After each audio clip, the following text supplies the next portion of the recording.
There you are again. I just started a video, but it didn't load correctly. So it was giving me a little bit of, it's giving me a little funk where it wasn't, it was, so I figured I'd start it over, and here I am again. And we will get into, many ideas as we always do.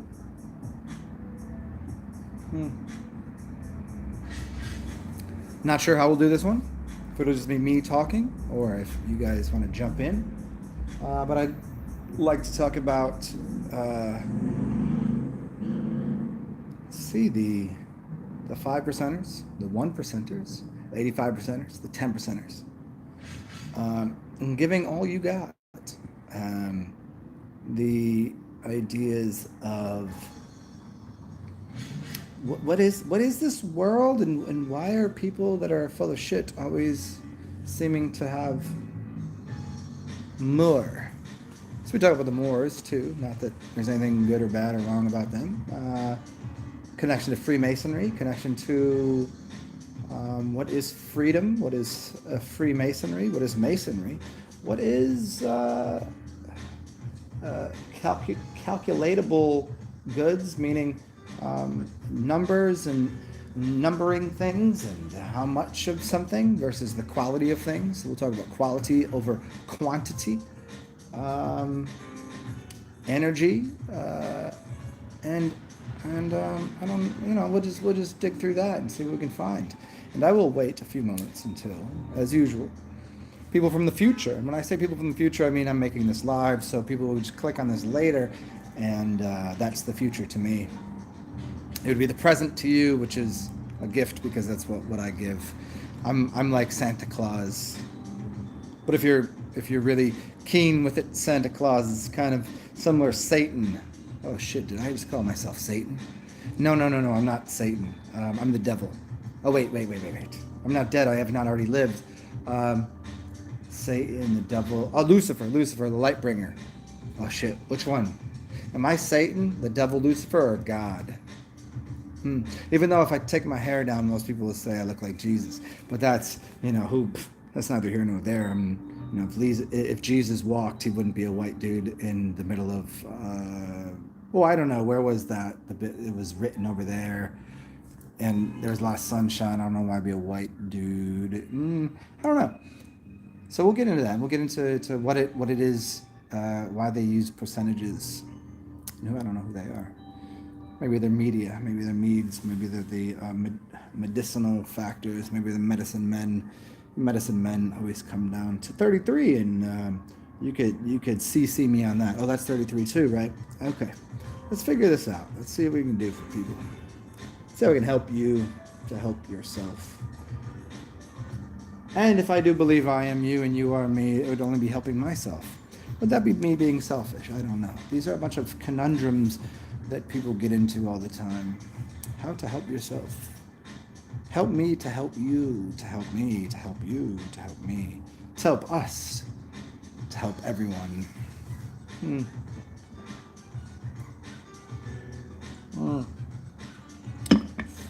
Talk about priorities,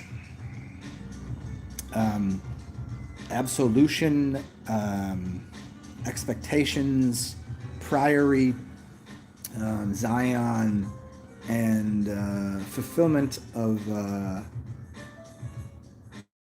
becoming nothing. What is he talking about? What the fuck is he going on about? Yeah, you might have to pay attention. But to pay attention, it's free. Look at that one. Isn't that fun?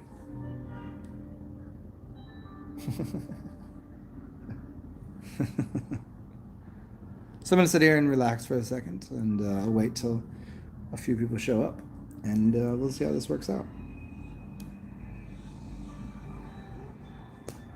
And maybe this will turn into going on an adventure into the streets, and you guys can watch some parade, just some magnetism, some awesome. As it is, Mardi Gras is a full moon. There's always these weird things that I think about. about where people place their energy, and their energy is something to do with money.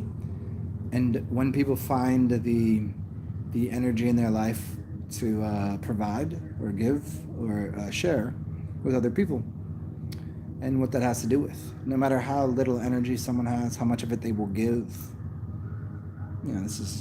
This runs rampant in the church, that people that have the least give the most, but the people with the most give the least.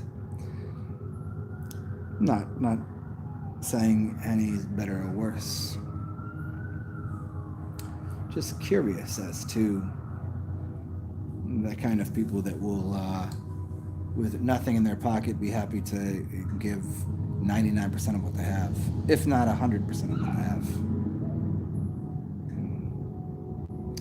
Has to do with like immediate need versus future need versus expectations. I don't mean to say versus necessarily, but these are all ways of considering and pursuing thought, and what you think thought is. Where did it arise from? Where does it come from? Well, it's just thought. There are things that people require, need. There's a need in life. Sure. Do you need life? You don't need life, but within life you do need things. You do need objects. I don't think that Maslow was wrong in his idea that there is some sort of hierarchy to what is required in life. Maslow's hierarchy of needs. I don't know that they're all right.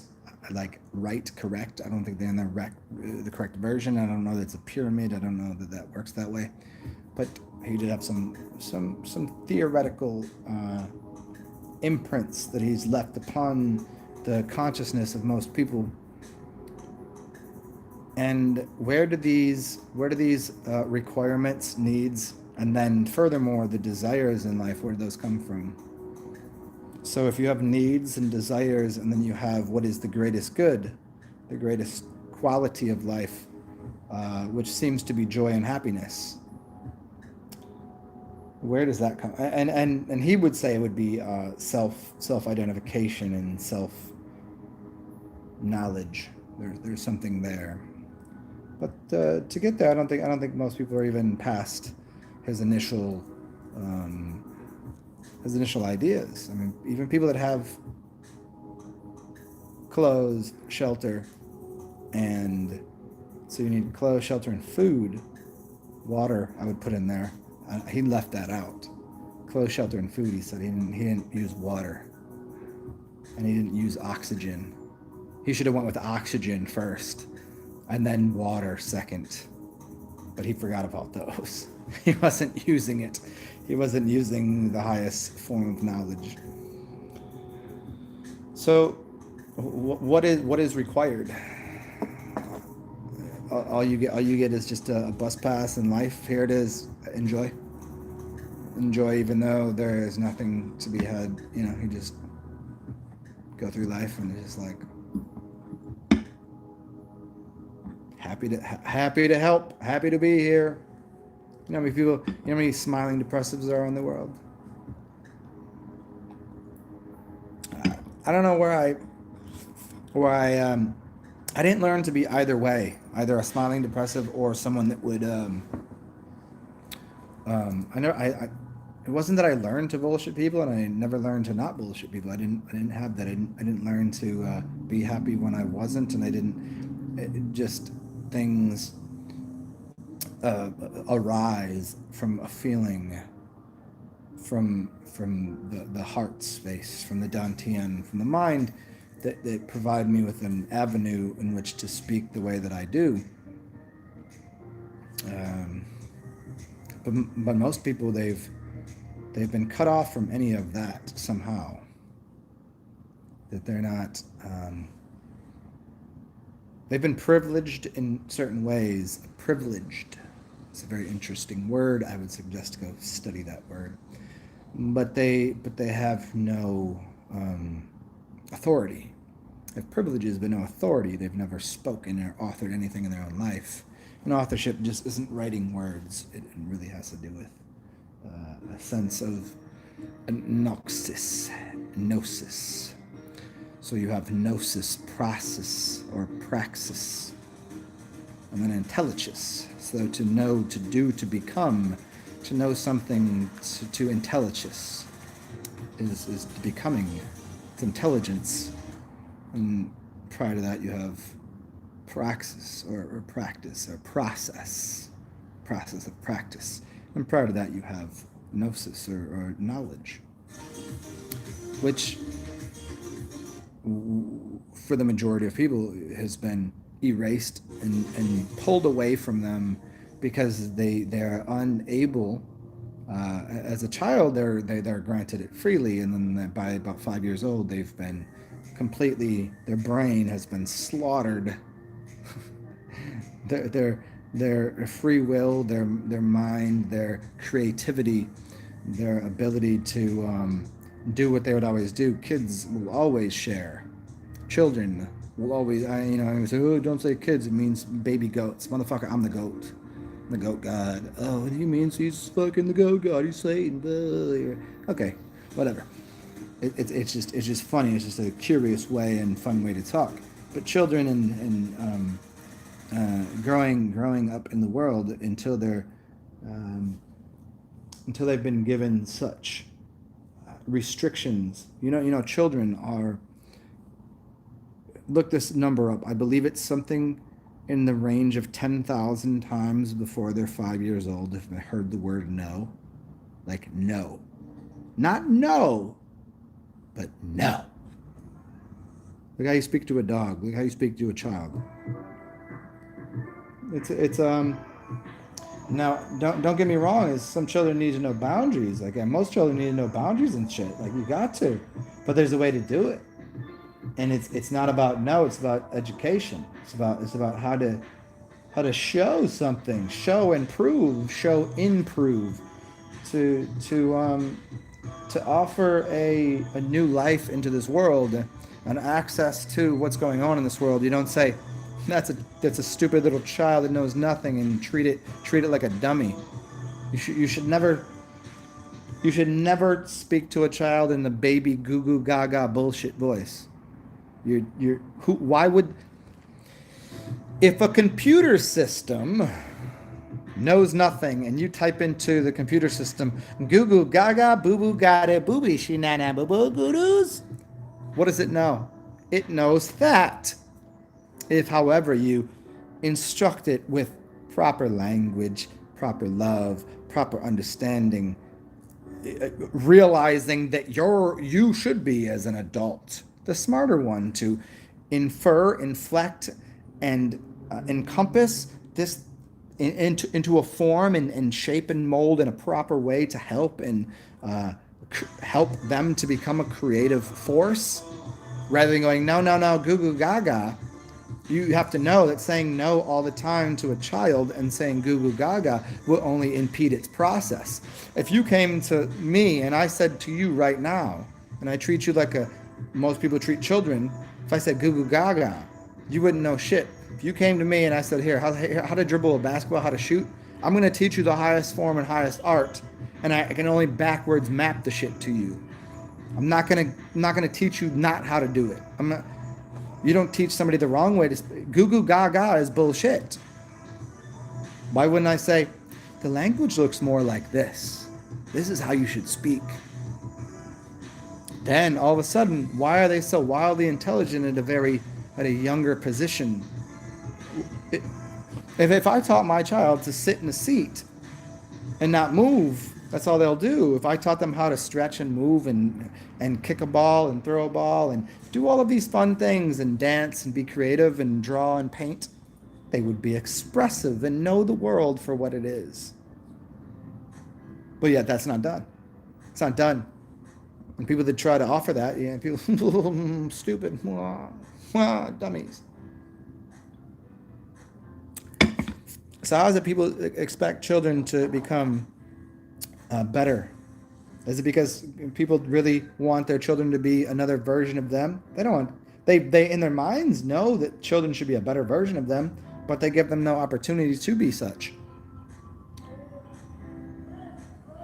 Because they failed at a few things in their life, they believe everybody, they don't want to let anybody to outshine them, even though they have no shine upon them except for a shiny fat forehead. That's anybody that knows me. Come on, man. It's fun for me.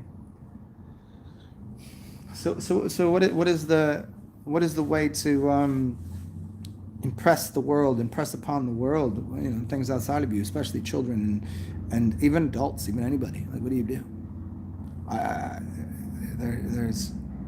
We tend to have people that talk down and think because someone doesn't know what they know, they shouldn't be. I was going to title this a little differently. The pearls upon swine. Now I understand what that means fully within the construct of masonry. I know, I get it. I fully do. It took me a while to understand that fully because I thought you should just give everybody everything. Why not? But why give a 5-year-old keys to a fucking Ferrari? Doesn't make a lot of sense. That's what that means. But everyone treats each other. Like, if you happen to know something at 10 years old, like how to read really well, but you're bad at math, there are children that are very good at math at 10 years old and suck at speaking. It's just their development within each of these capacities of intelligence. And there are many, many capacities for intelligence. But we have found our way into a system that says everyone should be gradated at the same at 5 years old. Everyone should be equally across the board capable of doing this, this, and this. And if someone is ahead, they gradiate and lower and retard the process. It's literally a fact that they retard children that are escaping the matrix of here's how good you should be at reading, writing, arithmetic, whatever it might be. Pick one. If someone's ahead, they usually push them back. If they're really good at all of them, they get them out of that grade. They'll put them up a grade. Just to because they don't want to influence the other kids to know that, hey, you could be smarter. But in reality, the way things used to be done, you could be in a classroom of 10-year-olds, 20-year-olds, and 30-year-olds that are on the same level of reading comprehension because that just wasn't their strong suit. That I've known people that were mathematically gifted per se because they enjoyed and understood numbers very succinctly. And I knew people that could verbalize better than others. I was terrible speaking growing up and I was great with numbers. Would you have thought that I should be better with words than I was with numbers at the time? And would I learn how to speak this way? How did that occur? But yet, the school system continually, and everyone around continually, goes along this path of making sure they retard the development of other people, which means to lower their they can't possibly, no. And then they take the one that doesn't know and try to, that which is good, try to get them out of that. But you know what? Sometimes it's just not the time for these people. It's not the time for these kids to know how to read properly, to write the way that you want them to, and to do math the way. But they're going to be better at something. And you should let them express that and then gain the traction and everything else. But we don't have that. And we're left with a bunch of systems that there's no improvisation.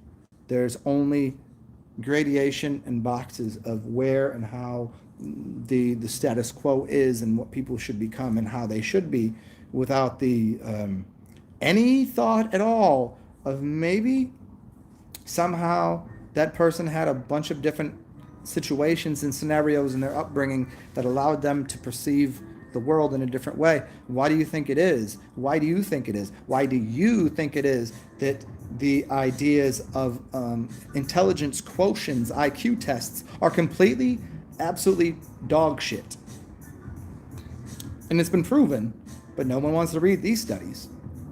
I had an IQ probably higher than yours. That's a fact. Pick a number when I was in high school.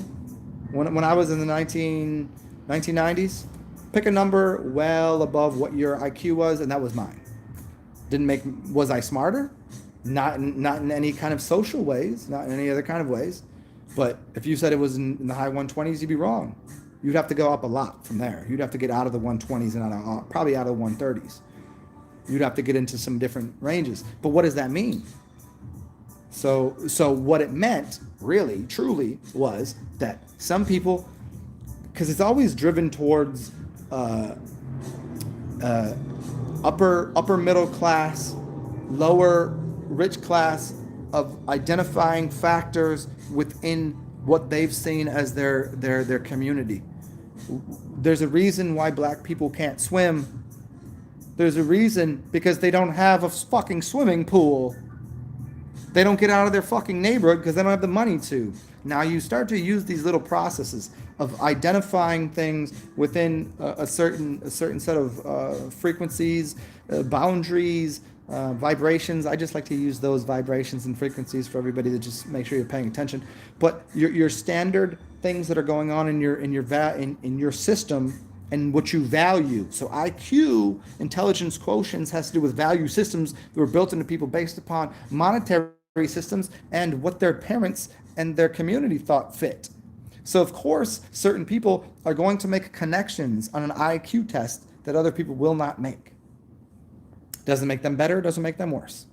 But I'll tell you, people that I've known, street smarts versus school smarts, wildly different things. One's not better than the other. Usually street smarts is a little better, let's be honest. But that doesn't necessarily mean you can do math the way you should.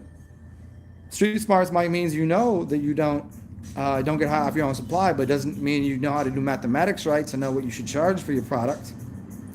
That's a fact. But there's these scenarios of understanding where people come from and their upbringing and where are they going to go? Where do they want to go? What is their path? You don't think that someone, it's what are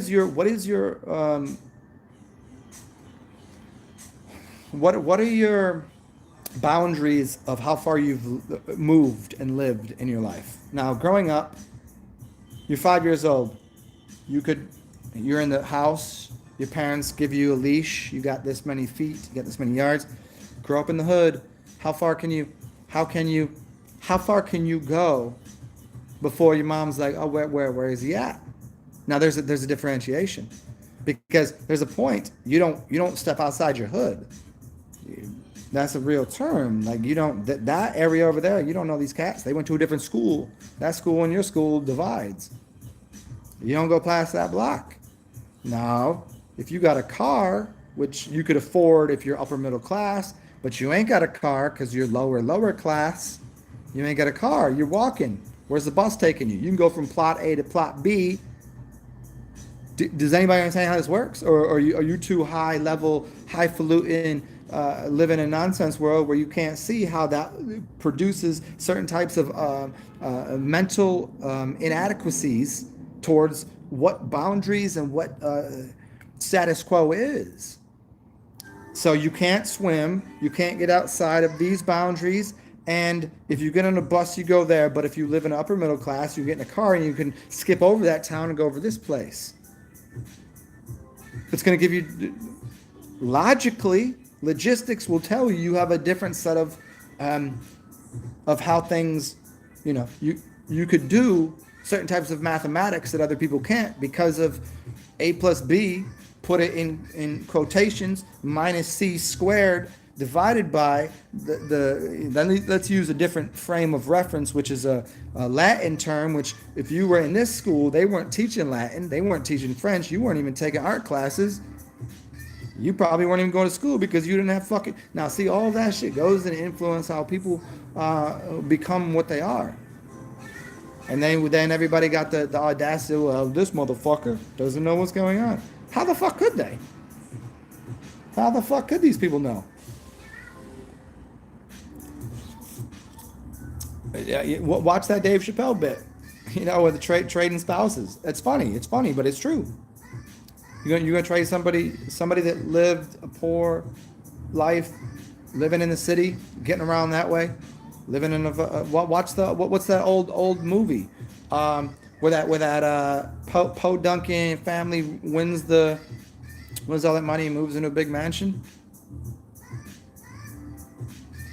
I mean, what's the frame? What's everyone's frame of reference towards how to treat people, how to interact, what money is, what Beverly Hillbillies. Thank you, Jay Marley. Yeah, it's all, it's weaponized consciousness. It's like, if I get back to the beginning of the video, the one percenters. I'm a one percenter. I'm certainly 1%. Not of monetarily, but mentally, I know more than most people. I will never downplay that. It doesn't bother me that I know that I'm of my intelligences.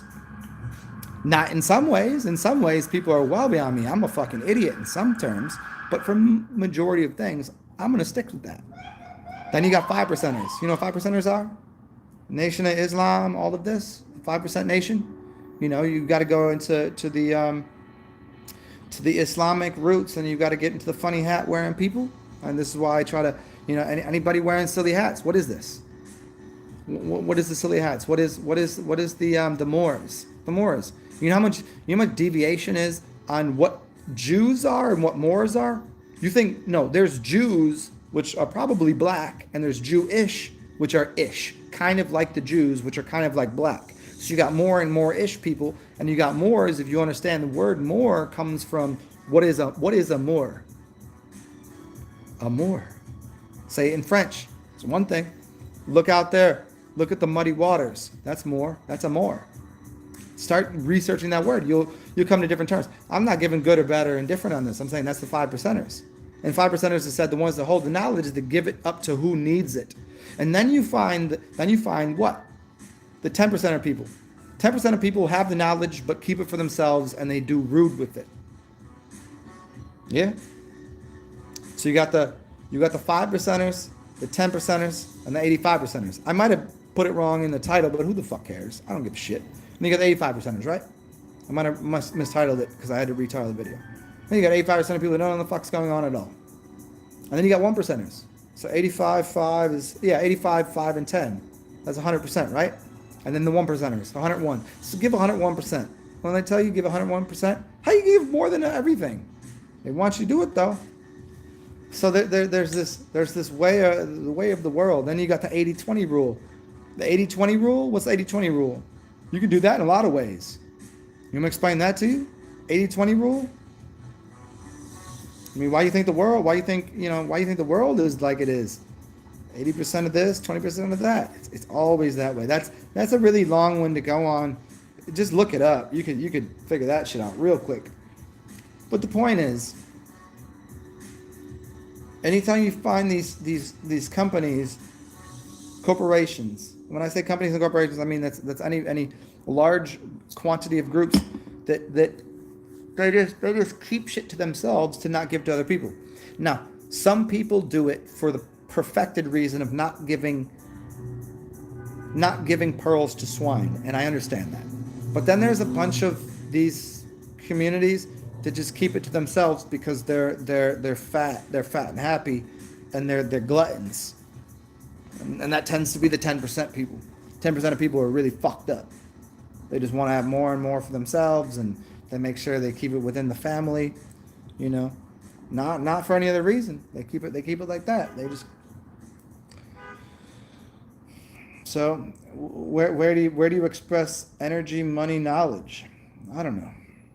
Is there a reason that my shit gets fucking clipped at 6,500 people? Is there a reason? I could do the math on that. There could be a reason for that. That I might not be privy to. I might not be privy to the knowledge of why. Maybe somebody tapped me in and said, "Oh, that's my motherfucker right there," and so they're a benefactor to the things that I do. But I've always thought that everyone should be a benefactor to what I do. To be a benefactor, there's beneficiaries and benefactors. It's like somebody that gives you like 10%. They'll give you something to start up something, and they benefit off it. You give them a percentage. Now, normally that should come to an end. Normally if someone gives you 10%, If somebody gives you $100,000 and you pay them back $200,000, it should be over. But what you see a lot in the world is people go, "I made you. I gave you your start," and they just want more and more because they're greedy motherfuckers. Even the Bible bangers know this to be true. Even Jesus told you he will flip the money changers tables over. Why?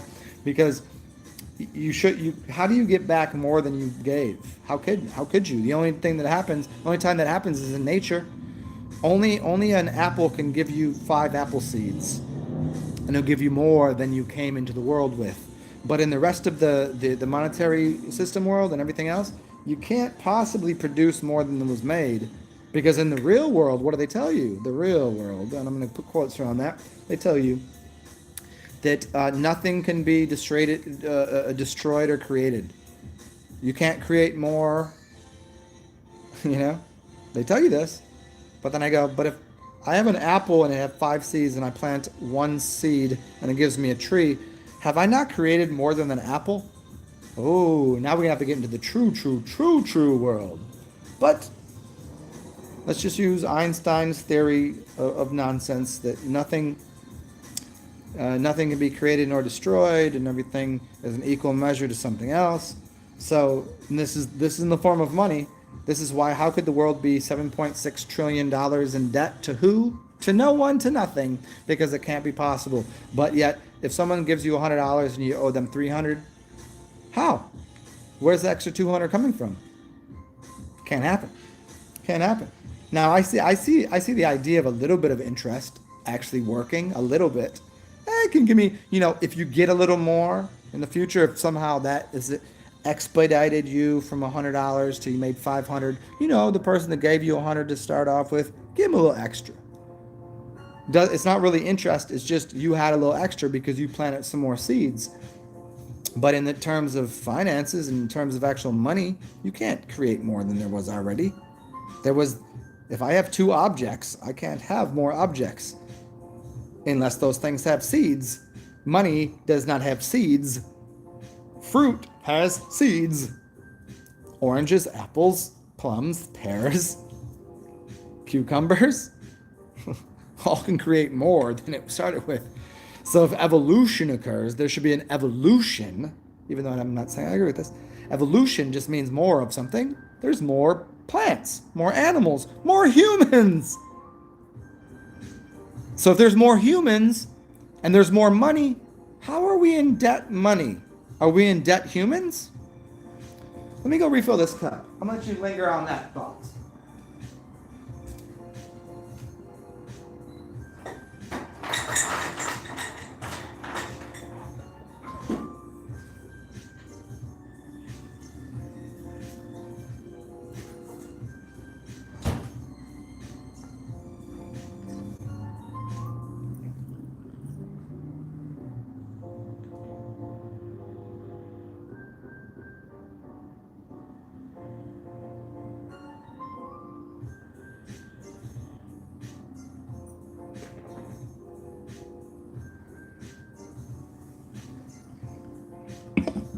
Well, here we are back again.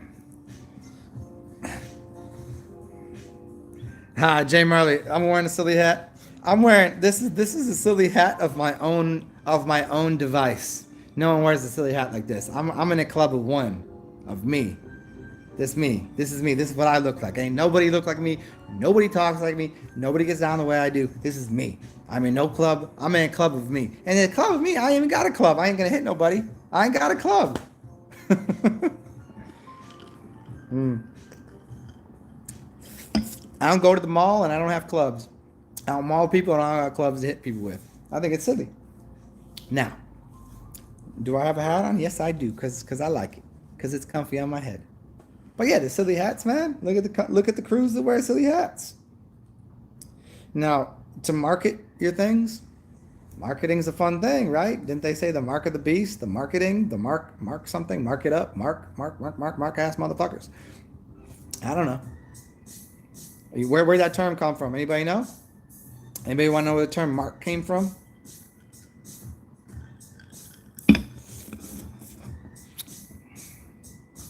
Anybody? I'll give you a second. I'll give you guys a second. If you know where the term mark came from. And I'm going to make a bunch of big connections here for y'all.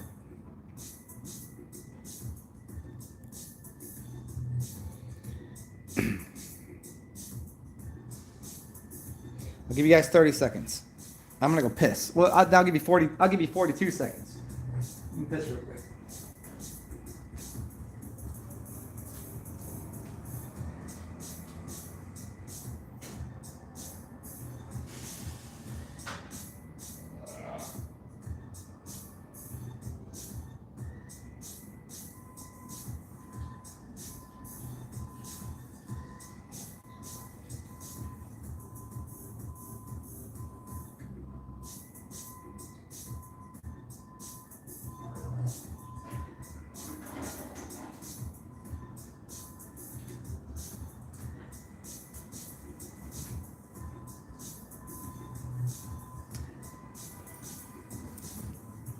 Well, and we're back.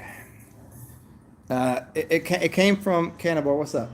It came from circuses, fairs, and a circus, a fair. So you'd have the people working there, and what they would do is they'd have chalk on their finger, and someone would walk by, and they would see or notice something, and they would talk to them, and could you talk this person into something?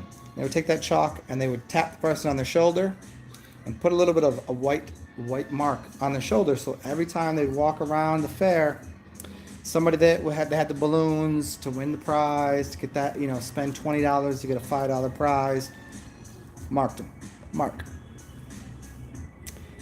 Which goes deeper into the classic term of right after the mud floods, there was all of these. They were basically circuses and fairs, and where people would come, and that's what it is. And so people will get marked for. Oh, here's a dummy. Here's somebody who doesn't understand a damn thing. And so, being the see, they assume them to be gypsies, but this is the misinterpretation of gypsies. Gypsies come from the word GPS. Well, not the word, the letters GPS. You want to know how to get somewhere? Ask a gypsy. GPS, gypsy. You get on your GPS, it'll tell you where to go. Gypsy tell you anything you want to know. But then they turned and flipped that gypsy into something evil or rude. Just like they took all of the shamans, and they took all of the magicians and the wisdom keepers, the wise men, wisdom. They took all of the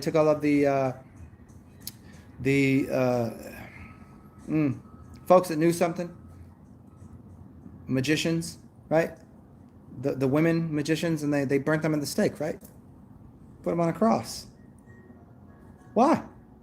Because they came out and said, well, they're misguiding you, and they said, nope, we speak louder, we speak with more words, we're going to write it down, put it on a big thing, and now everyone's going to believe us because you guys fucking suck. And so they made everybody that is part of the the actual true matriarchy and patriarchy, the magicians and the petitions and the people part of the how to explain this in the right way.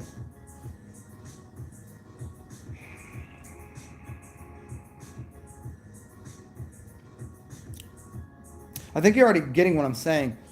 Is they had to move and be gypsies because and travel in a circus tent because they were doing Robin Hood.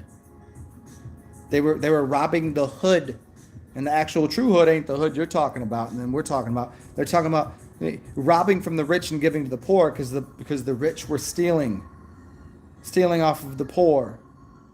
They were stealing from the poor.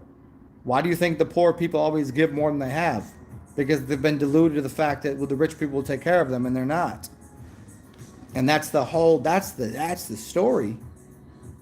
Everybody with less has gotta keep it moving. You're saying too much. Don't get in the way. Don't rock the boat of the fucking ship that's being sailed through the oceans. You know why? Why? Because they're dealing with maritime admiralty. What do you think they're doing?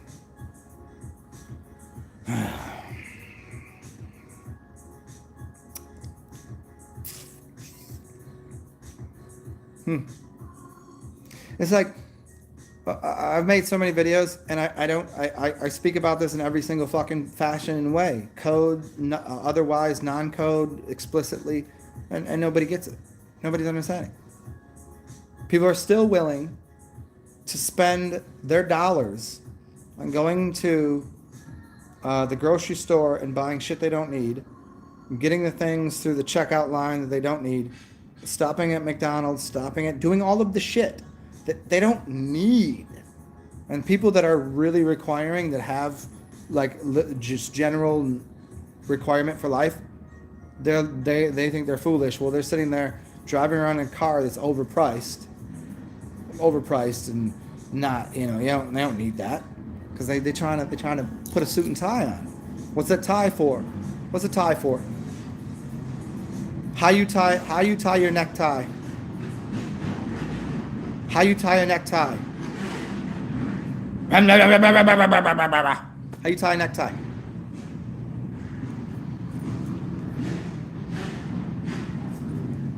Do you know what that is?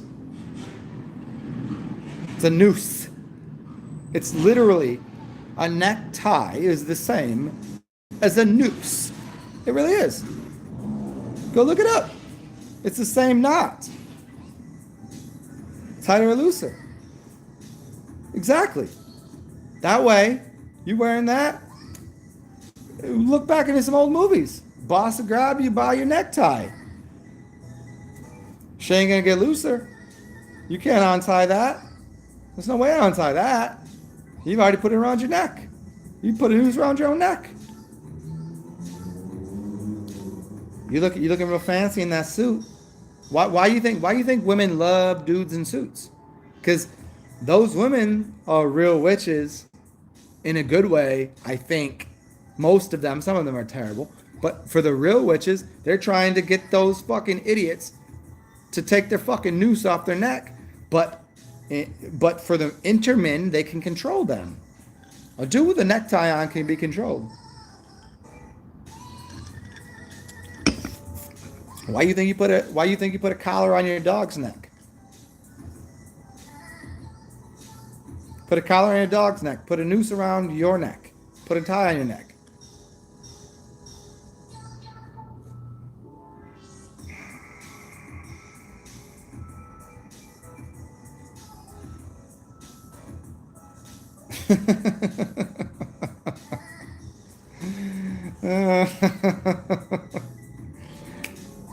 It is. I mean,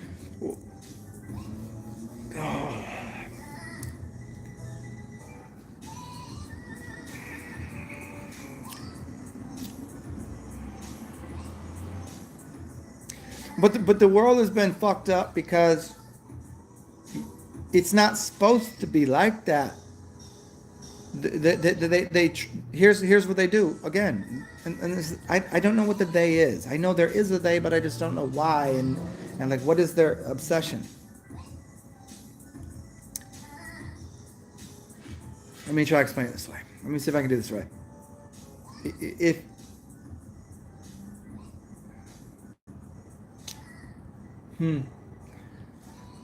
So see, there's so many ways of explaining this about people. Like, why isn't it that people that know what's going on have any power and control?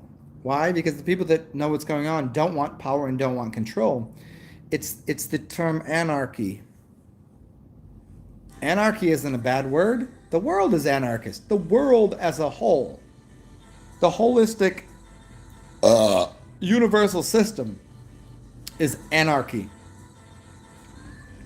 People go, anarchy means the same stupid shit when people were growing up and they watched these videos of people smoking weed and doing weird shit. Never happened. It's stupid. Anarchy. It means draw an A that doesn't fit within the circle and everything's one. And everybody's like, we're in black, we're doing crazy, anarchy, kill everything. Anarchists have never been like that. That's not what anarchy means. Anarchy means an arc. an arc of energy. Doesn't mean to destroy things. Everyone that I've ever met that is an anarchist is the most kind-hearted, wonderful, beneficent uh, person, thing, idea, entity that I've ever met. Anyone that claims anarchy is a bad thing has always been a bad person, as far as I can tell. That is rude and has way more than they need and doesn't share and is a scum bucket. And then people that are anarchists seem not to have a lot. Is it because they're mean and rude? No. They just don't take shit from people that have a lot. And people that have a lot just go, "Oh, I've got more than you." and they're just like, "Fuck off.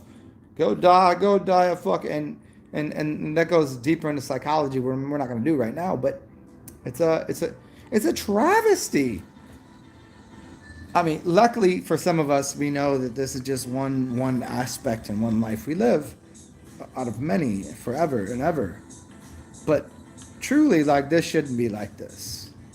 Not for anyone. There shouldn't be. I shouldn't have to walk down the street and wonder how much I need to assist someone, even though I don't have a lot myself. I shouldn't have to worry about that. Especially when I watch this dude roll by in a really nice car that spent $60 on hair grease that is actually causing him to be bald, which I could tell him, if you don't want to be bald, I could help him and the motherfucker. You give him $10, let him eat well, and I'll tell you how your hair doesn't have to look like, you just fucking greased it back with some fucking elephant dung. But yeah, here we are. So let me scroll through here and see if anybody had anything to say. What's up, Fredzo?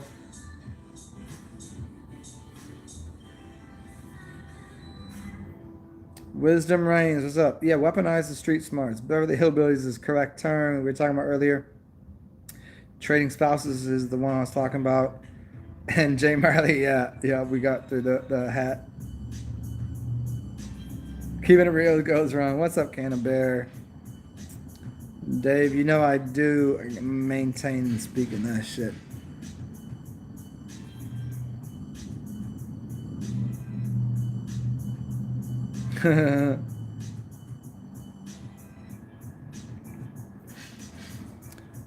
What's up, Rod Law? Hey, Rod Law, I believe you used to come here a while ago, unless you always been in the background for a minute. Rod Law, I believe I remember you. Rod Law, yeah. What's up? Anyways, let's continue on this whatever I'm talking about. Feel free to fuel my fire with and as always, guys, realize that this shit I put out more than I'm getting in return, and I'm not begging, but I'm not too proud to beg, that kind of shit. If you guys can help me out financially, because soon enough, if I can't maintain a certain set of dollars to pay for the shit that I do, which isn't a lot, I won't be able to do this anymore because some of my income got fucking. So if you guys can help me out, feel free. You know how to do it. It's right beneath. PayPal, Cash App is the way to go. PayPal is probably the easiest. If you can't get to me through PayPal, I don't know. I'll try to find a different way. If you guys want to help me out, I'll try to do something else. And in fact, I'm trying to make some videos soon where it will be directly, how can I help your life out? Here, I'll do videos like this with people. I'll help you guys out this way.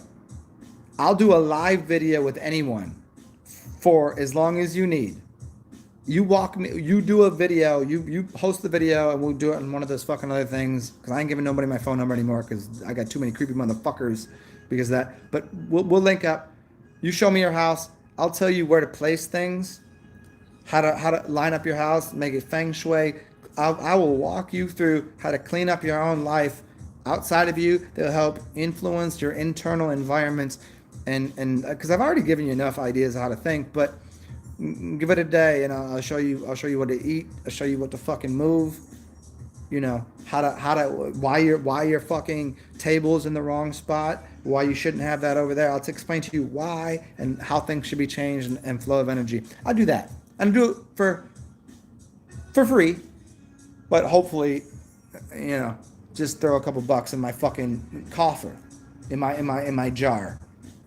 People happy to go to church for 2 hours on a Sunday and learn fucking nothing, and they give the church motherfuckers, they give the church motherfuckers $5-10 every Sunday, just so they can get the fuck out of there, just so they can feel like they did something good, and they got nothing in return. Church ain't giving shit back to you.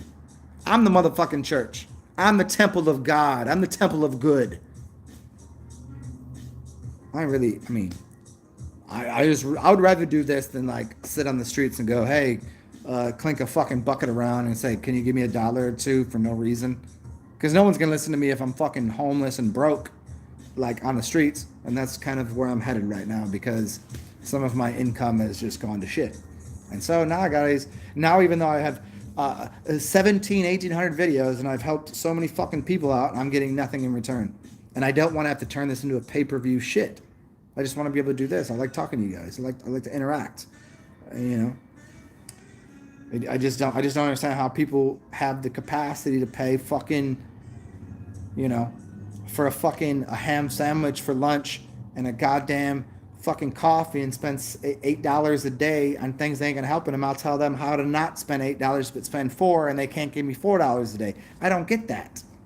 I've been doing that for fucking 3 years. I've spent 30,000 hours. Yo, I got your PhDs on PhDs. I just didn't fill out the final paperwork for it. You know? How much do I need? It's not what I need, man. I hear what you're saying. I mean, it's just like it's a month-to-month thing. Like for me, I don't want to be a rich man. I don't want everything. I just want to be able to pay for where the fuck I live and be able to fucking eat and drink normal. I don't want to go and watch every fucking movie at the movie theater and go out and do this shit. I need to make let's to be honest, I need to make 20 let's say a little over $2,000 every month. $2,000 a month. Let's say 3,000. Let's make it easy. I need to make $100 per day times 30 to live at a very comfortable rate, which is what? $100 a day? That's $36,500. Do you know how small of money that is? That's basically dog shit. And I'd be happy with $36,500 for what the fuck I do. And I don't make $100 a day. I make a nickels a day. I don't make anything off of this shit. I haven't set it up in any way. I just have been asking, you know, some people give me a lot of money, and I appreciate the fuck out of that. And some people give me nothing and give me shit. I'm just saying that's what I need. I need $100 every day. That's enough to make sure I can eat, have some beverages. I don't really need a TV. Get rid of the TV. I don't pay for TV. I mean, I just pay for internet. So internet gives me this phone. So I need my phone. Just to be honest, here, I need my phone. That way I can do these things. I need internet access. It'd be easier if I had internet access at my house, which is $80, $90 a month. My house, which is over $1,000. I'm not gonna live in a fucking a shit. You know, what am I gonna trade $400 in for like live in the fucking middle of the hood where people are gonna steal my shit and try to rob me where I walk out the house? No. Okay, so. And then I don't even have a car. I don't have car insurance. I don't have a car. I don't want that. I walk everywhere I go. I take the bus once in a while. I don't eat much. Yeah. I'm working on minimals. $336,500 a year. Cash. That's what I need. That pays for whatever I need to do. And I think between 6,500 people, if they can't figure out how to, you know, 6,500 people, if everybody gave me, let's see, $10 a year, I have 6.5 thousand subs. $10, that's $65,000 a year. If I get $10 from everybody that even pays attention to me, that means less than $1 a month. Like I put more work in than $10 a month.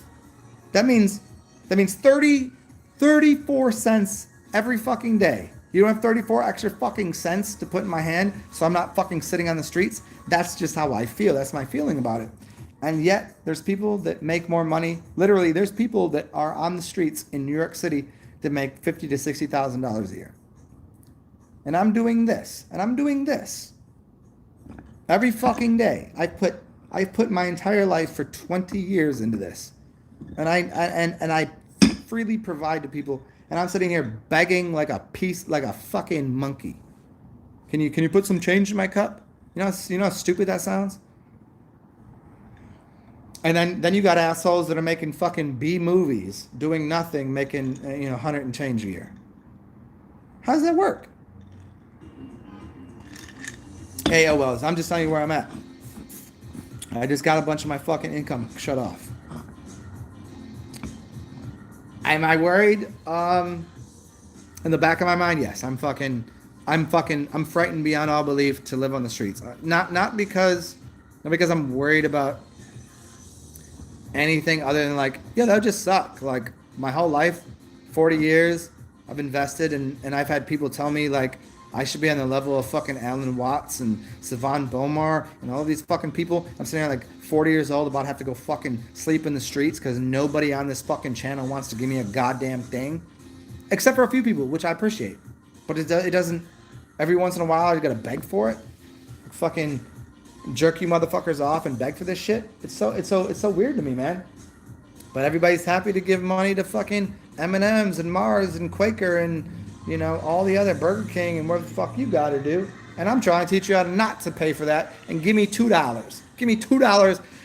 If you had to spend $10 a month, I'll teach you how to spend $5. You give me $2, you earn $3. Holy shit, look at that. Instead of spending 10, you spend 5, give me 2, you win 3. I can do that to everyone every fucking day of the week. And I've been doing that, but I get nothing in return. And I gotta sit here and just go, it'll be alright. It'll be alright. It'll be okay. I gotta talk my motherfucking self into saying, hey Zen, you're one of the good ones. You're one of the good people. You're not one of the pieces of shit. You deserve more than to sleep on the streets. And in fact, apparently I don't.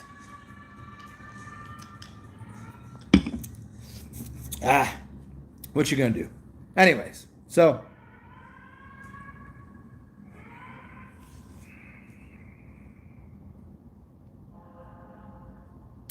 Fredzo, I hear you. I'm gonna ask you guys the same thing. If I write a book, if I take some of my old writings and I compile them, put some new writings, and I make a book, and I sell it to you guys, you want to buy it? Because if I could get a few dollars, and someone would spot me the money to print off some books. If I print books, some of it's just going to be words. I've written hundreds of millions of words. Some of my computers are broken. Some of the books are over there. I don't know. I'll rewrite it. It doesn't matter to me. But I got to put money into that. Am I gonna just throw out like fucking five grand to get a bunch of books printed and no one's gonna give me no money? Audiobook? Man, I'll be happy to put a free book out there. I already see the thing is for me, I already have a free book. It's my fucking WordPress. I already have free information. It's me doing this. You can click on every one of my fucking videos. And I know Stan and I know some of you that have given me a lot and I appreciate it. I really do. But for everybody else, it's like, do I just gotta out and just shut my channel off and give snippets? Like, do I gotta play the game that way? It seems so much not like I am and not like what I want the world to be. But like, I would like the world to be better, but like at the cost of me fucking being broke and fucking having fucking scabs on my face because I'm sleeping on a fucking sidewalk and I can't afford to do anything. That's not cool. So it's like, and the funny thing is, if I don't do any of this and get money, I can't even do this anymore because my phone will be off and I won't have a phone. I just don't get it.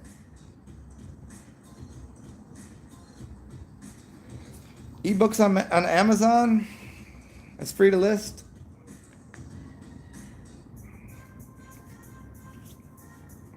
I mean, what's it worth to anybody? Honestly, honestly, I could take everything that I've written ever and just put it onto some file. And I mean, I've written books before, but I just quit writing it because it was like it just became too expansive. There was hundreds and hundreds of pages, and I was like, I'm never gonna get to the end of this.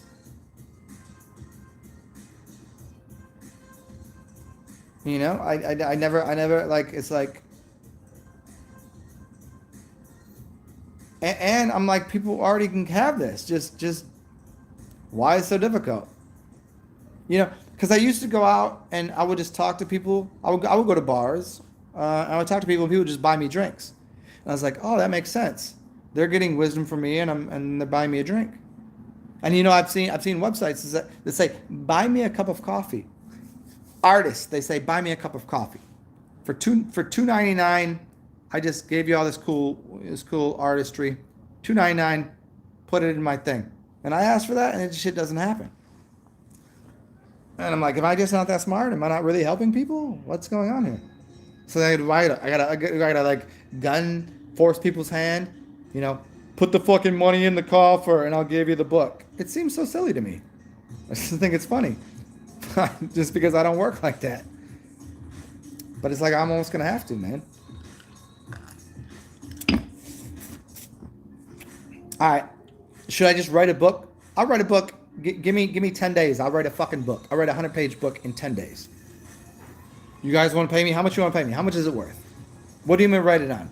Here, I'll do a video tomorrow. And the question will be, name fucking 10 chapters, and I'll write 10 chapters, a chapter a day, in 10 days, on anything the fuck you want to know, and I'll charge $20. Is it $20 for 10 chapters? Is that fair? And how many people are gonna buy it? Do I put it just online?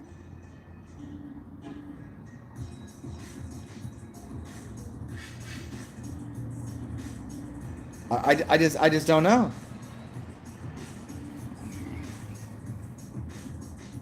It, the dilemma for me is always every time as soon as I'm writing, I'm like, I'm leaving something out here that doesn't connect for someone. And that's why I like talking, because when I get a response from someone, I can immediately improvise and say, oh, I explained something about geometry in a house, but I didn't explain to you that if your ceiling is 8 foot, it's different if you're going to put something in the corner than it is 20 foot.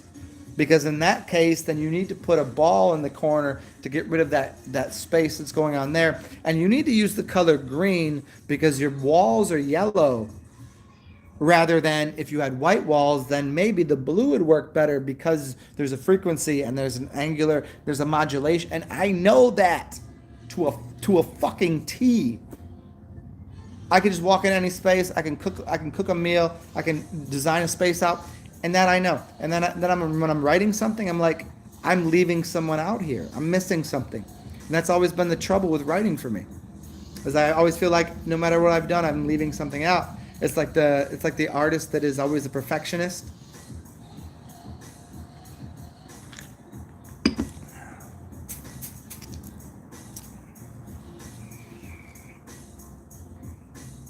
All right, tomorrow I'll consider doing this. Like put out a thing for people. What do you want a chapter on? I'll make it 1999, right? And I'll name it Party Like It's 1999, and that's how much it will be. So I'll make 80% of that. So I'll make what, $16? Is that right? 16 would be 16 to 20. Yeah, that's right.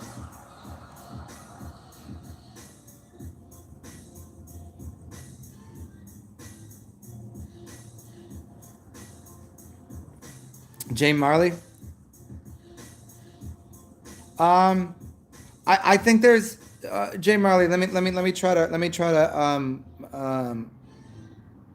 make that sensible for you. You, sir, probably are already big.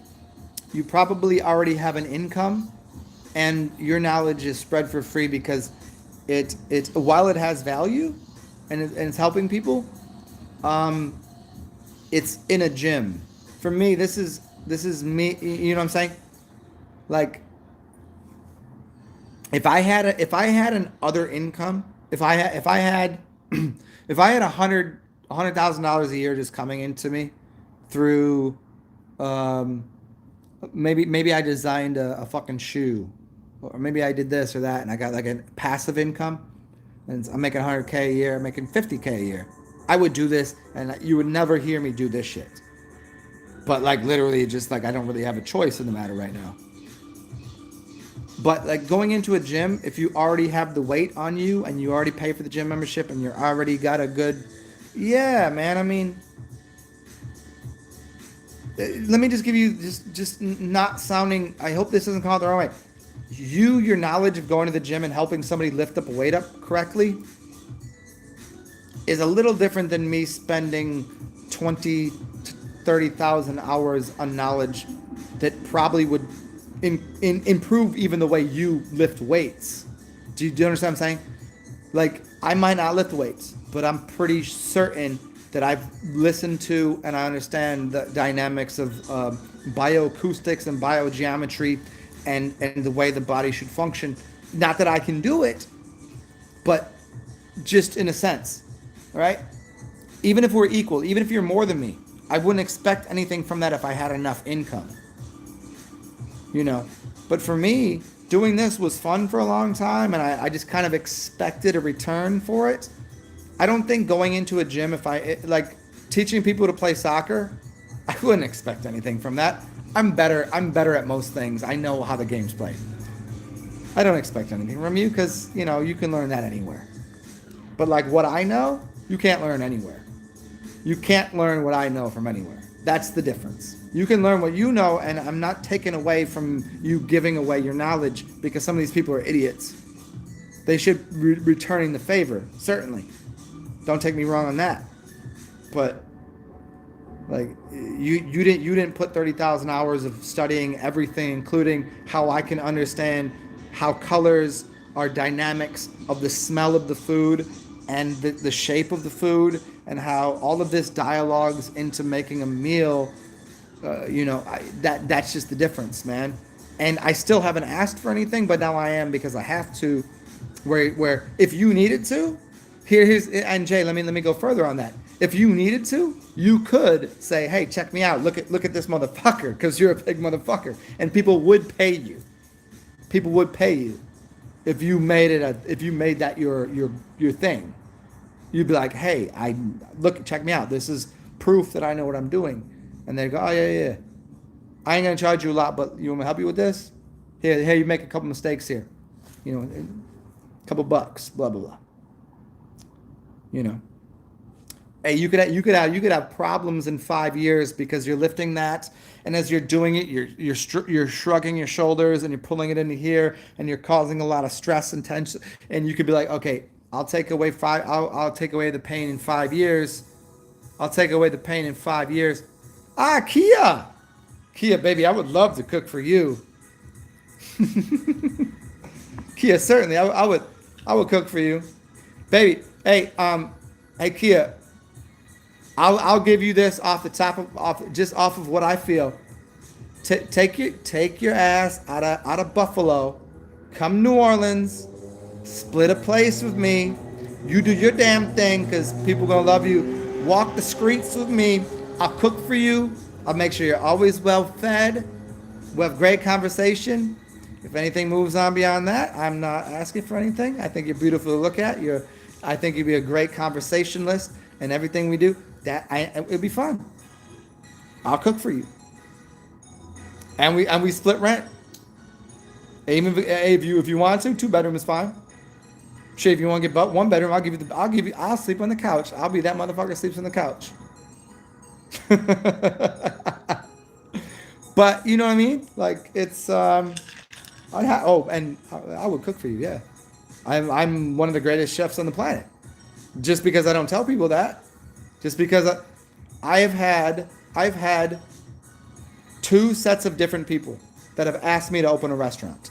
That literally I hung out with them. I didn't know them. I hung out with them one time, and I cooked for them. And the morning we woke up, they took me to the store and they said, "What do you want? Cook again." And then after cooking for them 3 times, I've done this more than once. I've done this like 4 times for people. And I hung out with them for like days at a time. Days. And they said, "Open up a restaurant. What do you want to do?" This is fact. You can ask all my friends about this shit. That's a fact. I was just not down to get into business with these people.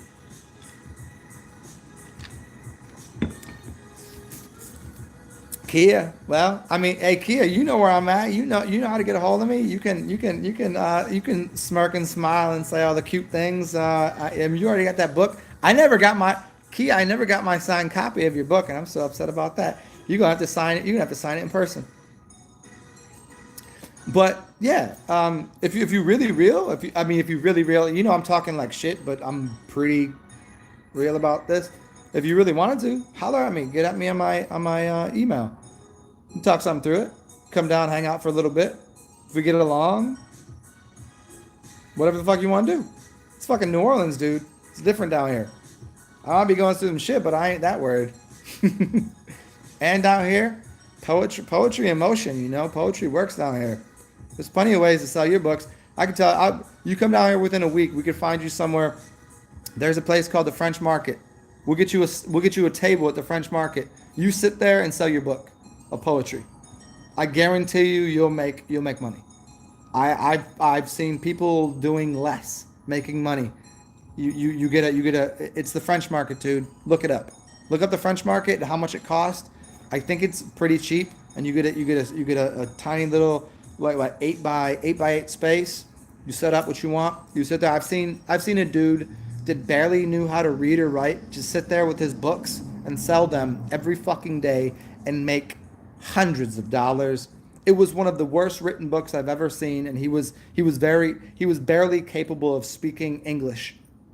And cool guy, I liked him, but there was no reason to buy his book. But people come through there and they go, "Oh, here's a local New Orleans native, and he's telling his story," and that's great. And it's great. I'm glad he did.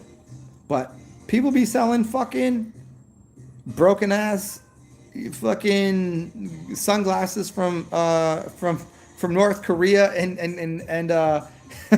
and China and making money. So just to finish this little tidbit up with Kia. I'm dead serious. I think I always enjoyed. As I told you, you know, I've always enjoyed what you look like and your voice, you know, and I think voice is very important in people. And holler at me if you really want to, if you're serious. Like I'm dead serious. I'll split up because I could afford to do that. That splits my rent in half and it helps me out in a lot of ways. We'll get 2 bedroom. We probably gonna end up spending a lot of time in 1 bedroom together. But even if we don't, I'm just saying, you cute. Figure it out. Talk to me about it. First month's on me, you know what I mean? Like, you come down here, get your shit together, get down here. Could be fun. It's an adventure. Worst case scenario, year goes by, shit ain't fucking flying, so anywhere you want to go. It's going to be better than Buffalo, though. Cold ass, weak ass, dumb ass chicken wing eating motherfuckers with your stupid ass Buffalo Bills. Get the fuck out of here. Bet you better, Kia. See, Kia, like right now I'm talking to you. Fuck all these people in the background. It's how you got to talk to people you like. You know, don't matter who's around. Like I could have 100 million people in my ears right now. I'm focused on you. I'm talking to you. I don't know. I'm goofy. You know this. The goofiest, most intelligent, sexiest motherfucker you know. That's a fact.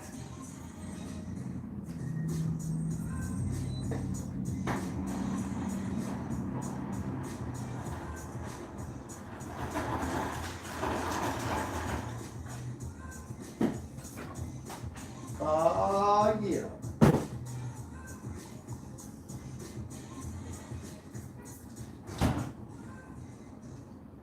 Goofy, intelligent, and sexy. That I don't think anyone is going to be able to. That's extra. That's extra shit right there. Goofy, intelligent, and sexy. Hold on 1 second, y'all. I'll be right back. Let me piss again.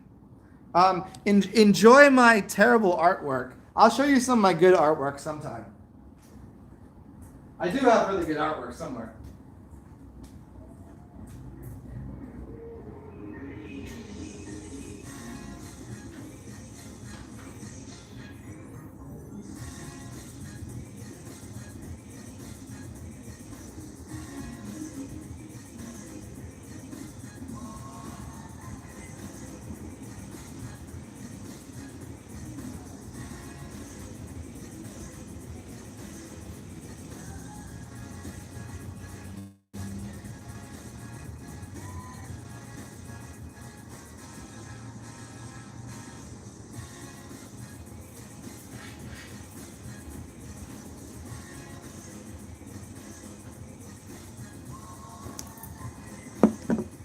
Yeah, for real. I'm saying I'm trying to make something out of this. Try to make something out of this life I got here. I don't know what it is, but it's okay most of the time.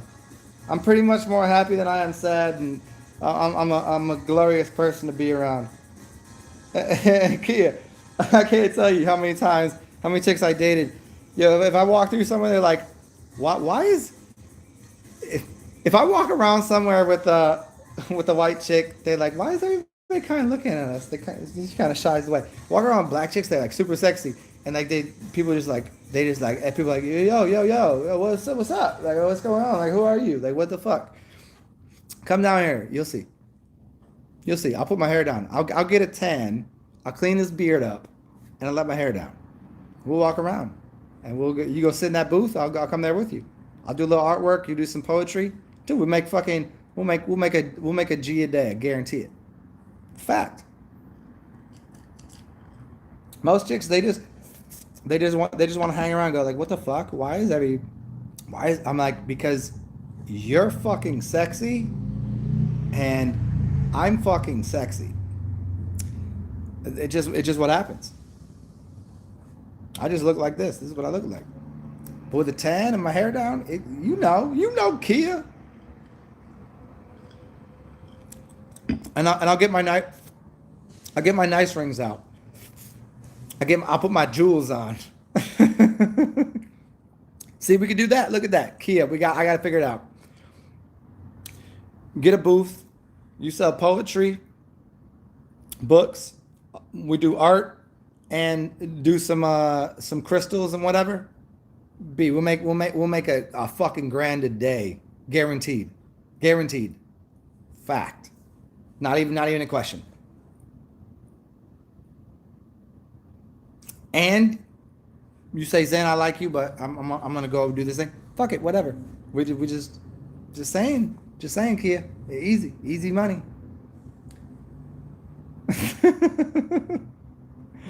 Let me see. I wasn't even reading anything. I was just going off on talking to Kia because she's so.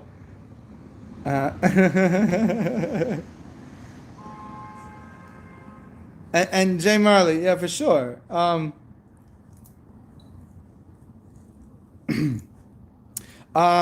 Jay Marley, you said this last time, incorporating me into an entrepreneurial sense. I'd like being someone to explain to someone how and why things function.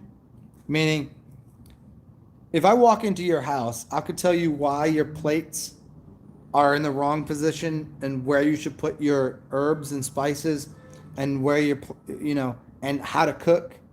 I'm an alchemist. So I could do that in the colors of your house, where smells should be, how you should set things up, where colors and energy should be. That to me. And what do I expect?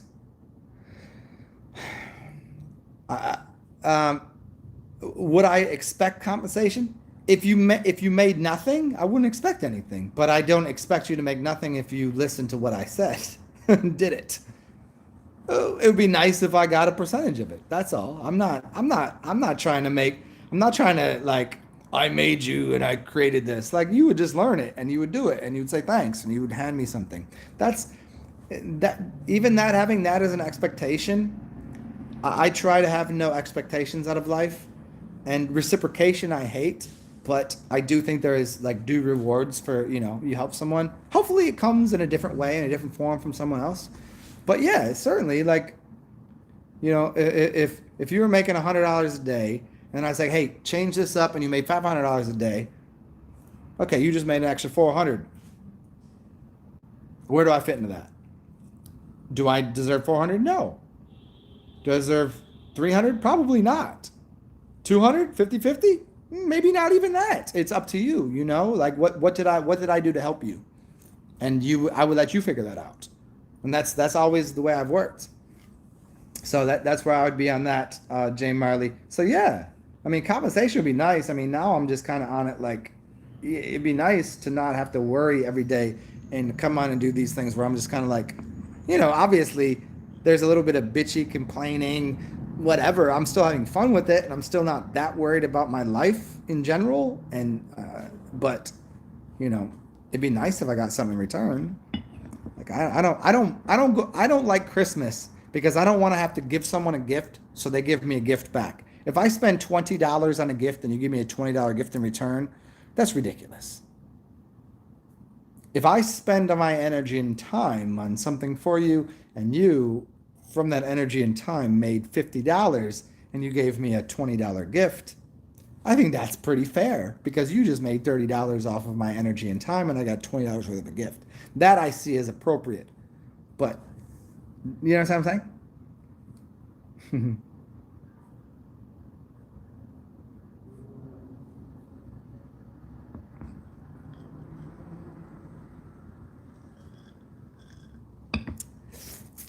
Stan, I've always thought about doing that. I just don't know how to sell that. I don't know how to sell that to people.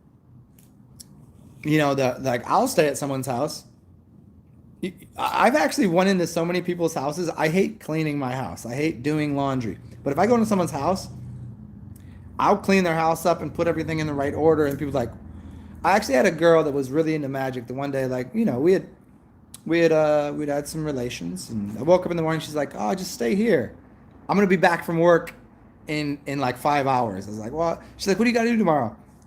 After the night of whatever. So what do you got to do tomorrow? I was like, "I'm good until like later in the day." She's like, "Okay, well you could just sleep in. I'll be back from work at 1." So I woke up at like 10, and I'm in her house. I'm like, I don't know what the fuck to do. I just met this chick. So I cleaned her room up a little bit. I was like, put this over here, did this and this.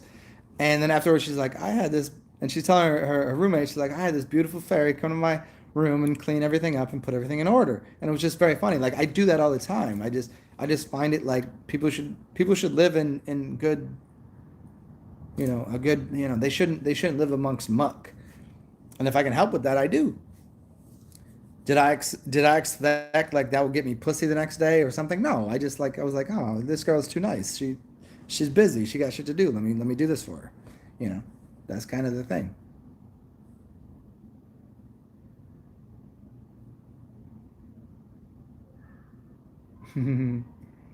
And so there you go, Jay Marley. Yeah, I know, of course, man. I don't.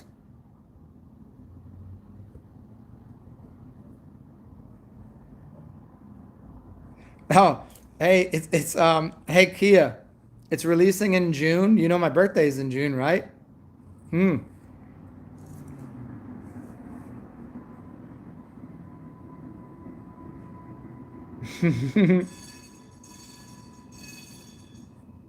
Stan Wingfield.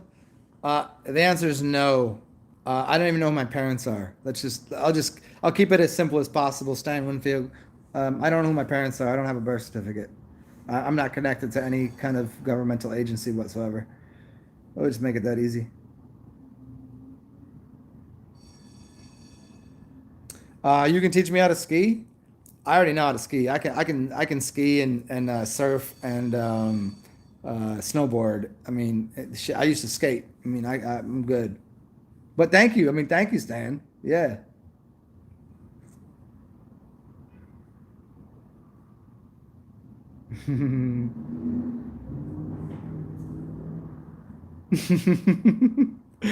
Okay, Kia. I'll talk to you soon.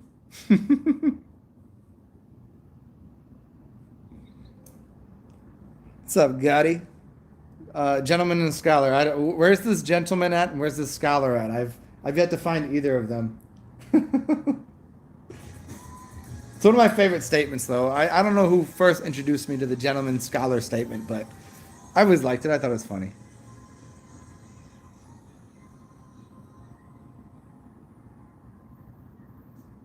Jay Marley, yeah, enjoy that. Enjoy the sweat, man. I'll talk to you soon, though. Whatever. Come back on, we'll chat. And if there's any real shit you want to do on some like whatever level that you want to build a business or something, I'm very well aware of how businesses function and what to do with it. I just I don't know. Maybe it's just my general nature not to. I don't like to own and monetize and manipulate things too much. But I like to. I'm always free to give advice in return. You know, we'll see. It's like that. Just tell me what do you want to do. I'll give you a recipe for free. What do you want to cook? I'll tell you the best. Ask me right now. What do you want to cook? I'll tell you. Your wife. You want to get laid tomorrow? I'll tell you what meal to cook. I'll tell you exactly what meal. You a dude and you want to cook for a chick? You got this really beautiful girl come on your house. I'll tell you the meal. You tell me. Is she Asian? Is she black? Is she white? Is she? I'll tell you what to cook, and I'll tell you how to cook it. I'm happy to do it. Do you owe me for getting laid? No. Do you owe me for that recipe? No, but $1.50, $1.50 for it'd be nice because that shit will get you laid for the rest of your life.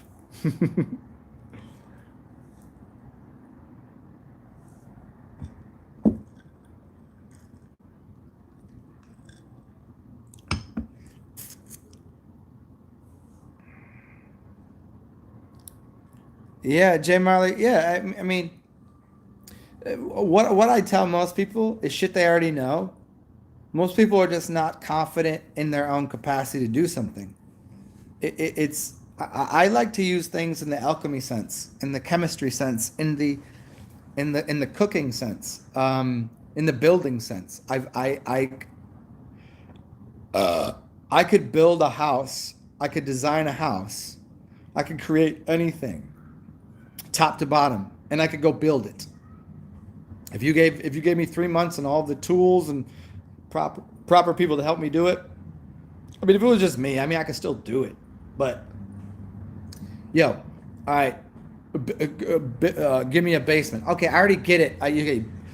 You know, go in here with this tool and do this, and then okay. You want me to do the plumbing? Okay, it's one eighth of an inch for every foot. And then I get all this shit. I build houses. Okay. Then I also know that I'd rather not have any corners in the place because of some other shit that I know. So I'm gonna make sure that I use the proper beading in the corner to give a curve there, and then we're gonna use so I'm gonna cut the angles differently, and I'm gonna know how that works. Not the way that somebody that just does drywall does, but somebody that knows how to build fucking professional. Like I can do all that, and then after it's all done, I'm gonna build the kitchen in a way to know that if I'm making something, that all I have to do is stick my hand over here, and I can pull this drawer open. Then what I need is right there, because when I'm cooking, I'm gonna be cooking this style of food, which is gonna need this pan, which will go right here, and then I'm not gonna have, you know what I mean? Like all of that shit is very clear to me. There's nothing within, you know. Why is that plant there? Because I know what that plant is, and I know why that takes away from the energy of the corner is a vortex. It's called a corner. It pulls energy into there, and I want light to not be sucked into there, so that the plant absorb it and create some sort of energy in the room. And then the floor, it's all wood, and I've but I want to put a carpet on there. Why? To take some of the sound, so you know what I mean? Like that shit is all fucking cake work to me. I've done this, but it's like, how do I show someone and convince some of that? Because you didn't do that for 30 years. Yeah, motherfucker, I know people that do shit for 30 years that suck at it. I did all this because I wanted to, and it made sense to me, and that's what I could give back is I just happen to know better. Like, like where I am right now, it's pretty close to well done. It's pretty good. Colors in here. There's just a few things that aren't finished. You know, some walls and a couple angles and a few things that just aren't finished. But you know, finding people that you ever watch those shows where someone has like a house that is just like completely out of order? So here. So a friend of mine knows that I've built houses that I can feng shui anything out, and that I understand acoustics and energies and how things move, and I can see it immediately. And they go, "Hey, would you like to come help this person? This person is a friend of mine. Would you like to help this person fix their house because it's a mess?"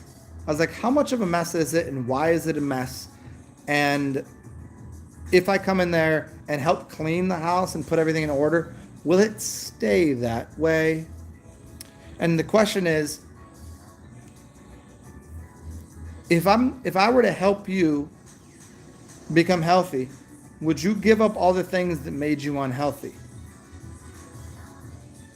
Now, that means if I adjust every placement of things in your kitchen, will you take the 30 days and every time that you're about to take your knife and stick your finger on the top of it rather than pinch the blade, will you remember that? Can I put a little thing on the wall to remind you? And will you do this for 30 days until it becomes a practice in your life? Will you not leave the water on when you walk away and leave the light on in the room? And will you leave the toilet seat up? Can I put a little note there? Can we do all of these things to make sure that it's all done so that after 30 to 40 days, it becomes some aspect of your life that you continually do? Or am I just going to order everything in the house and create it in the correct environment, and then I'm going to come back in 2 months? Now, here's the proof of this. Do you remember when, who's that dude? Not the Iron Chef dude. The dude that screams at everybody. I'm fucking the best chef ever. Cook it this way and do all this. What's his name? I'm just giving you an example. He's a good chef. He's a great chef, probably. I've never eaten his food. I don't know. Gordon Ramsay. Okay. He goes in these restaurants, and it's the worst restaurants in the world. And then he redesigns everything. And then they did a show where they went back to the restaurant in a year, and they see everything just went back to, all of a sudden, napkins are out of place, and the kitchen's a stinking mess, and everybody went back to the same way they were doing. And 80% of those restaurants continue to fail, and they actually close. That's a fact. You can go look it up, because those people, that was for him to make a show about here's what you should do, and then afterwards it was like, watch, they're not going to continue to do that. So everything I say, everything I do, if I show someone how to do something, if I put everything in order, I go to these places that I put things in order for people and said, here's why you should do this, and they believe me, and they even believe me. They're going to go back to the same habit, their habitual stance of, none of their own fault, but it just wasn't important enough to them to keep things in a designed and ordered way, to know that everything that I put in place, and it was easier for them to do. It was easier for them to go with what's their standard practice than what is a higher order of things.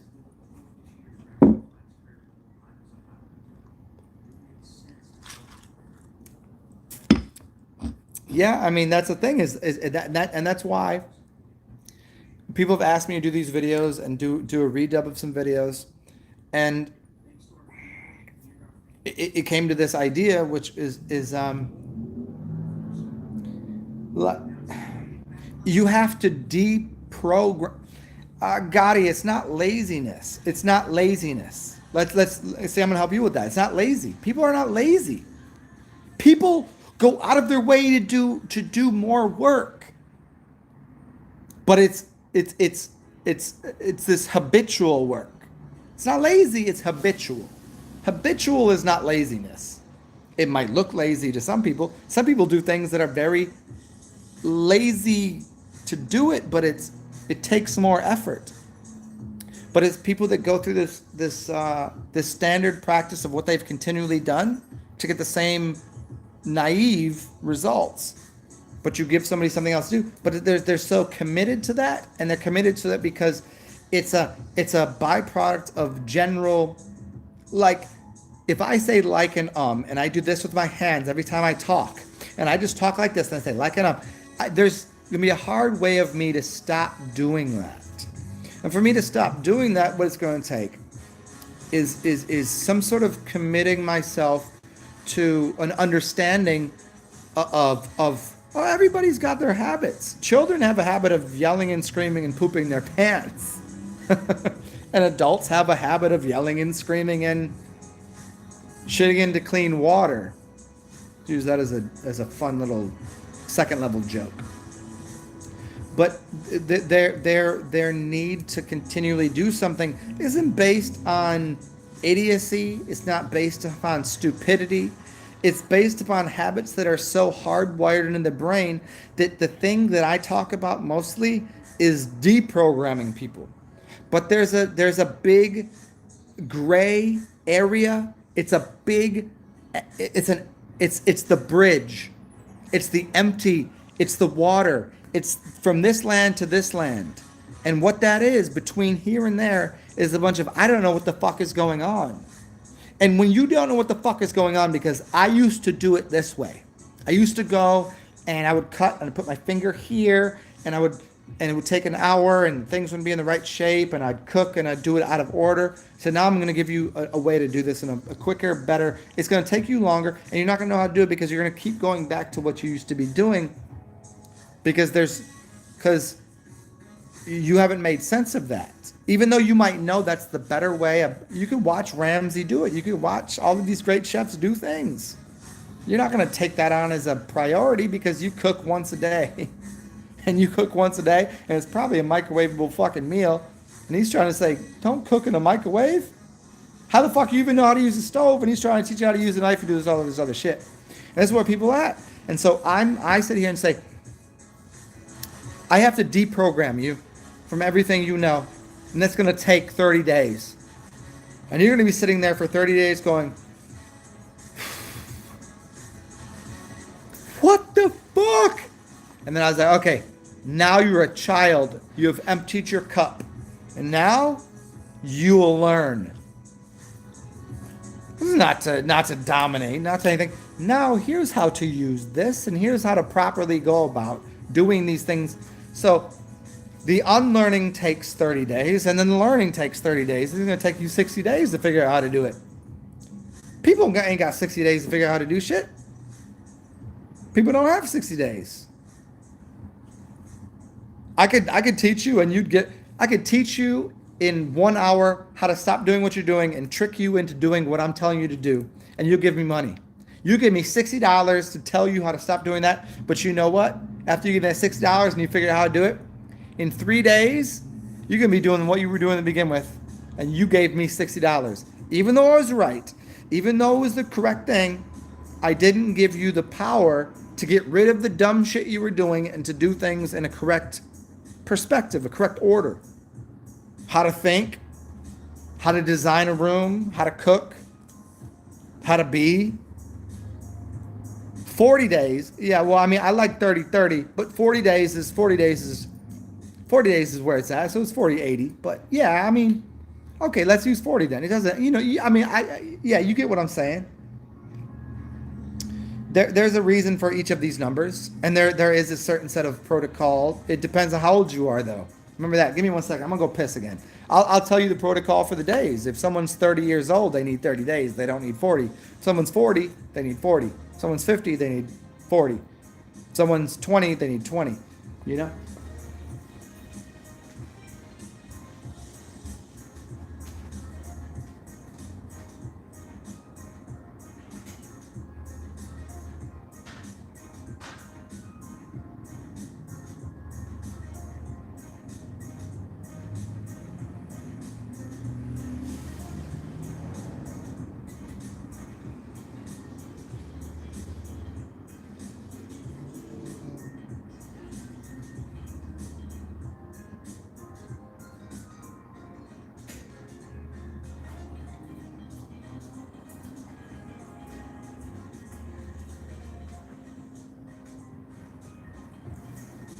I could be the smartest person in the world. I could know more than anyone knows. I could hypnotize you right now into doing what I tell you to do. You're in my company for 1 hour a day. I could hypnotize you into that. And that hypnosis will last for a little while. But if you're in the company of other people that are dumb for 9 hours a day, that 1 hour of influence and that hypnosis will wear off. And even if the hypnosis was for a good reason to help you, those 9 hours that you spend with the rest of these dumb assholes is going to overwhelm the 1 hour I spend with you. I could spend 1 hour with you every fucking day for 40 days. That's not going to overwhelm 9 hours of hanging out with fucking idiots that continually tell you. This is why people, this is the whole flat earth thing, right? Oh, did I say flat earth? It's a flat earth thing. It's the idea, not the fact that it is flat or it is a ball. It's cognitive dissonance. Cognitive dissonance will reprise itself, will come to fruition again and again based upon the lackluster clusterfuck of reality that is everyone that is around you in every single moment and every single day that is going to look at you and say, you're an idiot. Because you're not going to be very skilled at it. Until you become proficient, a professional, no one's going to give a fuck. Do you remember this dude? He plays for the Miami Heat. Let me give you an idea. If you're into basketball, I like basketball. I think it's a good reference. This dude, his name is Tyler. I think his name is Tyler Hero. High school. He was. People just was like, this dude ain't going. He fucking sucks. No good. People talking shit. People talking shit on him. 2017. You can watch videos. People talking shit on this cat. He can't hoop. He gave these motherfuckers 42 points in some game. He gave these motherfuckers 40, 10 boards, all this shit. Right? They said he ain't even good enough. He ain't even good enough to go to college. The dude was already going, what, Kansas? Got it. Where'd he go? Kansas or where'd he go to? Help me out with this one. I forgot where he went. And he was first round draft pick, and now he's playing for the Miami Heat, murdering motherfuckers. Playing with Jimmy Butler. –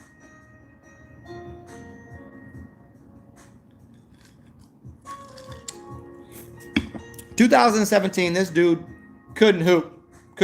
Nobody believed it. One of the coaches said he ain't shit. He already signed a fucking contract. Well, whatever, to go to. It wasn't Butler. It was one of the blue colleges. It was Kansas, Kentucky, or something like that, right? And then he got drafted after being a freshman and plays for the Miami Heat. And now he's playing with Jimmy Butler, getting buckets, son. What's anybody saying? These cats playing in high school talking shit on this dude who just give him work every day. Done. What do you want? That's how people perceive things, and that's the way you go about life. Let me explain this in that perspective of what I just gave you. So if you go your life learning how to do something and everybody's laughing in your face saying you don't know what the fuck's going on, you're going to normally slip into that and be that. I'll be that. So be that. But if you listen to who's telling you 1 hour a day what the fuck's going on, that another 9 hours is a bunch of fucking 8 to 5 working chumps, that people out here telling you what the fuck the real is, they're going to get you professional 2 years. Done. You listen to 1 hour a day of a professional, you're professional in 2 years. Or you're going to listen to people 9 hours a day for the rest of your life, and you're going to be a fucking 9 hour a day cocksucker working in the fucking, you're going to work in the fields with these assholes. Because they ain't making $2 million a year. I don't care if anybody thinks NBA players are Illuminati. I don't care if people think that dude is getting it. The fuck you gonna do about it? The dude is living his life. He's living his best life. I don't care what you fucking think about. I don't care if he's using disguise and doing it, 10 other things. He's doing it, and he's getting money. He's getting laid. He getting food. He getting properties, and people like him. And there's a bunch of fucking dumb asshole haters out here saying, well, you should have listened to the guys that were telling him 9 hours a day he wasn't going to be shit. He listened to one motherfucker. He listened to himself every day that said, I'm better than this and I'm going to get it done. And I'm out here telling people 1 hour a day. I'm telling you 1 hour a day. Baby steps. Here it is. Here's how you can improve your life. And if you choose to listen to these other assholes to tell you you don't know what the fuck's going on, and I don't know what I'm saying, that's your business. That's your problem. He called the hero for a reason, huh? The Heat will probably get pretty deep in the playoffs, but the Lakers will win this year. So here you go. Lakers win. It's a Kobe year. Lakers win. Heat get pretty far.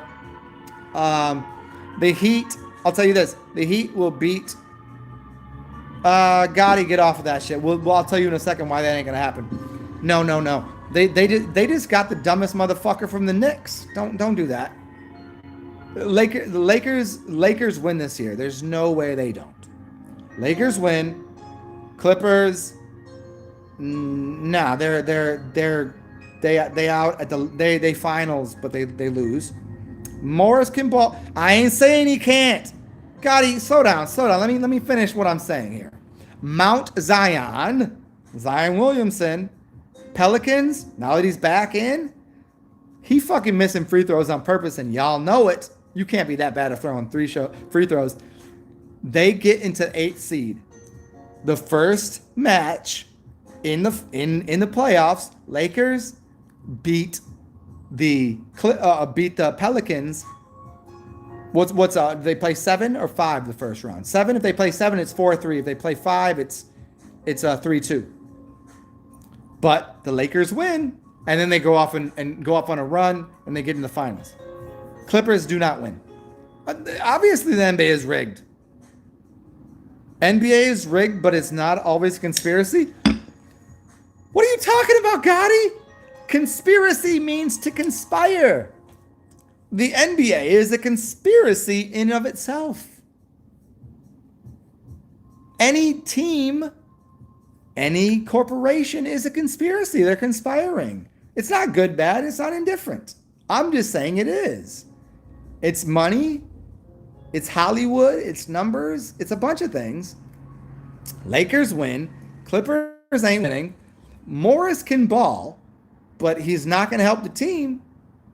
In the long run, he's going to get kicked out of the playoffs because he's going to do some wild ass shit. You can see it happening already. I already think that J.R. Smith is going back.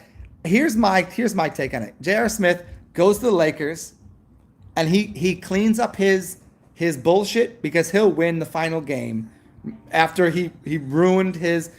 The dude came out of high school. J.R. Smith is one of the greatest basketball players to ever live. Anybody that thinks otherwise is a fucking moron. Just to be factual, because he's one of the best three-point shooters, blah, blah, blah. And he's a baller. J.R. Smith goes back with LeBron. Even if he doesn't, Lakers still win. Clippers are not going to win. Pelicans lose in the first round as an 8th seed because his name's Zion. And I think Boston's going there, and I think Brooklyn and Boston are going close to the finals. We'll see. I haven't figured that out yet. But it's all conspired. I'm conspiring to drink this. Do you see? I'm conspiring with this ice and this beverage right now. I'm conspiring with you, my friend. Do you see what I'm saying? Conspiracy theory and conspiracy shit. Everyone conspires, man. Yeah, we'll see. But Gotti, get on my level here. You got friends? You want to make something happen? You're conspiring with your friends, right? You conspire with anybody. Conspiracy ain't a bad word. Look it up. They've used it as a bad word. I'm not saying conspiracy is good or bad. I'm just saying it happens. So we will see. I'll bet with you right now. Hey, right now. Gotti, do you have a channel? Do you make any videos? Have I ever seen your face? I don't know. Well, let's make a bet right now. I'm gonna make a bet with you. It's on me. That I think Gotti, the Lakers win. I think JR comes back. I like him. I like him as a human being. He seems like a. No, you don't. Okay. I think J.R. Smith's a magical human being. Is he masked up like most of them? Maybe. I don't think so though. I think J.R. is pretty. I think he's a legit dude. I think he's a cool dude. I could be wrong. I don't think everybody in the NBA is in on it the whole thing. I don't think every play is scripted in football. I think most of it is. Do I think everybody knows the extent? No. Do I think everybody in boxing knows how like they just know when the fight has to be over and how it has to be over? I'll give you $1.4 million to fall in the fourth round. No. Don't fall in the fourth round. I'll give you $100,000 and you probably ain't gonna fight no more. I'll take 1.4 million. Thank you. Father Time caught up with LeBron. No, how? He's literally in the talks of anybody that. Do you even play basketball? Can you even dribble a ball? Do you even have both your arms? How are you typing right now? I don't even know how you're typing because you're saying LeBron isn't capable. What is he averaging? Yeah, you should probably continue to watch. I don't know what you're saying. LeBron is not in the top 5 players. I'm not gonna call him top 3. I know boxing. I know all the sports are rigged, but you're telling me LeBron is in the same breath?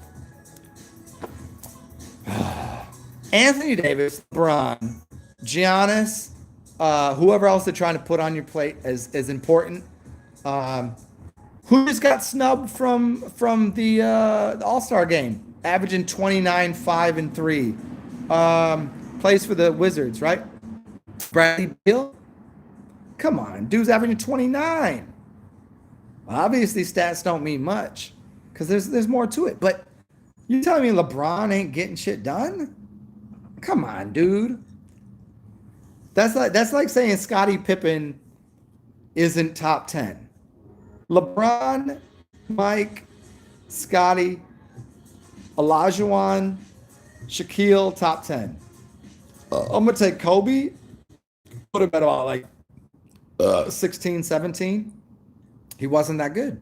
Look at the stats. Stats don't lie when it. Oh, Allen Iverson, 25, 26, maybe. I might even throw Allen Iverson out of the top 50. That dude was averaging 40% shooting.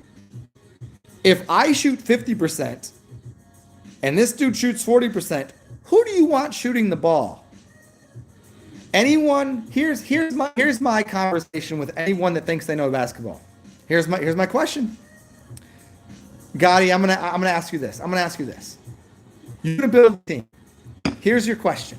This is all you have to deal with. And if this goes the wrong way, I know you know nothing about basketball. You know nothing. Do you take Steve Nash or Allen Iverson? Steve Nash, Allen Iverson. First round pick. Thank you. I was thinking that maybe you were going to go real hard with that. All right. Then okay. And I'm going to use a very similar. I'm going to use a similar question. I'm going to use a very similar question. Carmelo Anthony or Tracy McGrady?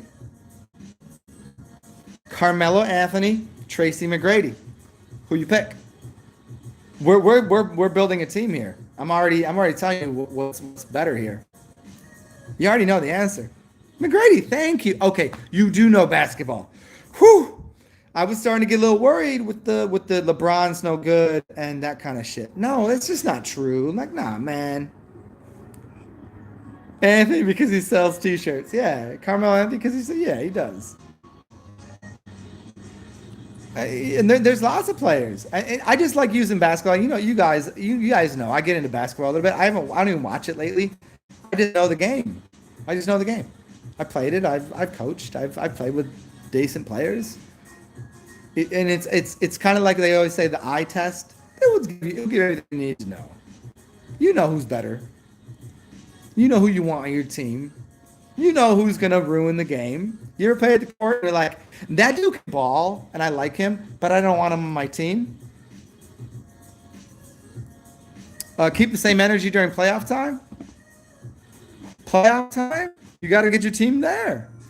What I mean, okay. Let's continue this conversation. I like this. I like this. Who do you who do you think who do you think you should choose during playoffs? I would choose. I wouldn't. You know, there's some players that during playoff times. Again, we have to. LeBron wouldn't make the playoffs without AD. That's not true. How many times has LeBron has been to the finals? 9 times. What are you talking about? I'm not. I do not. I do not. I don't give a buck about East and West. It's all rigged. And I don't care about LeBron. I don't think he's the best ever. I'm not on LeBron's dick. I don't give a fuck. I'm just saying, from skill level standpoint, I've already told you I'm taking Scottie Pippen as my #1 draft pick in any league ever. But I wouldn't take him first because no one else would. I would just leave him for the second round. I would just take the easy #1. I would take Shaq or Wilt or some big. I would take a big. You're not getting any fucking buckets in here. I would take that. I would take Wilt, Olajuwon, or Shaq. You can't deny that. Just take that. Just be done with it. No one's getting inside. You're done. And then you take a shooting guard. You take your point guard third because nobody cares about point guards. I would take Mutombo. Yeah, I got you. I would take Olajuwon and Mutombo. I would take Mutombo or Olajuwon. I think they're pretty fair to. I think they're an equivalent player. They're very equivalent. I think Mutombo. I think Olajuwon just had a little more offense to give. You know. So I'm still taking because of how picks would work out. I would take you're getting no buckets inside player. Then I'm taking a shooting guard. I would take Agent Zero. I would take Gilbert Arena over most of these motherfuckers. Come on, you wouldn't take Gilbert Arenas when he was out there really doing it, shooting people up for real. I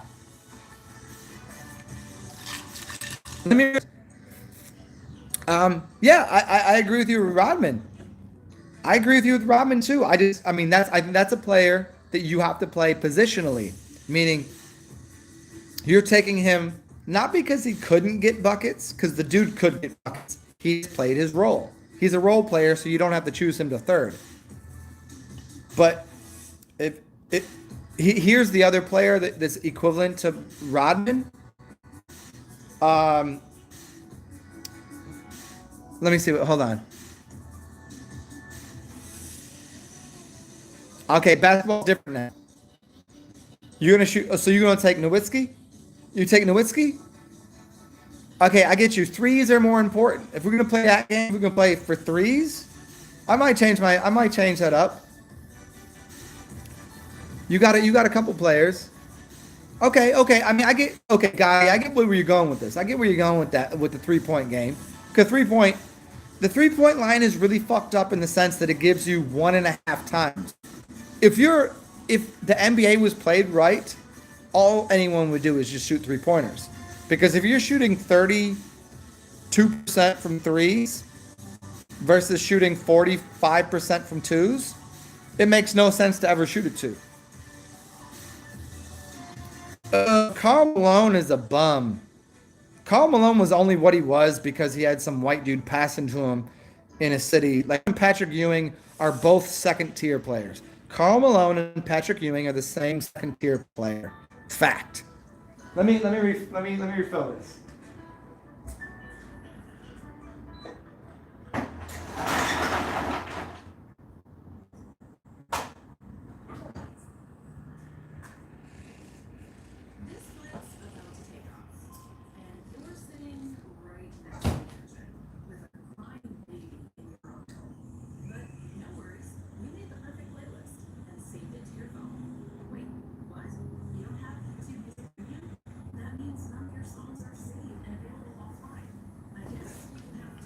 All right, so let's do this. Let's do this with the draft picks because now we're into basketball a little bit. Draft picks. You take anybody from any time. Anybody from any time. Pick your team. Yes. Karl Malone. Karl starts with a K, my friend. The fact that you think his name starts with a C says you don't know basketball. So you already tapped out. You tapped out. You tapped out. You said Carl with a K, with a C. It's a K. Karl Malone. Karl Malone, come home alone, Cologne. Karl Malone, come home alone, Cologne with no trophies because they stole the Jazz from New Orleans. And I was in. They don't win. They don't win shit. No, it's all for entertainment purposes only. Strictly based upon playing ability. You have to pick center first. Then you pick a two-sided player that is a forward slash shooting guard. Forward shooting guard. I'm taking any big man, any of the three that I named, and then I'm taking Scottie Pippen as my second round draft pick. It would be first, but I don't need him first because no one's going to take Scottie first because I don't understand how important he is. And then, because of the league these days, you cannot take a one-way player like, say, Rodman. Rodman's genius, but you need somebody that can also really pass the ball a little bit. And there's some players these days that can. Drexler. Okay, here you go. Fritz, Mike, Magic, Kareem, Charles, Clyde. You got to get rid of Charles there. Charles is well undersized and overrated. Mike is fine, but I would trade Mike in for Scotty any day of the week, anywhere. I would take Scotty for Mike. Like it would be a simple trade. Magic is fine. I think his name's a little overrated. There's plenty of people that can do that. I would take Mike. I would take Scotty. Magic. I'd take LeBron. Kareem. I could do that. Charles would be traded in for just about any power forward these days. Any power forward that's powerful, I would take that because they're going to be bigger and more dominant. Clyde Drexler is another sly one. So Charles would have to get traded in. Jordan traded in. Kobe. Okay, here's the problem, Gotti. Can I tell you the problem with your team? Because you're not looking at it. You're looking at it from stats. Kobe ain't gonna pass the ball. Kobe ain't gonna pass it to nobody. The only reason Kobe got 5 assists a game was because he had to. He had to pass the ball once in a while. Kobe is wildly overrated. Kobe is a second-tier Michael Jordan. Bird, maybe. But Bird would not be content. Bird would not contend in this era. You want Bird? I'll take rather than Bird, I'll take Dirk Nowitzki over Bird. And in fact, here's who I'll trade in. I'll take Steve Nash. I'll take Steve Nash as my point. What are you going to do? The dude is 50, 40, and 90.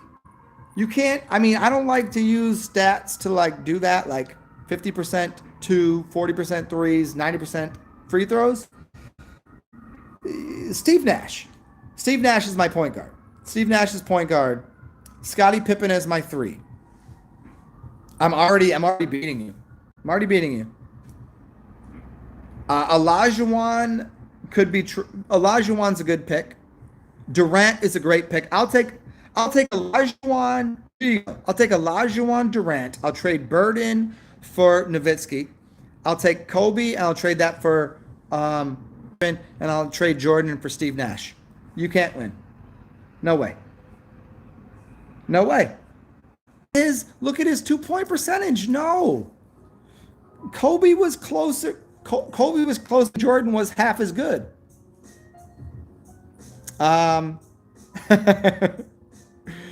Longley. Get rid of Longley. That's ridiculous. What a great squad it was. But you can't. I'll take Mike Jordan if I need to. Mike Jordan is just an obvious pick for anyone. But you're not gonna. If I'm giving you first pick, I'm not getting Jordan. Most people are. So I'm gonna take Pippen second again. I think there's better first picks. If I have to go, the whole thing is my gambit, and I just get to pick the best, and doesn't matter who you pick. That's different than if you get to pick because I know who someone's going to pick, and they're going to pick the wrong player. They're going to pick the wrong player every time. Who's the dude that played for? Here, hold on. Let me trade in one person. If you take Dennis Rodman, Who used to play for the Pistons? Sam Bowie. Yeah, I know Sam Bowie.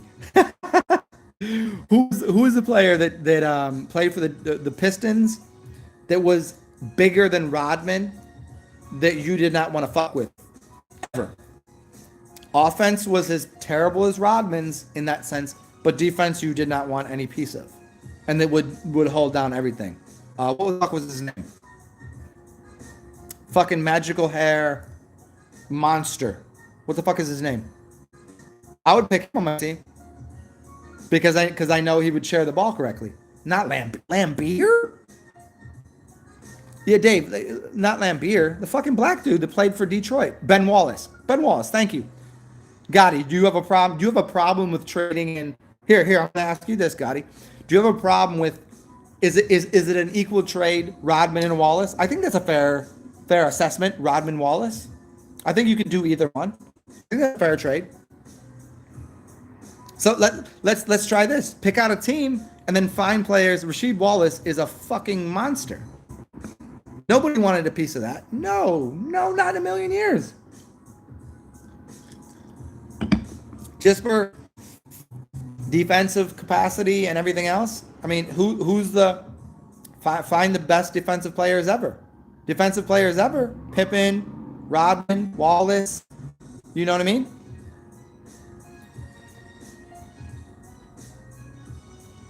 Jordan was always on there, but again, I think there was Jordan rules playing a game, but okay, so you got that. So, okay, go here, Gotti, help me with this. This is fun. I'm having fun with you. Everybody else, I don't know if anybody else knows what the fuck they're talking about. Position, let's go by position. Give me your, and this is for everybody else too, even if you think you know basketball, you don't. Okay, cool, Dave. But this is fun for me. We'll go on to something else in a second. Give this conversation 5 more minutes. Take every position and give me your top 3. Give me your top 3 point guards, your top 3 shooting guards, your top 3 forwards, top 3 power forwards, and your top 3 centers. And then the dilemma with that, even after we've done that, is you have to pick a team that's going to function well together, which nobody puts into their, they go, I want Allen Iverson. I want Kobe. Allen Iverson and Kobe are fucking magical in one way, but they're ruining a team. I know, yeah, Dave, I know. But they're ruining a team. They just are. I don't care that Kobe won. There's a reason Kobe won. 8, 24, 24. He just, come on, man. I mean, it's all rigged, but the highest level of Stockton, fuck out of here. John Stockton is lame. Jason Kidd, I'll take Jason Kidd as number 3. Magic, point guard Curry, Isaiah Thomas, and Kyrie. I enjoy the fact that you took Kyrie because Kyrie, I'm going to put as number 3 or number 2. Isaiah is number 4. And Steph Curry is number 10. Steph Curry is the most overrated player ever. The league did it. The league gave him a pass and gave him everything. You have to know that. Skills-wise and everything. Reggie's what was he? He played a 2 and a 3, right? He played a shooting guard and a shooting forward, right? He's not the best shooter of all time. No. Can I help you with something? Okay. Even if everything was everything was all the same. If we just gave he's shooting 9 threes a game. No one's given a green light to do that. If you gave all of the good 3-point shooters that many shots a game, they'd equally be doing what he was doing. Reggie Miller was only shooting a fraction of how many. If I get warm, look at, if we go to the gym right now and I play with some people and they give me 3 shots, I might miss all 3. You give me 5, I might make 1 or 2. You give me 10, I'd probably make 5 or 6. Do you know what I mean? You gotta have warmth. You gotta have comfort. If someone gives you confidence, you're gonna shoot. If you get the green light to shoot anytime you want, look at J.R. Smith, man. Let's be honest. One of the greatest shooters ever. You can't take anything away from him. He came fucking out of high school. The dude was murdering people. His dribble was off the chain. His everything. He was good. He could have been better. He should have been. He should have been. The only thing that didn't get him to the top of the tiers of the league was because he's a goofball. He's a goofball. They couldn't have him as like the greatest basketball player ever, even though he was up there. Even though I think that everyone knows he's a capable offensive, defensive player. He's a capable passer. He's a capable dunk on your ass. Capable of playing team ball. He's capable of the whole thing. J.R. Smith is one of the better players to ever play the game. But that's on the low. Nobody wants to hear that because he made a couple. He's a stupid mistake. He's not really. He untied some shoes. He made. The dude could shoot. The dude could do just about everything. Reggie was good. Yeah, 4 out of 9. Yeah, I'm good. I'm good with that. 4 out of 9. You know what that is percentage wise? You up in the 40. You up in the 40%. You take less shots. The first person to get the opportunity to shoot 9 shots from 3 a game is Steph Curry. Other than that, nobody's doing that. So of course if you shoot 7 versus 9, 1 shot makes a huge difference. And you got man-to-man versus zones. Back to this because I didn't read. So we got So Gotti, keep going. So you're right. I'll give you Kyrie Irving, and Isaiah's good. Isaiah's number 5 for me. Steph Curry's out of the top 10. Kyrie is already in the top 3. Man-to-man versus zone makes a big difference. Yeah. So who? Okay, so we got shooting guard, point guard. Who's your point guard? I might even take Jay Williams, even though his stats were horrible. I would take him because it'd be hilarious. Because as much as his stats were kind of lower, he could make everybody better. He was a passer first, and he made the game entertaining. Even though that's not much to do with what we're talking about, I would take Jay Williams over most point guards. Jay Williams is a fucking monster. You ever watch any of his after he's playing? Like he's playing at the gym just fucking around. Jay Williams is a fucking beast, dude. Jay Williams and Steve Nash, like not to give you the whole white thing, but there was something very specific and spectacular about the way that they played the game. You know, Steve Nash wasn't necessarily flashy, but he did some wild shit that only he had the specific capacity to do that other people couldn't do. Very Kyrie Irving. Irving is a 2 first, but a 1 second. He's not a passer first. So passing first game, I would take Jay Williams because he's a better passer. Steve Nash, I'm always taking a Pistol Pete. Yeah. Pistol Pete. Yeah, man. Yeah, Jay Williams is a fucking down-to-earth dude. He's good. And you got Jay Williams and Pistol Pete and Steve Nash. There's this, and it's not because they're white. It's just they had the same style of play, and you could find, and even Kyrie is in that style of play, but he plays more of a 2 guard because he can get a shot off anywhere. Steve Nash couldn't necessarily get a shot off because he didn't have. He could get his shot off in the lane, which was crazy, but he couldn't get his shot off against someone because he was probably not 6'1". He was probably 5'11". You know, and he just didn't have the bounce, so he couldn't get that extra. He could fast you. Obviously, if you're averaging 50, 40, and 90, you're getting it done. So how about a three? How about a 3? Who are you going for 3? Okay, so there you go. So who's your 3? Let me go pick real quick. Figure out who your 3 is. So I think we figured out point guards, shooting guards. But I like to, again, 2-way players are always more important, especially if we're building the best team ever. You got to have 2-way players. You can take maybe one person on your team that is just defense. So who's your 3 and who's your 4? 4 is a hard one. 4 is a very hard one. Kevin Durant, yeah. Bird is never in my conversation. I think he's overrated. I think he's overrated. There's nothing about Larry Bird. I just don't see it. I just don't see it. I don't think Bird's game transitions. Sean Kemp was a crackhead, and I love it. Sean Kemp, I love. Sean Kemp was a two-way player. I would take Sean Kemp. Watching his highlights, yes. Who's playing ball in 79? We're in 2020, brah. You know? Could Bird get along averaging anywhere near what he was averaging, doing what he's doing now? No. He's not athletic enough to get it done now. At the four, I got you. Nowitzki, Kevin Garnett. Kevin Garnett, Kevin Garnett is gonna be 5th or 6th. Over Kevin Durant, I'm taking Anthony Davis or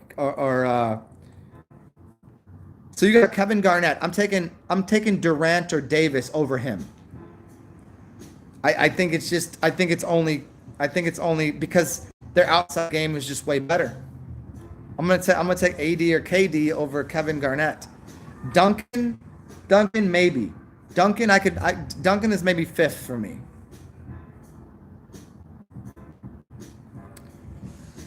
I'm gonna go piss again, but I'm taking for my second team. I'll take Kevin Garnett and Larry Bird and put them on the same level. I just don't think they have really what it takes. Did Garnett win a championship in Minnesota when he was the big ticket after coming out of high school? Did he win he won in Boston when he had 2 other bums that shot the ball, right? He won one?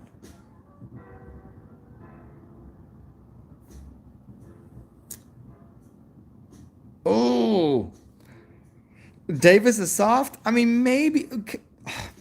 Are you really serious? All Kevin Garnett did was run his fucking mouth. Kevin Garnett would have got his ass whooped any fucking point in time. All he did was scream at people because he was a lengthy motherfucker with a loud mouth. That dude didn't want no business with anybody. He would have got his ass whooped. He wasn't hard. He just used his lengthy body to bully people. AD and KD are better than Durant, or excuse me, is better than fucking. I just don't see it. I just don't see Garnett being better than Anthony Davis or Kevin Garnett is not that good. LaMelo Ball, UV Hugh. I'm gonna go piss on your LaMelo Ball shit. Get the fuck out of here. No. You know what, UVU, get out of here. Get out of here. Stop it. Now you're just trolling.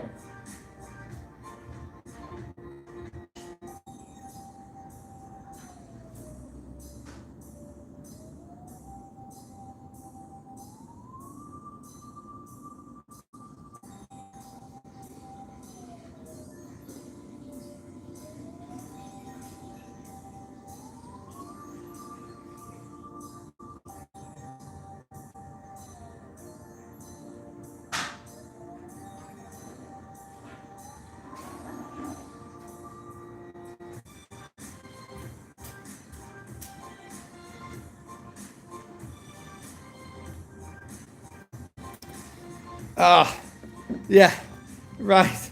The balls. Come on. You know better than that. I know. Rasheed Wallace is nice, but Rasheed Wallace still, again, if I go back to my earlier comment, Rasheed Wallace is 3rd in line. I'll take Rodman over Wallace, and I would take. Wallace is nice, but no, he's 3rd. He's later in his career when he played with the Knicks. He was nice because he learned how to shoot 3, and he was still a mouthy motherfucker. But that's a good conversation. Dunking from the 3. Dave, who is dunking from the free throw line better than MJ? This dude he played in the NBA, but he sucked at basketball. But he could dunk he dunked 2-handed. James White. Go look up James White. Hey, if you guys want, here's a little piece of information that you all don't know. The best dunker alive is 5'10", and he's French and he's white. Anybody know who he is? We change it up real quick. Follow what I'm saying here. Open up another window and look this dude up. Anybody know who it is? If you can name him, then you know basketball and you know dunking. James Harden, LaMelo Ball, get out of here, UVU. Stop it with that shit. LaMelo's nice, but he's not in this conversation. LaMelo's been in the league for 2 years, and you're saying, get out of here. Just come on, UVU. We're talking about the best team of all time, and somehow you're going to use LaMelo Ball to say he's better than anybody we've just named. Stop it. You're late to the conversation, UV. AK-47 was nice. We go with Kurolenko.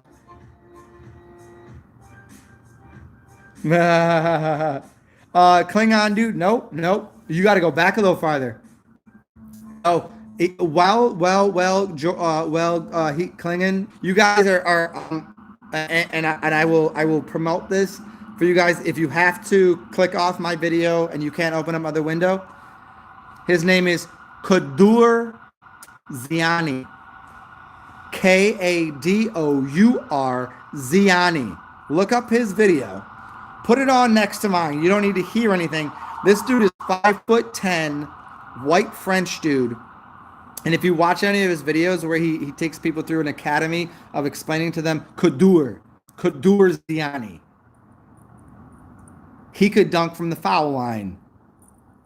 The dude was a fucking beast. And he took people through why flexibility and toe strength and yoga is important. Don't worry about that yet. Look up Kadourzian.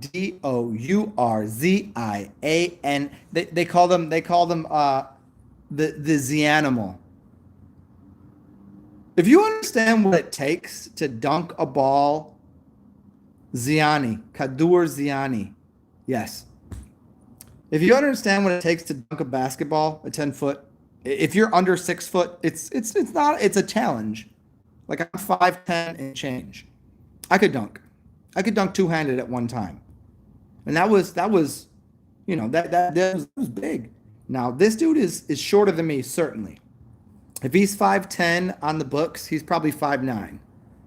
And I'm 5'10" 3/4. If someone asks me, I never tell anybody I'm 6 foot, but if I got shoes on, they assume I should play center because I just look bigger. And if you got an inch and a half because of the your shoes, I'm 6 foot something on a basketball. If I'm playing basketball, I'm 6'1". But no shoes on, I'm 5'10" 3/4. The dude's 5'8". And the dude could kick a basketball. If you took a basketball and put it at the rim, he could kick it out. Like if you stuck a basketball for where the rim and the backboard is, he could kick it. Kadur Ziani. Go ahead and watch that. If you got to turn this, plyometrics. It's plyometrics and isometrics.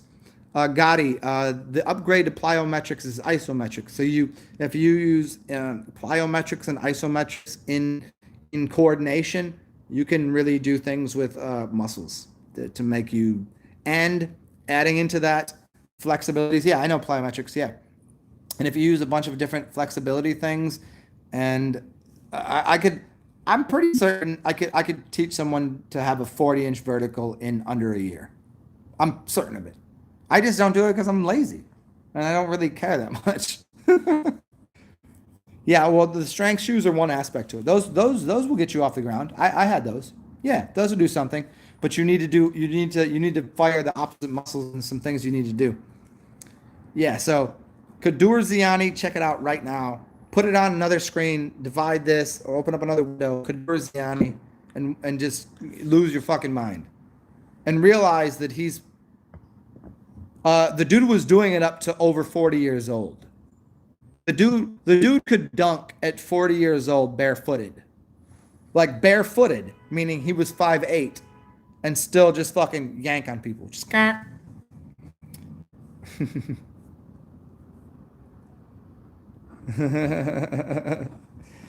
yeah, I mean the rest is important. There's it does this thing. That's your muscles have to be not your muscles can't know what you're doing. You need to take proper rest, and then you take long rest, and then a lot of fucking firing of isometric, which is Like right now, I can isometrically. A lot of people don't realize that. And then the upgrade is flexibility, which is taking your muscles, your skin, and your tendons, and pulling them apart from each other and letting them do the work properly. I could take somebody that had 24-inch vertical today and have them with a 40-inch vertical under a year. I guarantee it. Guarantee it. Unless they're completely confused and don't know how to like. Unless they're like goofy.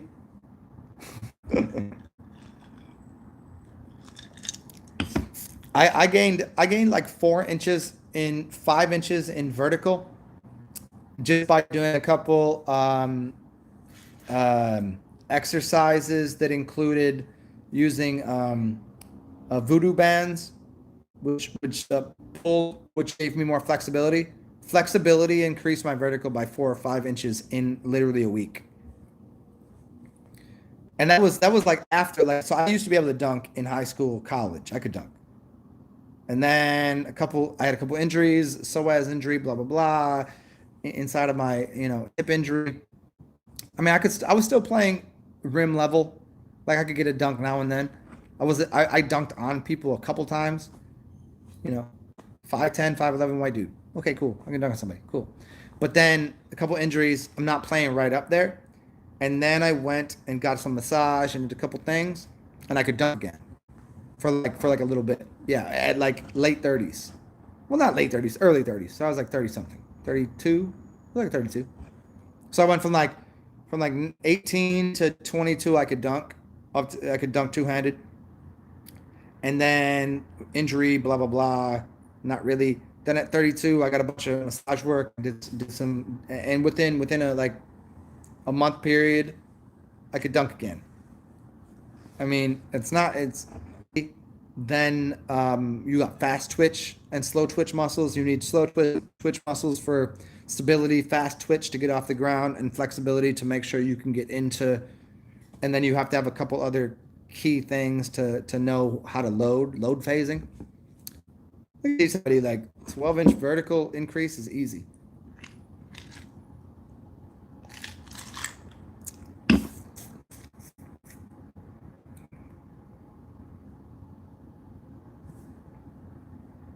Gotti, can I teach a 40 year old to get a 40-inch vertical? I don't doubt that. I don't doubt that.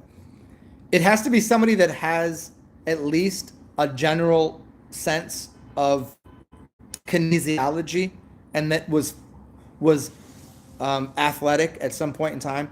You can't take someone that has never been athletic, that has no kinesiological muscle memory. I can't take somebody that's a putz, that's uncoordinated, and show them how to jump 40 inches. I can't do that. But somebody that has in their body some sort of historicity and memory of doing physical things, they could dance, they could move, they could jump, they could play sports, and they were at a decent level. And I could remove all of the things from their body that are hinging that are hinges that are stuck, and remove those and get their body into a position strength wise and flexibility wise, and strength, flexibility, and mobility wise, that adding 10 inches to someone's vertical is fucking cake. You should be able to do it in a few months. In probably 4 months, you should be able to add 10 inches to someone's vertical if they're out of shape. Like, I'm out of shape right now, where most of my life I could grab the rim. Right now, I'm not even sure I could slap the backboard. But if I did a few things, I could probably dunk in 3 months. Would it be clean all the time? No, but yeah, I don't doubt that at all. If somebody has the kinesiological memory in their body, and I don't have to reprogram. Yeah, you have to have your tendons have to be in order. Your muscles, your tendons, and your skin have to be separated, which most people don't have. Even people with really high verticals, I bet I could probably gain them 2 inches because they don't know a couple things.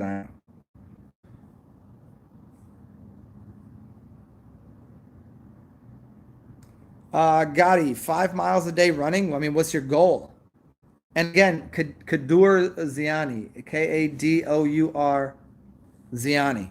No. I'm being dead serious. Like, I went from my palms on the floor.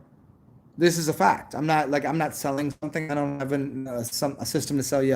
I'm just telling you there's a couple things you can do with, they're called voodoo bands, and a couple exercises you can do to remove the fascia. You have fascia that is glued to your skin and to your muscles, and when you pull those apart, and then you get into even deeper. Um, uh, if you do deep tissue massage and you get your tendons torn away from your muscles because they all get glued together. So most people have their skin connected to their fascia connected to their muscles connected to their ligaments and tendons. Their mobility is nil, their jump ability is nil.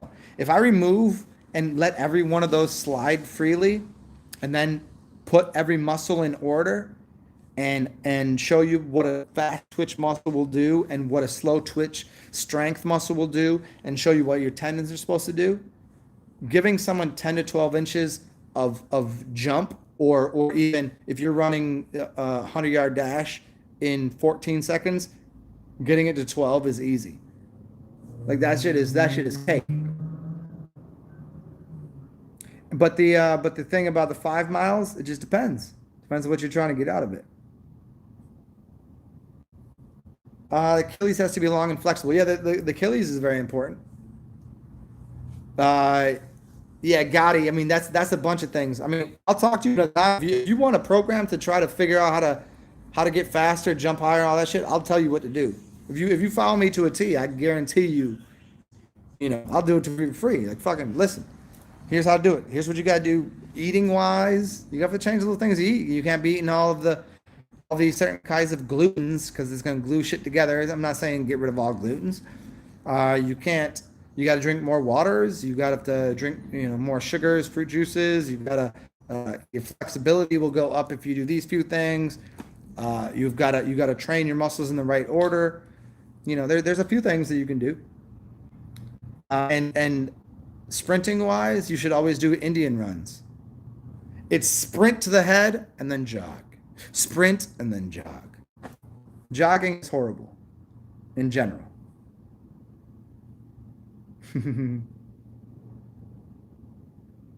Patrick drywall stilts.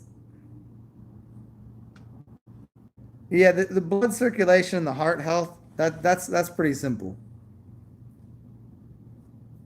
Yeah, gluten isn't a bad thing. You can make seitan out of it, and gluten's not bad. But the problem with it is what else people are eating with it, and what it's gluing itself to. Gluten, it is a binder. It's supposed to go through your system, but if you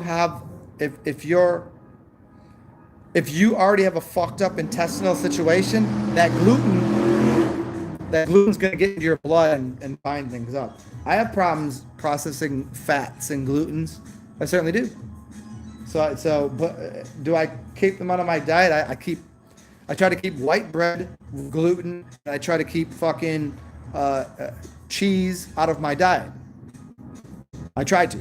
When I don't, I am stiffer and blood isn't moving and heart health is low.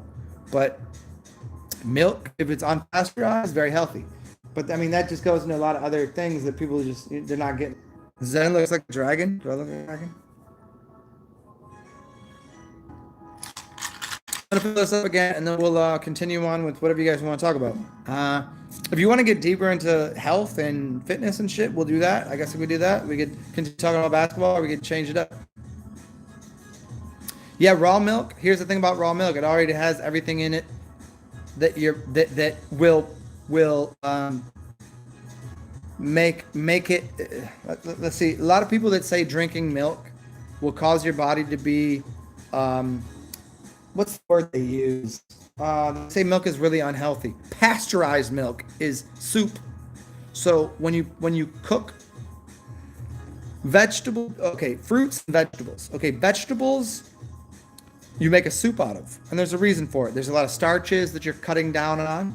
Fruits, you're using sugars, and you're cutting the sugars and you're boiling them, and you're getting rid of all of the things that are going to process the sugars through your system. So what's happening if you take juice from a can that's been pasteurized, it's been heated up, and you're drinking orange soup? This is a fact. You're not drinking orange juice. Now follow me here. If I give you an orange, you squeeze it into something and it's fresh, that's orange juice. Now, if I take that juice and I heat it up, I've pasteurized it and I've killed all the enzymes that are allow for the breakdown of everything that's going on in the juice. And I've made it soup, so it's orange juice. You heat something up, it's soup. So if I take milk, which is milk juice, the juice from a cow, and I consume it, it has all the enzymes and the bacteria to break down all of the milk fats and all that. But if I cook it, I'm killing all the bacteria and the enzymes. Now I have milk soup. So if you have milk in your refrigerator that has been pasteurized, you're drinking milk soup. And if you have orange juice in there, it's orange soup. If you want juice, you drink it from the actual thing, from the cow, squeeze the cow's milk and your mother's titty.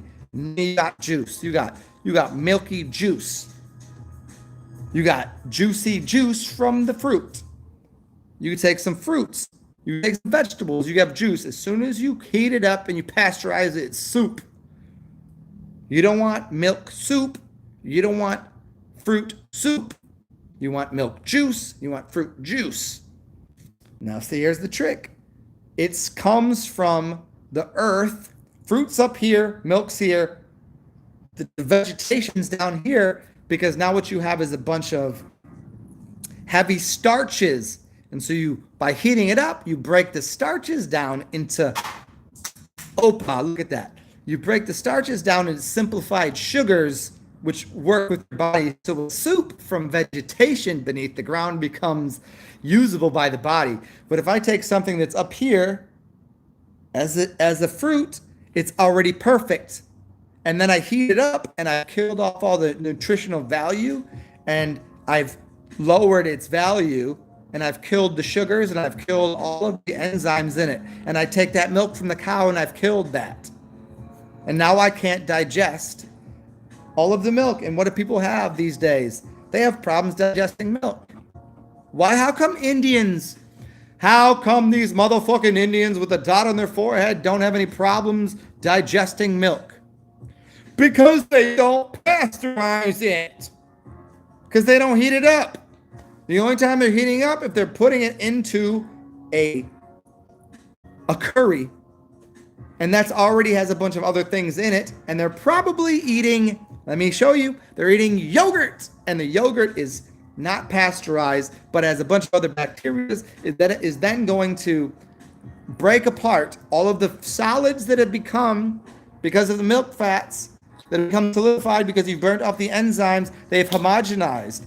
It's homogenized. It's become a big fat ball of glue, of cheese. Yet cheese, if it's raw and living, such as things that you can eat, like raw cheeses and blue cheeses, good for you. There's a bunch of healthy enzymes in there. Milk is good for you. Are you guys getting this? I know you guys are getting this. This is just for everybody else. So when someone comes across this, they'll go, oh man, bad. If milk is so bad, you dumb assholes, why do people come out of the womb sucking a mother's titty? Because it's unpasteurized mother's milk. Because it's unpasteurized. And it has all the enzymes in it to digest the milk, to split it up. Jesus Christ, people just don't get this shit, y'all.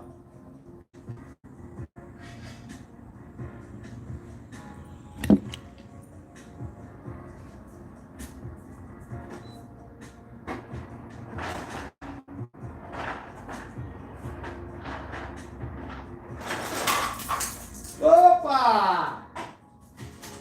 See, that's the thing. I know y'all can hear me a little bit. See, I say this shit to people that have PhDs, and they can't hear me. They cannot hear what I'm saying. I literally made a statement. Hold on. Let me fill this out. I've made a statement that is undeniable by people that deal with bacteriums and people that deal with biology.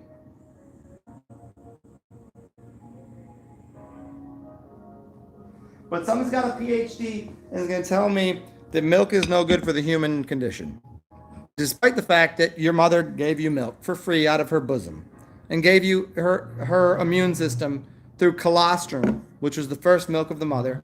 Every animal does this. And they're going to say, oh, milk's no good. No, milk's no good after you pasteurize it and cook it. That's when it happens. And I say that, and I just said everything that's fucking I've said everything that's factual. You can't combat anything I said because it's fact. It's a fact. You can prove it. And someone's going to go, 8 years of $180,000 of education will tell me that even though I understand the words that come in your mouth and it probably does make sense logically, no, milk was no good. Let me scroll through here.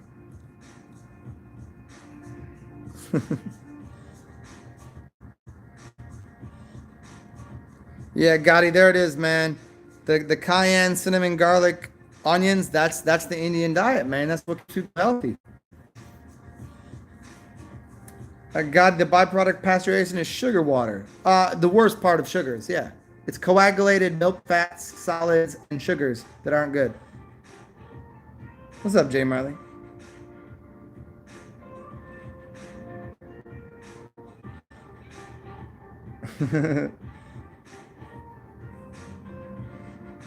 What's up, priest? What's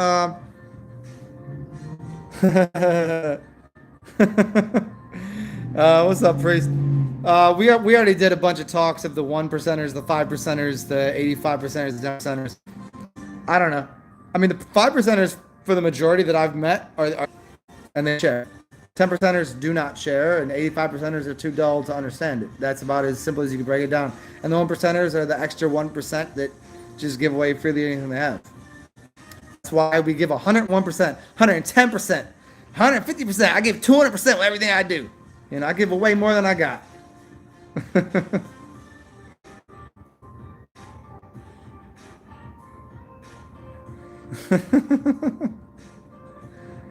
Yeah. Priest Mussolini. Oh, thank you, man. Yeah, I mean, you got to show and prove your work. I don't know. I just go with what feels right to speak, and I have this weird thing where my mouth just if it comes into my being, I have to say it, and it tends to be righteous. I talk a lot of shit with a lot of people for no reason. We can talk about basketball and talk shit about opinions, but if it comes down to like what is truth and beneficent for people, that's all I can offer. I don't care if I don't like you. I tell people like this. I've had gout. I've gotten my cornea scratched and had a laser stuck in my eye. And I could watch someone kill my child in front of me. And I would never in a million years hope the pain upon them that is gout or a laser beam stuck in your eye when you have a fucking, when it's been cut with a piece of metal. I would never hope that pain upon anyone. And so, if I know something, I'm gonna offer it to people. You know, I got no other way of looking at things. Especially if I believe I'm immortal. What a dumb thing. And if I say I am you and you are me and I is I, and if I have a tattoo on my arm that says, it says it right there. You can read it. It says en Lakesh. It says I am you and you are me and we are us and we are one thing. I would never inappropriate knowledge to people. I would never not give the highest form of wisdom to people. And that's just what I work with.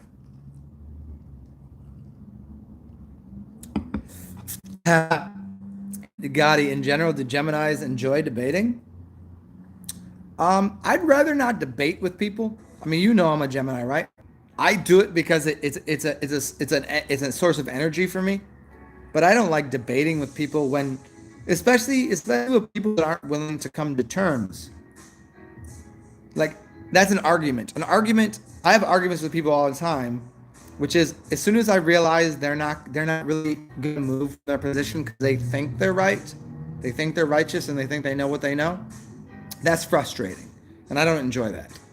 If someone is willing to have a decent dialogue and a conversation about anything, I've moved my position on a lot of things. If you listen to me when I was 20 versus when I was 25 versus when I was 30 versus now, I sound wildly different. Uh, I've gone back on opinions. I've even said, oh, that was the wrong thing to say. But as a totality, um, the only reason I debate is to try to improve people's position in life. If I say I can tell you how to make yourself more flexible, and I say take this, wrap this around your leg, move this way, and do this, I guarantee 100% factual information. You prove that here's how far you can move, and I'll prove you can move farther than that after I do this for you, or after I show you this. That's a fact. So that's not a debate to me. That's a piece of information. And if someone says, no, that's not going to work, and then doesn't try it, that's a debate that I don't really, that's a debate that people on the internet want to have all the time. Why don't you try it? Why don't you look at it? You look at the fact that maybe that's not the way you think it is. Maybe I could teach you something. It doesn't make me feel better to teach somebody something. I wish everybody knew half as much as I did, because I would have to talk less. I hate talking. It's a strain in my fucking jugulars. It's a strain in my thorax. I'll say thorax if I want to. The thorax and throat.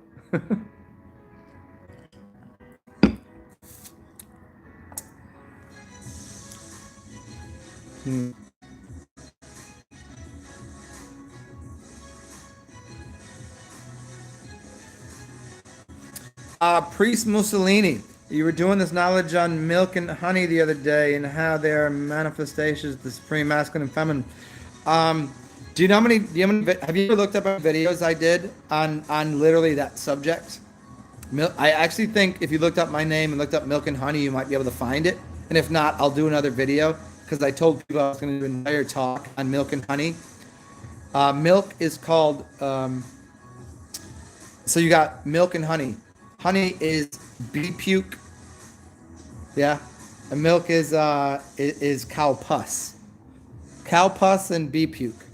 But in reality, it's something more divine than that. It's something that's connected to magic and the mother. So yeah, I'll do a whole talk on that if you never heard me give it. Yeah.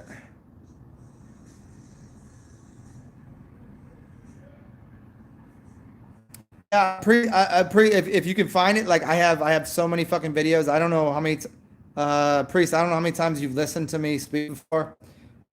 This is a general way that I speak. We're just kind of goofing off here, but there's quite a few videos that I think are pretty in depth into the things that people should know, and I title them like the way I want to, and I just don't have a lot of them.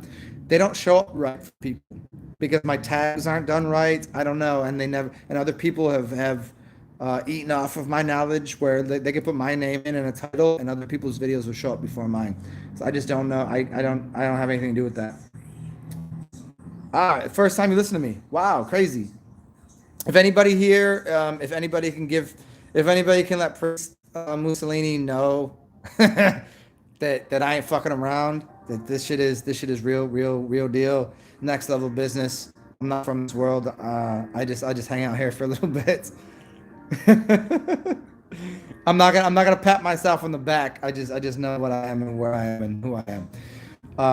But yeah, man, I'll do an entire video on if you want to, maybe tomorrow Monday, and I'll do a whole video and I'll do a reading from some writings I've done and from someone else's that is a hero of mine, if hero even fits the guild, milk and honey, because it's very important.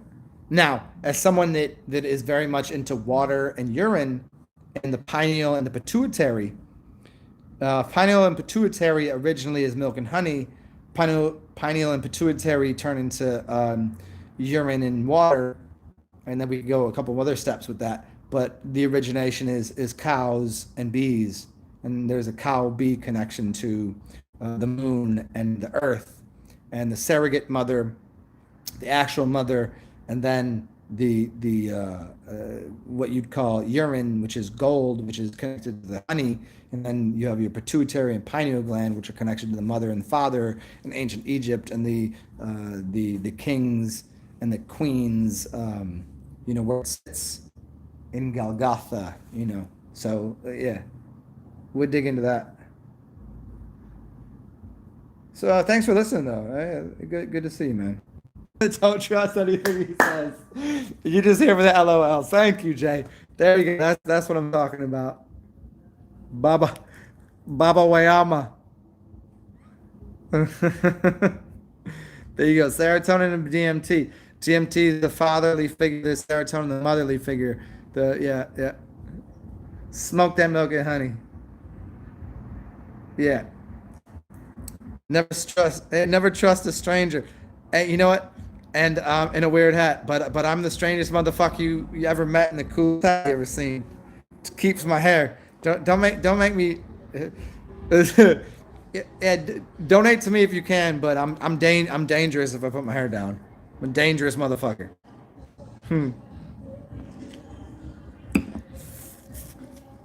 So yeah, anybody new here, and you included, priest, feel free to ask a question. I tend to locate myself as an encyclopedia of knowledge and wisdom of many realms. You got to feel good about yourself, and if I don't know it, I'm not going to say it. And if I think it and I don't know, give people look, it seems this way.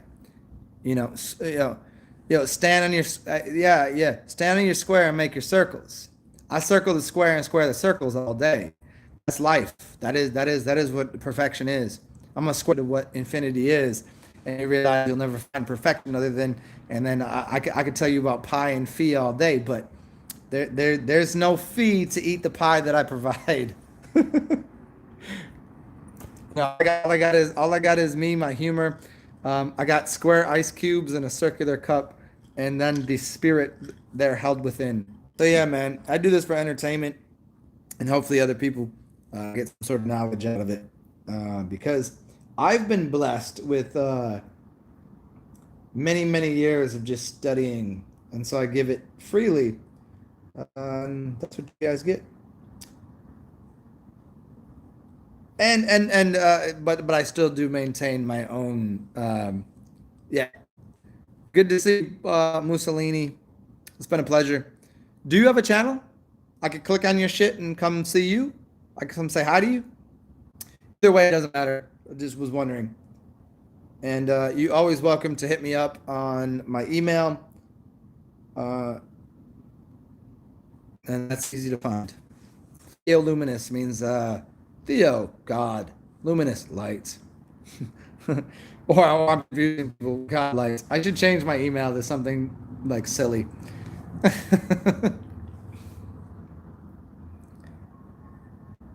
Cheers, man. Stay well, and as always, as this is always my sign off to people. I don't know why. I just like doing it.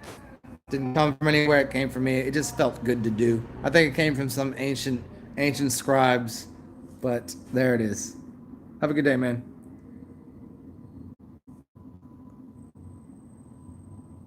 Oh, punctually? Yeah. Well, I mean, come on, man. Well, I'll be back in an hour. Yes, because sometimes shit happens, man. I mean, back in an hour. Well, it could be an hour for anyone. If I say here, Jay, if I'm gonna use semantics right now. If I say I'm gonna be back in an hour, maybe the person watching my video was listening to it at 5 o'clock. Maybe I made the video yesterday, and then somebody was listening at 5 o'clock today, and I came back on at 6 o'clock. Would I be wrong? Now I could play that game all day, but yeah, I hear what you mean. Like it's most of the time I like to come back when I say I will, but sometimes I got more important things to do, like I don't know, taking my dog out, taking a shit, taking a shower, a friend needs my help, you know, throwing myself off the balcony, and I got all these things to do. Gang, motherfucker.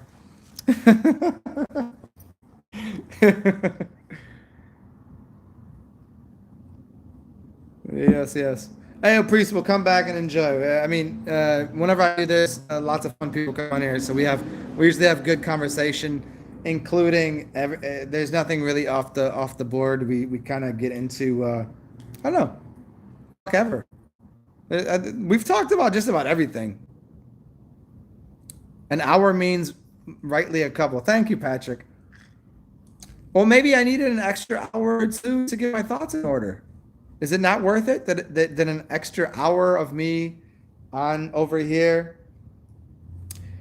Now, if I had if I was on, say, like Netflix or something doing something, and I said I'd be back in an hour, and somebody was giving me 10K to do it, I would probably change my habits. But like if I said I'll be back here in an hour and I've gotten paid $1, and I got fucking $100 to make over here because I can go deliver the good word to somebody. Uh, if I don't do that, then you guys ain't gonna hear from me. You know what I'm saying? You know what I'm saying, dog. Meow meow. Hold on, let me put some music on here. And in a second, I'm gonna put some of my music on, and I'll put it on the background.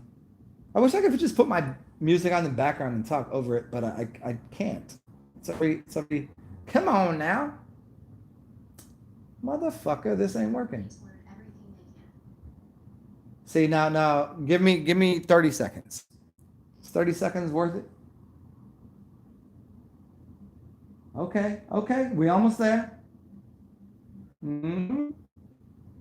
All right, we'll just keep with this one. Everybody likes it. After all, what is time really?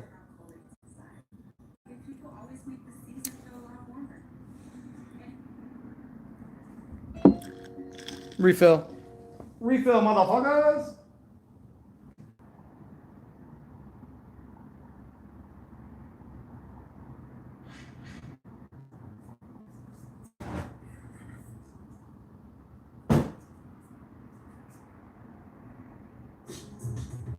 There it is.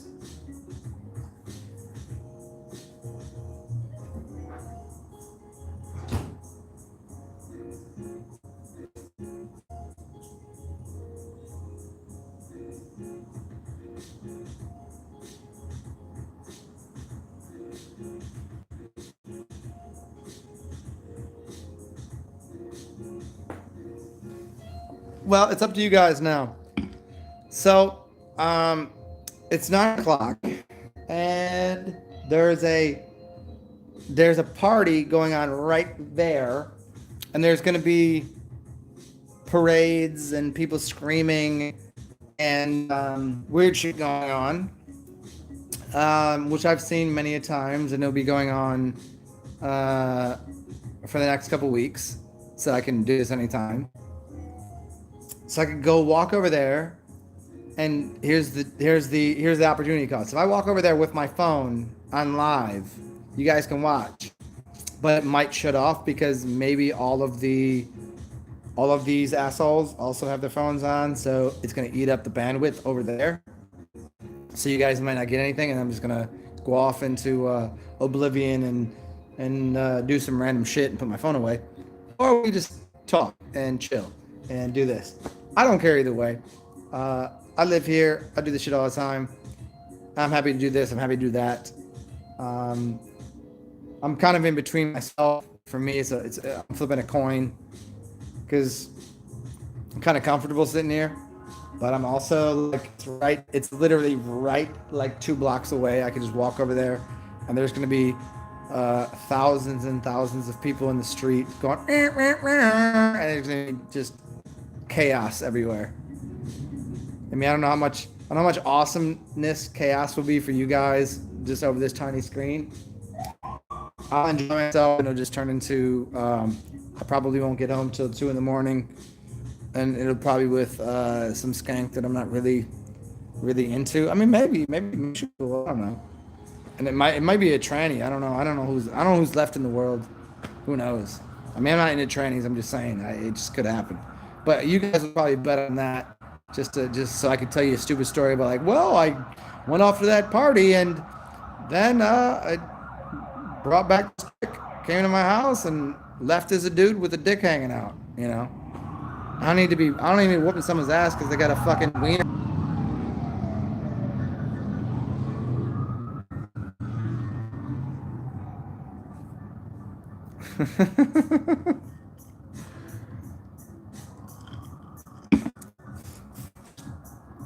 Let me go piss one more time, man.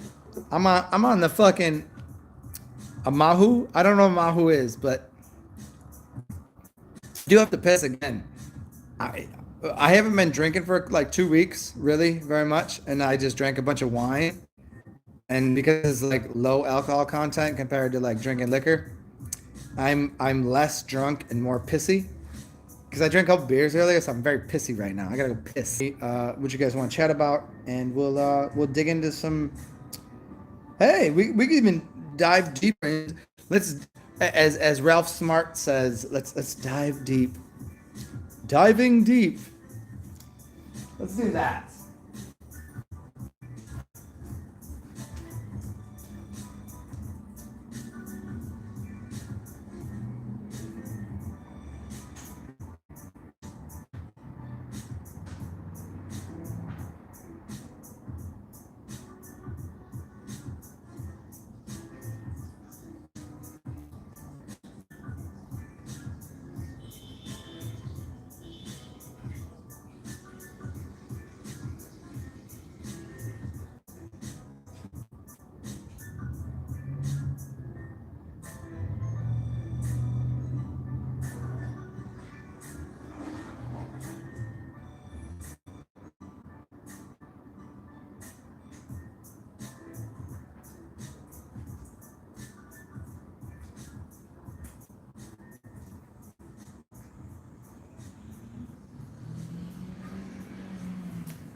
Well, there we go.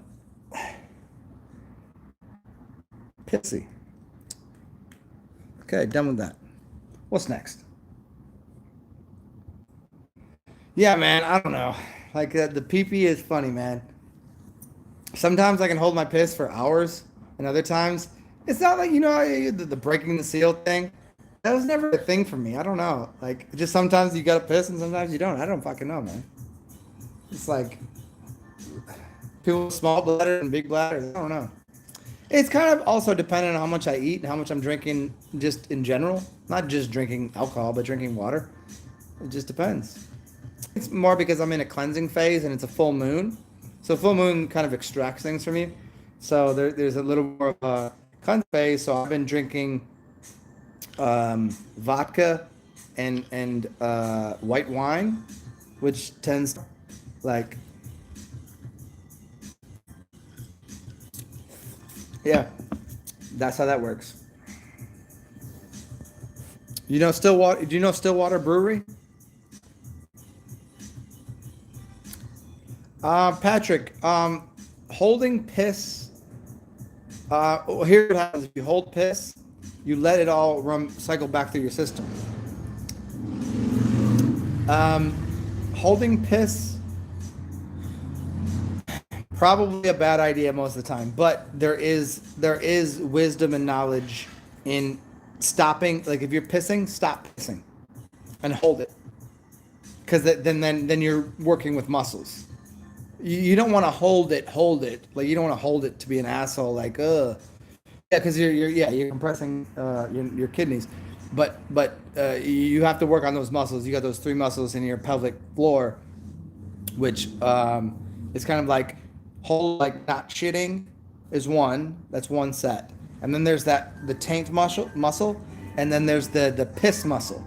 Those are three different things. Most people can't get between the three of those. And if you're good, it's very hard to like. Okay, there's my taint. There's my butthole muscle. Hold on, I'm doing it. You can't tell. There's my pee muscle, but I just peed, so I don't really have anything to hold back. But yeah, you shouldn't hold back a piss, man. You gotta piss if you gotta piss. You just piss. Yeah.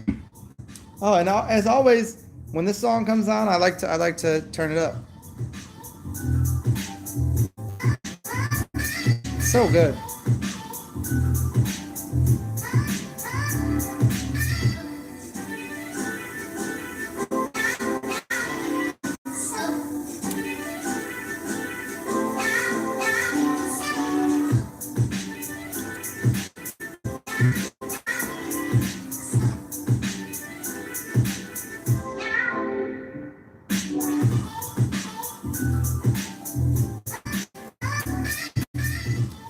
Yeah, man.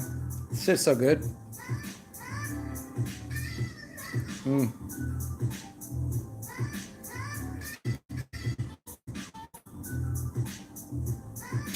Um, Patrick, obviously you should know me well enough. Like, you guys are not keeping me here, and and if I want, I'm just so like, most of my life is just kind of, I'm just caught here in the middle with you. You know that song, "Caught Here in the Middle with You." Oh no, no, no obligation. I got no obligation. If the rest of you, if everybody here was like, if people like, if I was paid to do this, like for real, oh, I would hang out. Even if I really wanted to do that, but like for me, like, even if it was equal opportunity either way, I just fun. Is it worth it though? Like, opportunity cost. Like, I'm good. I'm comfortable sitting here, got music, chatting with you guys. You guys are fun. Is that gonna be more fun? Is it, what's that thing called? It's called FOMO. You guys know FOMO? It's called fear of missing out. Fear, F of O, missing M out O. FOMO. Um, I've never really had that because FOMO comes from this. FOMO comes from this one thing. It's. Do you remember that time that you got drunk and went home early? You were like, "I'm too fucked up. I gotta go home," or you didn't go out to the party, and they're like, and everybody's like, "Oh my god, you missed last night. Fucking girl took her top off and sucked everybody's dick," or whatever the fuck. You know what I mean? Like, just that kind of random bullshit. You're like, "Damn, I fucking, oh dude, last night this dude was at the party. He gave away fucking lottery tickets to everybody, and everybody won. Ah, shit, I can't ever miss a party again." And then then you're stuck in between, like, okay, if you're given two parties to go to, what do you do? Oh, I gotta go to both of them. Yeah, I dealt with that one time, and here was my major FOMO incident. It was during college, and I may or may not have been selling something legal or illegal, and I had many ways to navigate my nights. I know if I went there, I could do one thing. I have a party with my friends, and I go over here, and I could make a couple of dollars. I could hang out here with this girl that was like fucking smoking hot. She's my girlfriend. Like, so I had three options. I hang out with my girlfriend and just, fuck and have a good time and make relations. Go over to this party or go to this other place and make some dollars and do other shit. I chose not hang out with her, and by the fear of missing out on making some money, I went and did the money thing, ruined a relationship with her, and didn't hang out with my friends at this other party. But the benefit was, she probably was not a good girlfriend. Those people that I was going to hang out with probably sucked in the long run anyways, and I made a couple of dollars and had a really fucking hilarious time. Immediately afterwards, it fucking sucked. My friend, like, "Why don't you go to the party?" And my girlfriend was like, basically like, "Fuck you. Why did you just dip?" And that was my FOMO. Like, I fear of missing out. So I missed out. I missed out two things, but I made out on this other thing. But I missed out on these two things. So I didn't really miss out on anything. And so I've never really dealt with that. Like, that was the only instance that I was trying to navigate the fear of missing out. And so now I'm like, right now, like, I live in a city where I can go party anytime. I could go out on a Monday and have a good time. I could go out on Monday at noon and have a good time. But right now, shit will be pretty wild. This is a good party, and like, some wild shit's gonna happen. What am I gonna do? I'm still enjoying this, so it doesn't really bother me. Nothing's gonna make or break me. And what's up, Super Champion? Temporal art. Give me a second. Hold on. Give me 1 second. Let me get my shit in order. Let me pause this. I don't know what the words temporal, like mental, like a brain arthritis. Super Champ, you gotta help me a little more with that, because I don't. Like temporary, did you misspell that? Temporary arthritis? Temporal mind arthritis? Steroids are going to do something. Headaches. Okay. Um,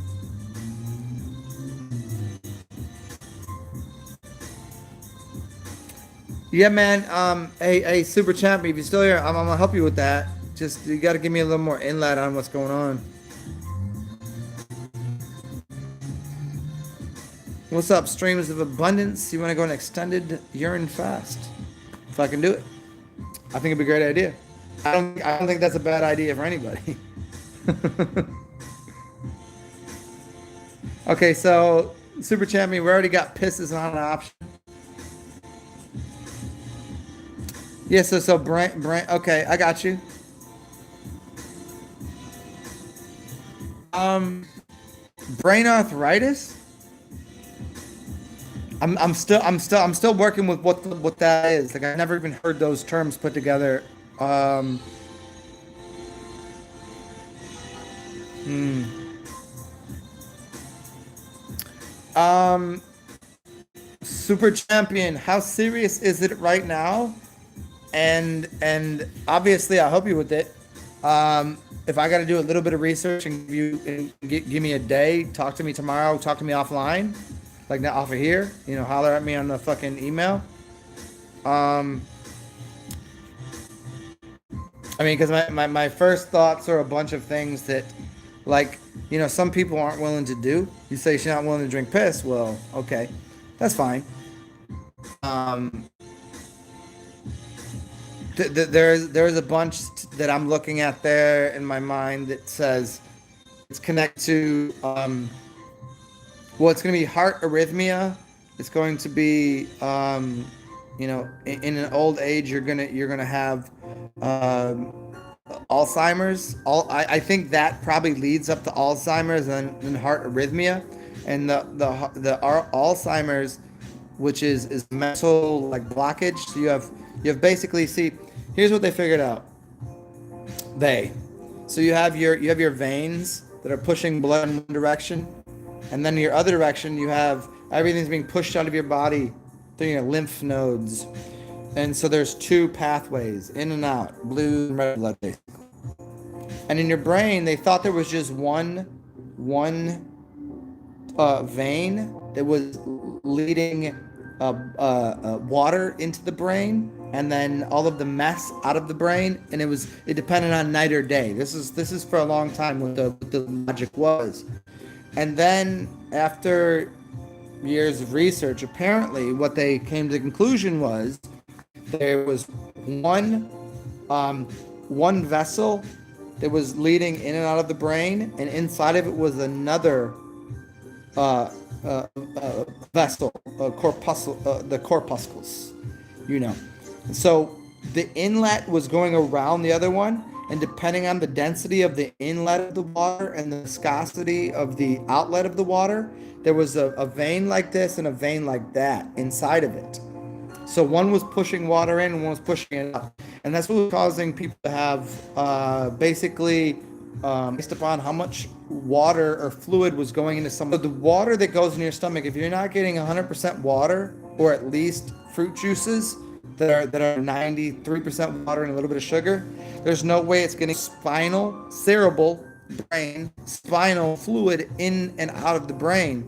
So most people have stagnant waters in their mind that don't get circulated. So you need things like clean water, distilled water.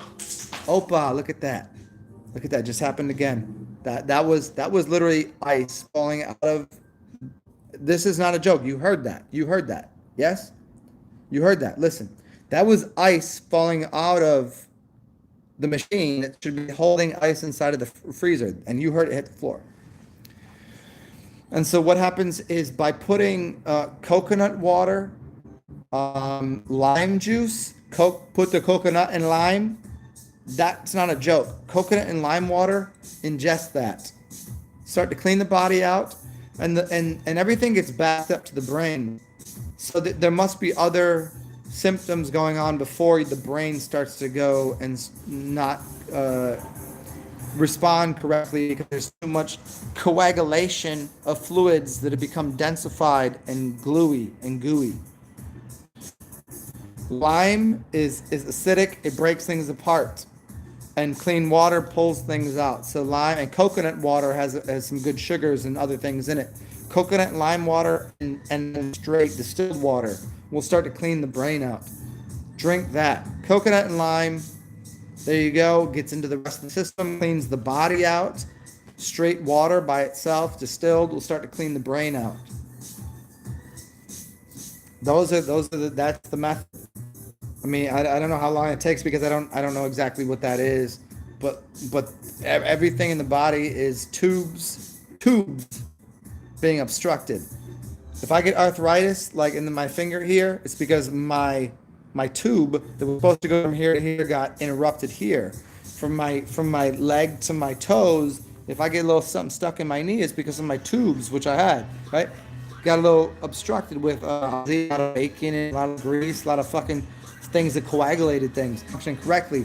So I need to put more water in there. It will start to push and let all the density, and the density being the fats and the solids, it will start to get pushed out of the body. So more acids, and the acids will be lemons and limes, and then coconut water to rehydrate with the sugars to keep the body functioning, sugars for the hydration, and the sugars, water for the hydration and sugars for keeping you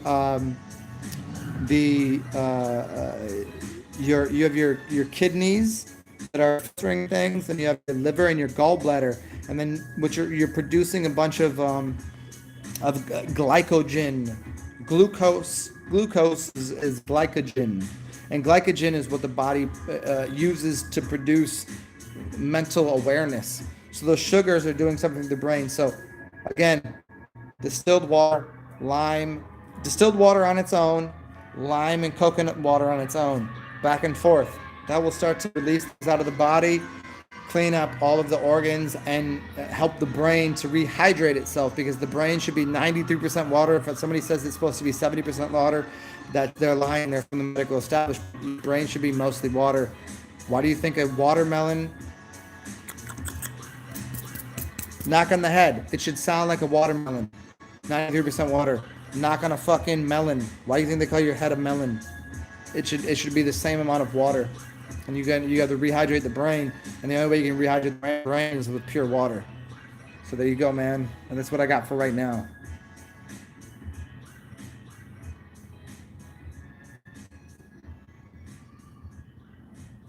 Yeah, super champion. I mean,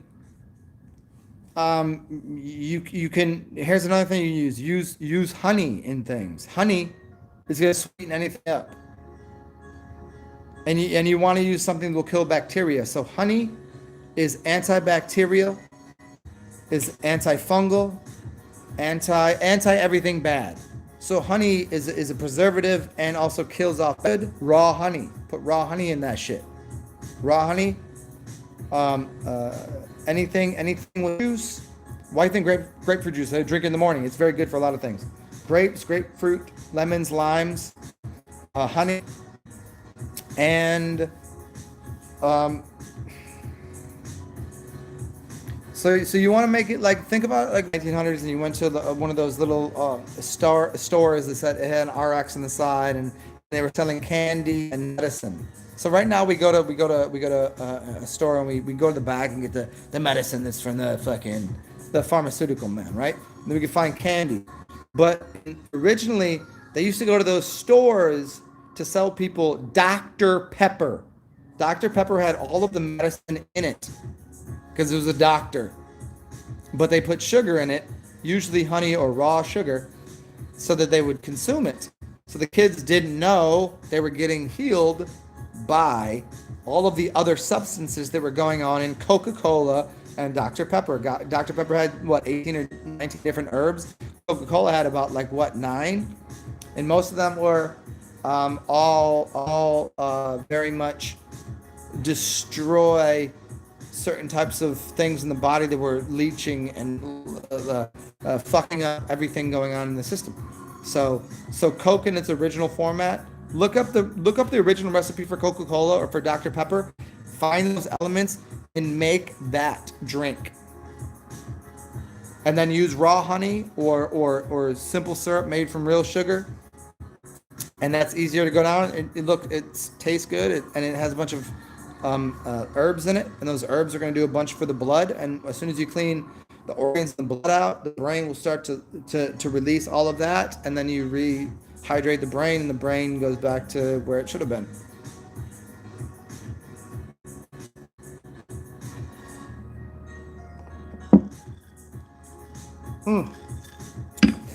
And another thing, try to make things warm. WARM, warm, like teas. The colder a beverage, the less quickly it's going to have an effect, and the more your body's going to have to do things to cool it down and tighten up and restrict blood vessels. There's a reason in nature you don't find ice. Go anywhere, you don't find ice. This is why you make a hot tea. Hot tea relaxes everything in the body and opens up the blood vessels to release things. Hot tea is good. Hot toddy with some lemon juice, some raw honey, some cinnamon, and a little bit of liquor. It's good for everything. I'm gonna refill this. I'm gonna refill myself with a cold. It's because my brain works on overdrive. It's all hot in here.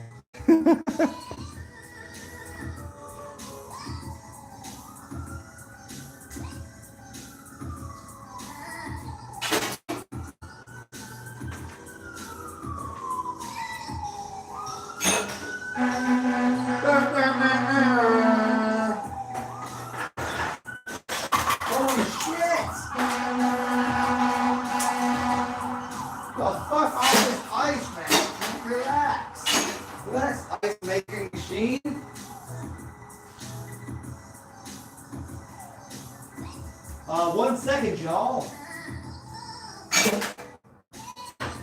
I'll be there momentarily. I've got to clean up a mess that I've made here of water.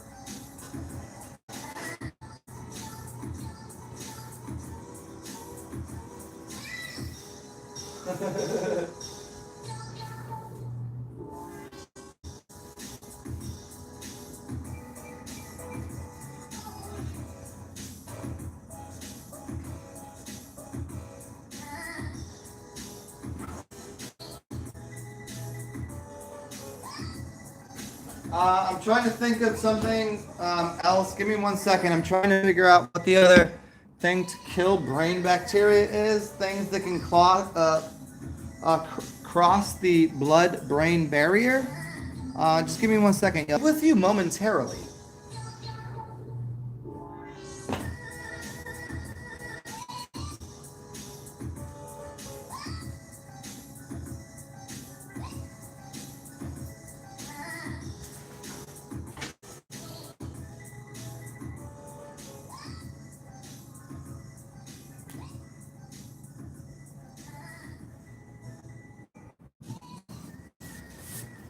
I'll be there in about, give me 1 minute, y'all. Oh, there we go. Oh, that would make sense. I plug things in sometimes. That's why that makes sense. Another thing to put in there is woodworm is always a good one.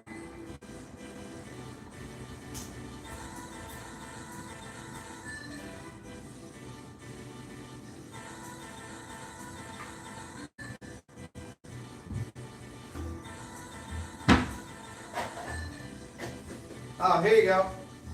Look at it. Here's how simple this shit is, really.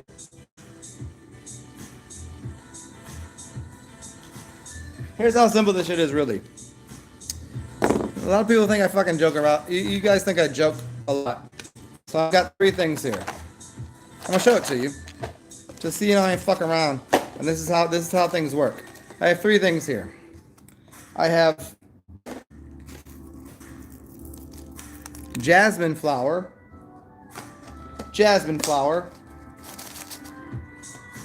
and then I have elderflower. All right, and then I have this right here. This is called bloodroot. This is one of this next to what I was just explaining to you is more powerful than just about anything. Check this shit out. Bloodroot. See this? Bloodroot. You find some bloodroot. This will clean most of the bacteria in the system. Bloodroot and these three, powerful. And then wormwood is good too if it's a worm, but bloodroot will clean the blood. And the blood is mostly water, mostly plasma. But here you go. And you think those are just sitting there for a reason? Come on. Motherfucker, I don't play around. I told y'all, I dropped out of school because of motherfucking recess. I don't play games. People want to play games? I don't play games.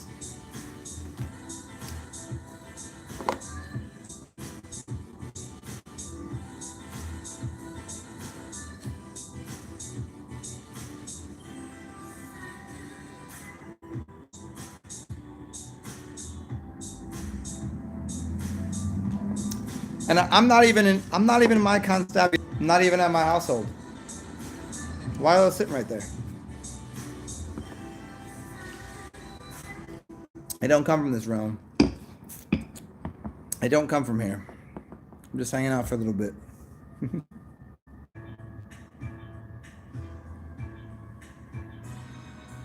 Yeah, smoking is gonna work. See, smoking it. I don't know about smoking the bloodroot though.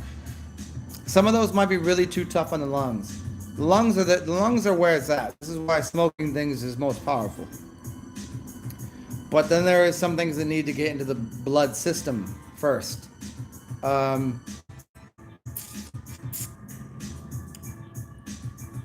you're gonna have a hard time smoking that root though. That would probably not that would make a tea out of. Or just put it in. You'd have to it would take a while. What I do when I yeah, try it out. But what you should do if you want to speed up the process of pulling a root, the essence of a root, go buy yourself one of those. Remember when you used to be working in an office building and you get those coffee mug things that would heat up a coffee mug up to like just the proper temperature to keep your mug warm enough so you could just sip on your coffee and put it down and so it wasn't cold coffee later. You know what I'm talking about?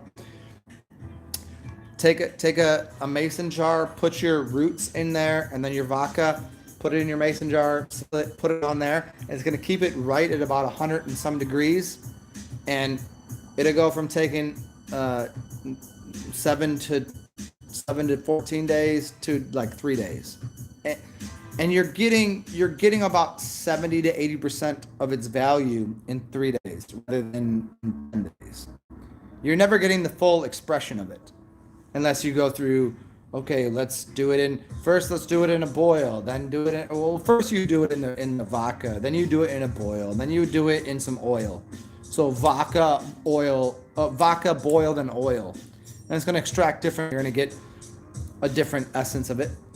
So I if you've got the long time to do it and do it ahead of time, do it in oil first, extract that, then put the vodka and then extract with heat, and then put it in the boil mixture, and then you'll get it in 3 different capacities.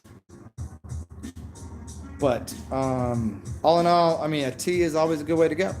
It's the quickest way. I need it now. Put it in C. And then smoking it is different because then you got to grind it different. You gotta make sure you have the right amount of the elements, whether it's an earthy one beneath the ground, like a root, and then you have plant life, and you have flower. Those are different. This is why you can't take rose petals and put it in you can't steep it in fucking boiling water. This is why you could use vodka because it's cool, or you could take it in a different way. But there's certain plants, you don't take flowers, it's too hot. You're gonna burn off all of the good stuff. But there's roots that you can't cold water extract the root. It's not gonna work. You need a hot water extraction for the root. because you're taking the essence of the root that would have become the fruit. You see, root and fruit, it makes sense. Roots give the information to the tree that becomes the fruit. If I want that speed up the process, I can take the roots and I can boil it, vodka, heat it up, and that herb, that essence of the herb, of the root, will express itself quicker. Not to the full capacity that a fruit will. A fruit's going to be the highest form, but it's really good shit out of roots. So there you go. MMS. Yeah, if you're gonna do an Amida, Jonah, if you're gonna do Amida muscaria extraction, you're not gonna want to use hot water for that. Mushrooms don't like hot water. This is why people make tea. You got to do it at a cool. You got to do it at cold water extraction. So you'd be boiling off too many of the alkaloids. Alkaloids have different temperatures at which you're boiling off things. So you want a longer vinegar. Vinegar works, but you're using now you're going to get real technical with me, and I don't want to do all this right now because I don't want anybody to lean on what I'm saying here because I've done videos on this. But there's a difference between acid and alkaline extraction. Acid is a boiling in a sense, and alkaline it's a hot boiling. Acid is a hot boiling, where alkaline is a cold boiling. If that makes sense to you. And the extraction takes place about the way it's removing elements from it. And there's a reason cold water and hot water and earthy things versus flowery things. You know, a flower you can just look at, it's there. It's just there. I mean, it's so delicate. Roots, like a root. Of course you need hot water. Of course you need acid. But to take a mushroom's a different species in and of itself because it's apparently breathing the same way you are.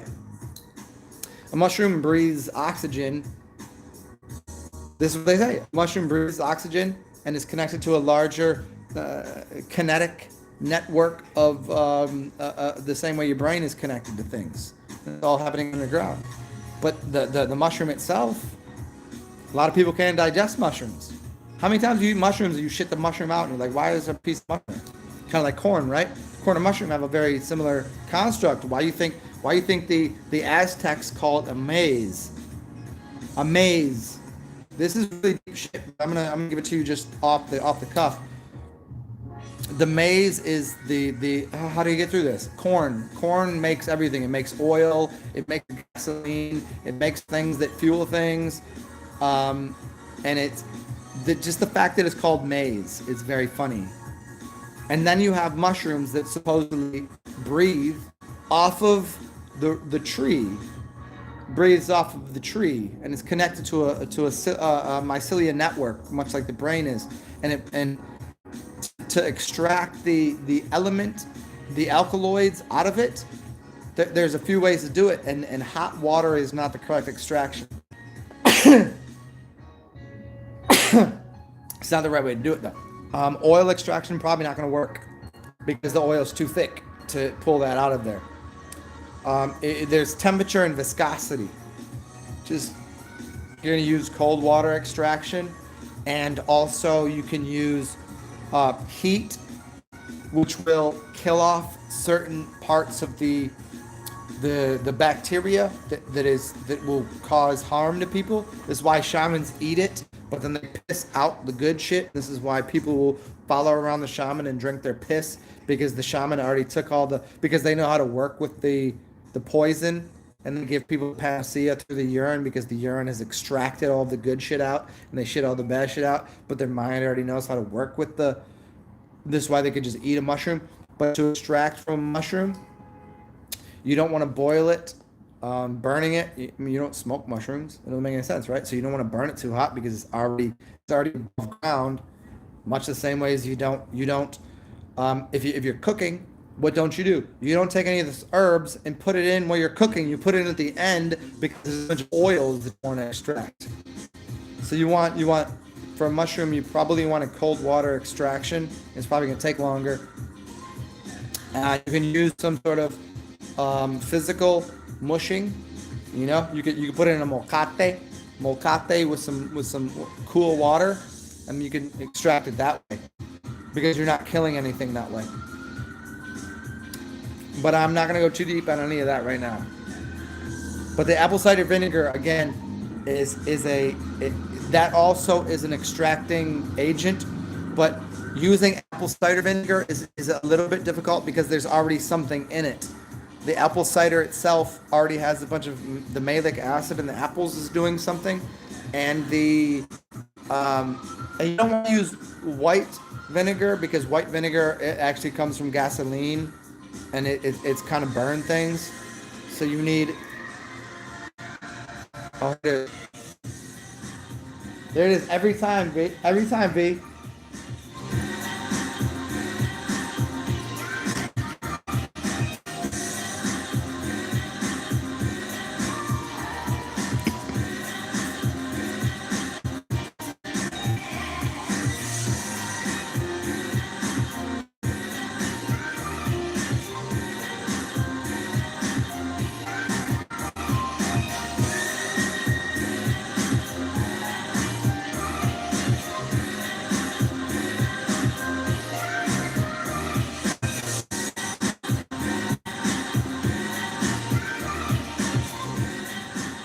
Yeah, so just remember that if you take a pH strip and put it in acid or alkaline, it's the opposite direction, right? So there's nothing wrong with acid, and there's nothing wrong with alkaline. They're both extracting something different, and boiling of hot, which you consider hot and cold, right? Red and extract alkaloids from, and alkaloids for the majority tend not to want to be burnt except in only a few occasions, which is confusing to me. I haven't figured it out yet. But like DMT and things like that, you use a hotter flame, a blue flame, which would be called blue is cold, right? Weird, even though blue is a hotter flame than red.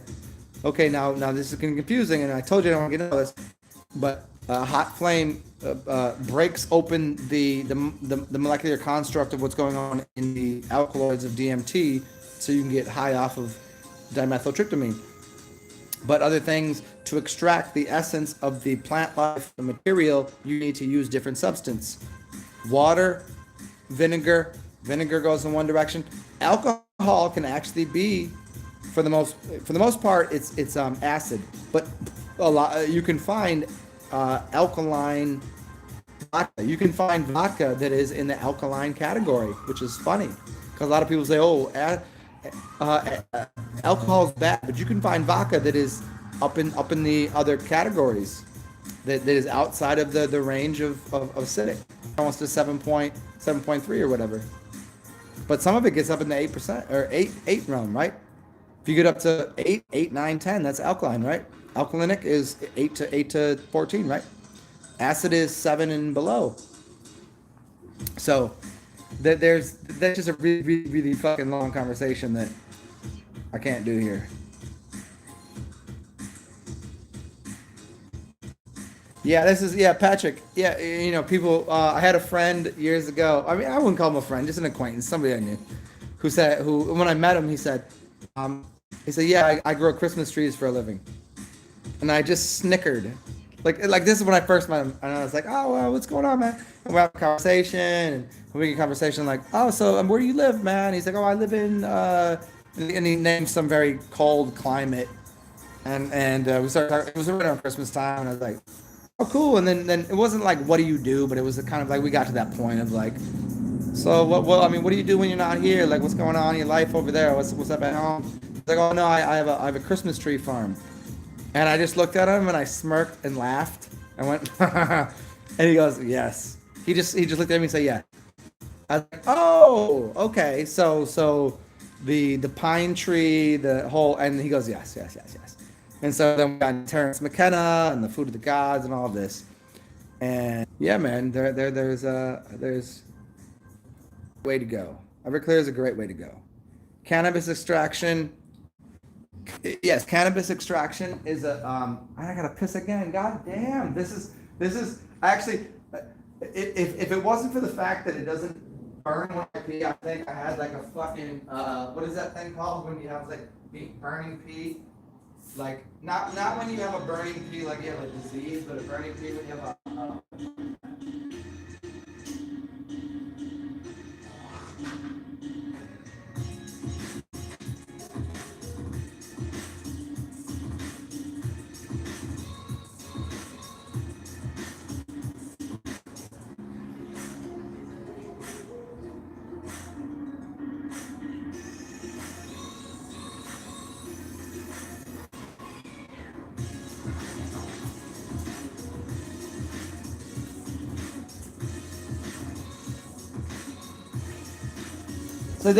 so cannabinoids extract well out of fats. So you have fat soluble and water or alcohol soluble. So water is closer to weed, and put it in butter and heat up the butter. So the butter and the fats soluble element within the cannabis, it's pulling that out. It's, to me, as far as I've noticed, I think anything made into butter is a better idea than alcohol extraction of any weed. It just seems like a better idea. It seems like everything that I've used, tasted, looked at, even from a chemistry standpoint, it seems like a warm fat is going to pull better elements out of it, where the alcohol extracts, like, I don't know, man. You know, people be smoking fucking dabs and getting all this other shit and just extracting, like, it's almost too much. And it's like, I don't know, what are you getting out of that? Like, and you don't know what's in there. I think the fat will always be soluble to extract the alkaloids that you need from it. Yeah, there it is.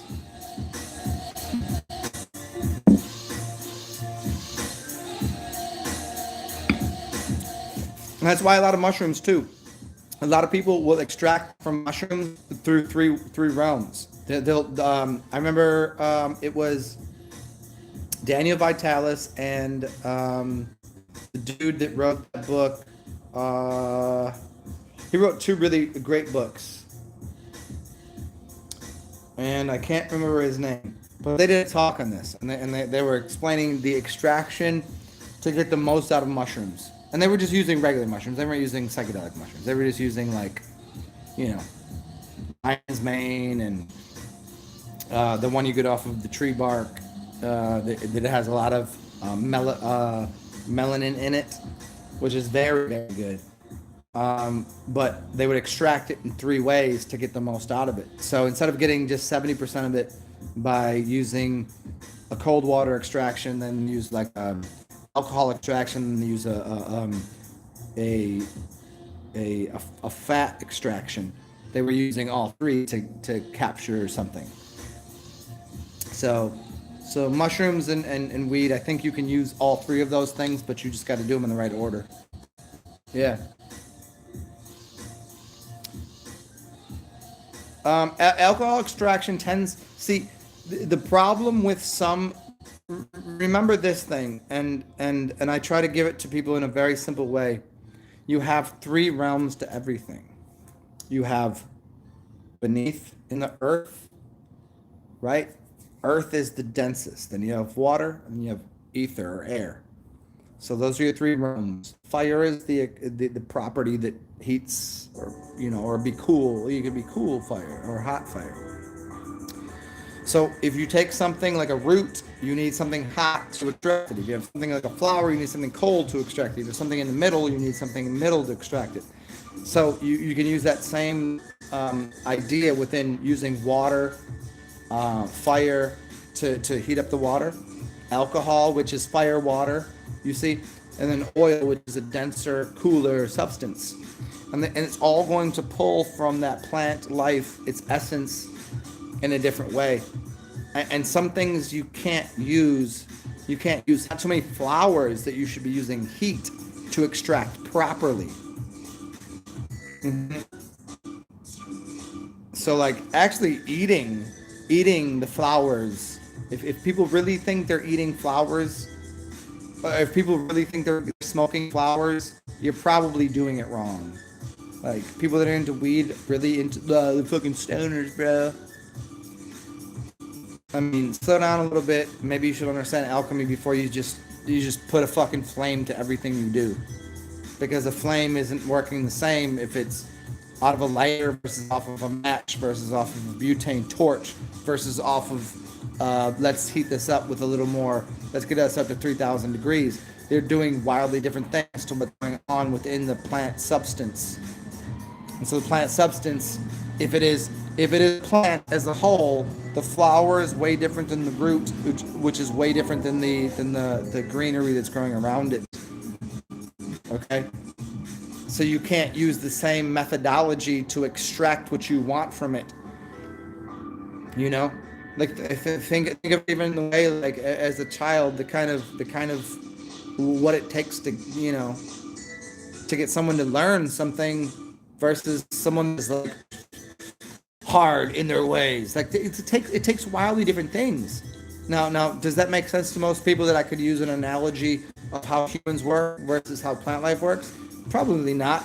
But for the most basic understanding of plant life, what does it take versus something that is flowery? Of course, it takes different temperatures to get what you desire from that. Just like why do you think that if I put a seed in the ground and all I do is give it heat and no water, it'll kill it? What if I overwater it and give it no heat? It'll die. Like there's a variance. You can't grow the things that would grow in the south where it's hot all the time. Fruit trees. You're not growing that in Boston. There's no lemons and limes in Boston. There's no grapefruits there. They have to have them shipped there, right? So there must be something going on there. Then if we take that application of where it is on the earth plane of where the heat is and where the water is, and we apply that to a small little laboratory setting, and I put water and I put heat, and I'd regulate a temperature and extract certain energy from a plant life. It would be only obvious if I look at nature and what was going on with the plant life that was growing around me. Why do you think that if I go to it's taking all of the sunlight, refracting it and causing it to be hotter in there when it's fucking snowing outside the ecosystem by using a glass fortress to allow lemons and limes and figs and everything else to grow in there? So in the same way, I could take whatever substance that I've already grown and then find a way to extract even more using an alchemical essence. The properties of alchemy are, what do we need here? What does anything need in life? Hey, just love is connected to Jupiter and heat. It's heat, warmth. Love is warmth of the mother. What is Jupiter? Jupiter is the mother, so Saturn is the father. So, warmth, the warmth of the mother, the bosom. Give the thing warmth. That's alchemy. Some things like cold. How about watermelons? Where are you going to grow those? There's a lot of funny things about watermelons, right? All right, there's my whole spiel, my whole thing on that, man.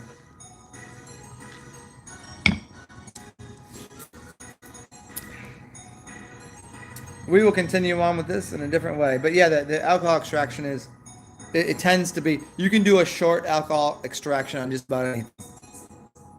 The reason they call it like truth serum in it, spirit in it. Yeah.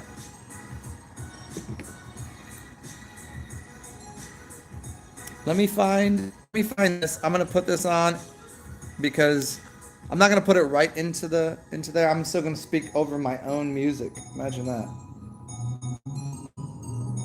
Because I've had to listen to this so many times. I need to put my own music on YouTube so I can just push a button. I don't know what the fuck I've been. What have I been waiting on? Let's see what we got here. No.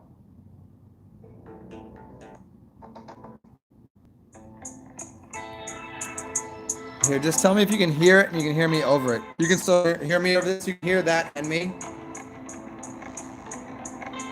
So we were listening to that music, right? And you could hear it at a certain volume. Can you hear this one at the same volume? And you can still hear me? Or should I move it a little bit? Is that right?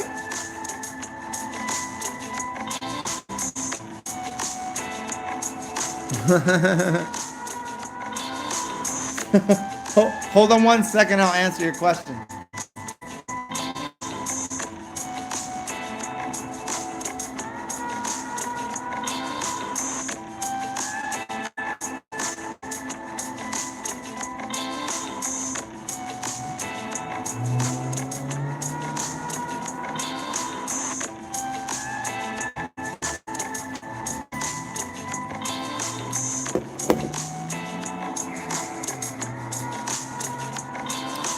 Are you anti-Samita? Anti-Samita? Anti-Samita, I don't know what that means.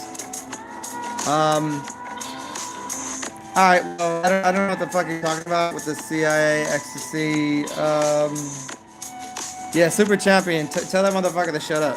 I mean, am I sent? Okay, am I CIA? Yes, I went to the Culinary Institute of America. Am I the central intelligence of all of life? Yes, I am. Am I connected to those people that would be in those words? No. Do I know more than you? Yes. Do I have input into the scholarly world of what's going on? Yes, I do. Do people listen to me? Yes, they do. As well, they should. Do I have judgment over people? No. Do I use that to manipulate and control people for a bad purpose? Absolutely not. And why are you here? Because the first 3 things you said to me are really makes me just want to hit block, and then you, if you're actually a person, would just stop talking. Or if you're bullshit, then you'll just get another account and say something stupid again, which I don't understand.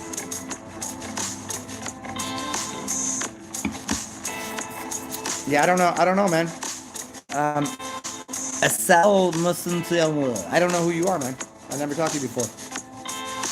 Okay, well, cool. Thank you. I appreciate that, dude.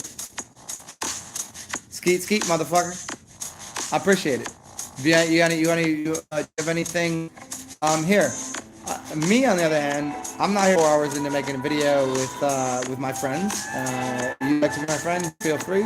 I offer up guidance and wisdom to anybody that comes past me. But don't interrupt what I'm doing by asking dumb questions. That's all. And as a teacher, they say there's no such thing as dumb questions, and I would say that's a fallacy. There are such things as dumb questions. What about the gasoline? Help me a little farther on what you want to know. As far as airplanes go, as far as helicopters, as far as race cars and shit go.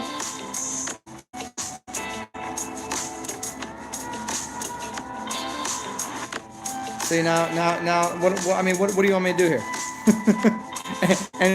Anybody else here? Give me a good qualifier of what's the correct response here. Yeah, obviously airplanes don't run on jet fuel. It's ridiculous. And if you think otherwise, then you're the foolish one. I mean, I don't know. What do you want? What do you require from me? Why are you here? What do you need from me? You come to God and ask God a foolish question. What do you think God would tell you?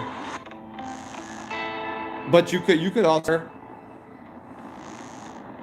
to someone at least at your level, if not 100 degrees above. I mean, I just don't understand why people do this shit. It seems I'm 4 hours into a video, having some fun with my friends, playing some music that I've made. You didn't ask me about music. You didn't ask me how my day was going. You didn't ask me how my day was going. You didn't ask me what am I drinking. You didn't ask me anything delightful. You just tried to get from my ass, and I never met you before. Never talked to you. I don't know. I just don't understand why people do that shit. You know? I mean, wouldn't you feel the same way? You know, I remember comedians who used to say, it was a really simple joke, like come up into comedians nightclub and they say something like funny, uh, and interrupt something, and then the comedian would say, "What if I came to your job and slapped the dick out of your mouth?" You know, like that's funny to me. Here might not be appropriate because A, I'm not a comedian, because I dropped out of school because of motherfucking recess, and you should know this.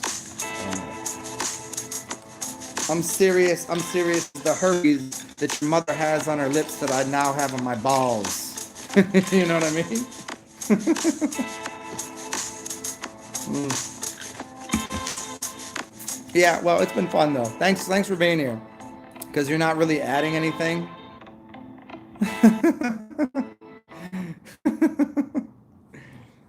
Yeah. Aren't saying anything well versed.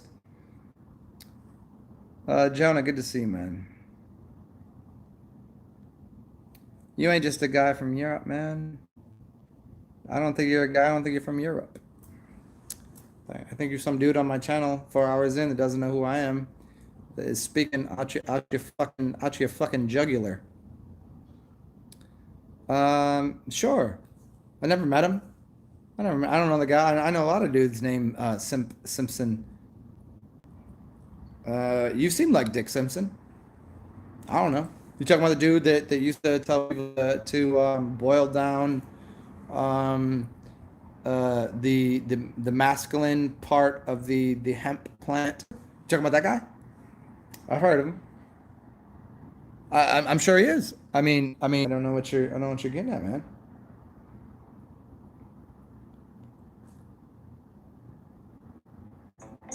Let's see what else I got here. Let me see. I got you a song. Let me see what I got. I might have some fun here.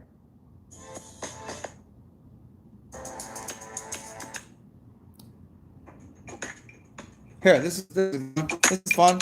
Here, I'll play a song for you. Hey guys, I'll be back in a couple minutes. Enjoy the song. Hope you do. This is for my friends and anybody else here. I think you're bullshitting. I think you're bullshitting. Don't say sorry. Just enjoy the conversation. We'll talk. Anything you want. You come off immediate like a fucking cocksucker. I don't know. You know, like I think for a living you probably you have one dick in your hand, one dick in your mouth, one dick in your ass, and your other hand just to wave to people, or to grab the dick out of your mouth and to say something stupid. That's just kind of how I see it.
Yeah, that shit goes so hard right there.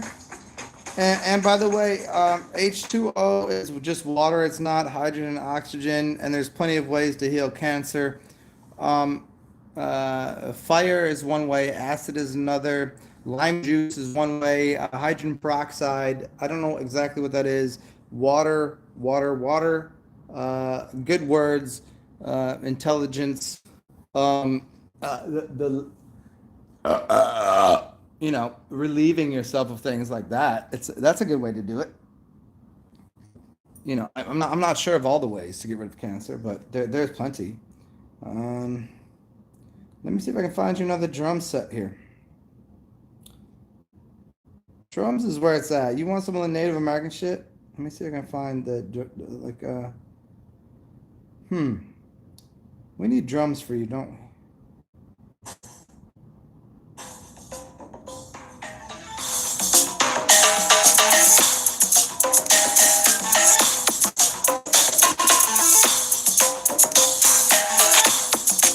Good thing I'm all natural, huh?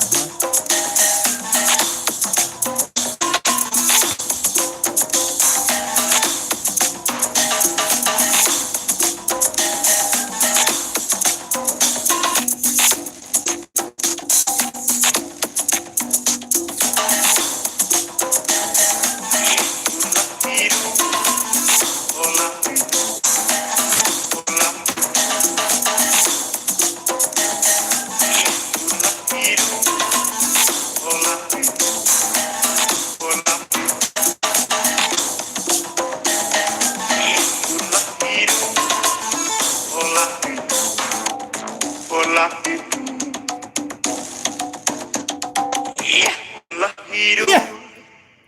Anyways, let me scroll through here, see if anything important was said. Yeah. So yeah, I know Rick Simpson is, and I know the idea of the forbidden antioxide. Yeah. I'm all with it, man. Like you came off all rude and weird and strange to begin with. I mean, if you into like talking about like how to cure and help people, like we all about it. That's what we're here for. I ain't here to argue with you about dumb shit, you know. I'm just you. I'm just responding to what you're putting in there in the comment section because it's what I got. I'm some guy on the other side of the internet. That's me. I'm some guy too. Oh, I'm a dude. I'm a guy. I'm a man. I'm a god.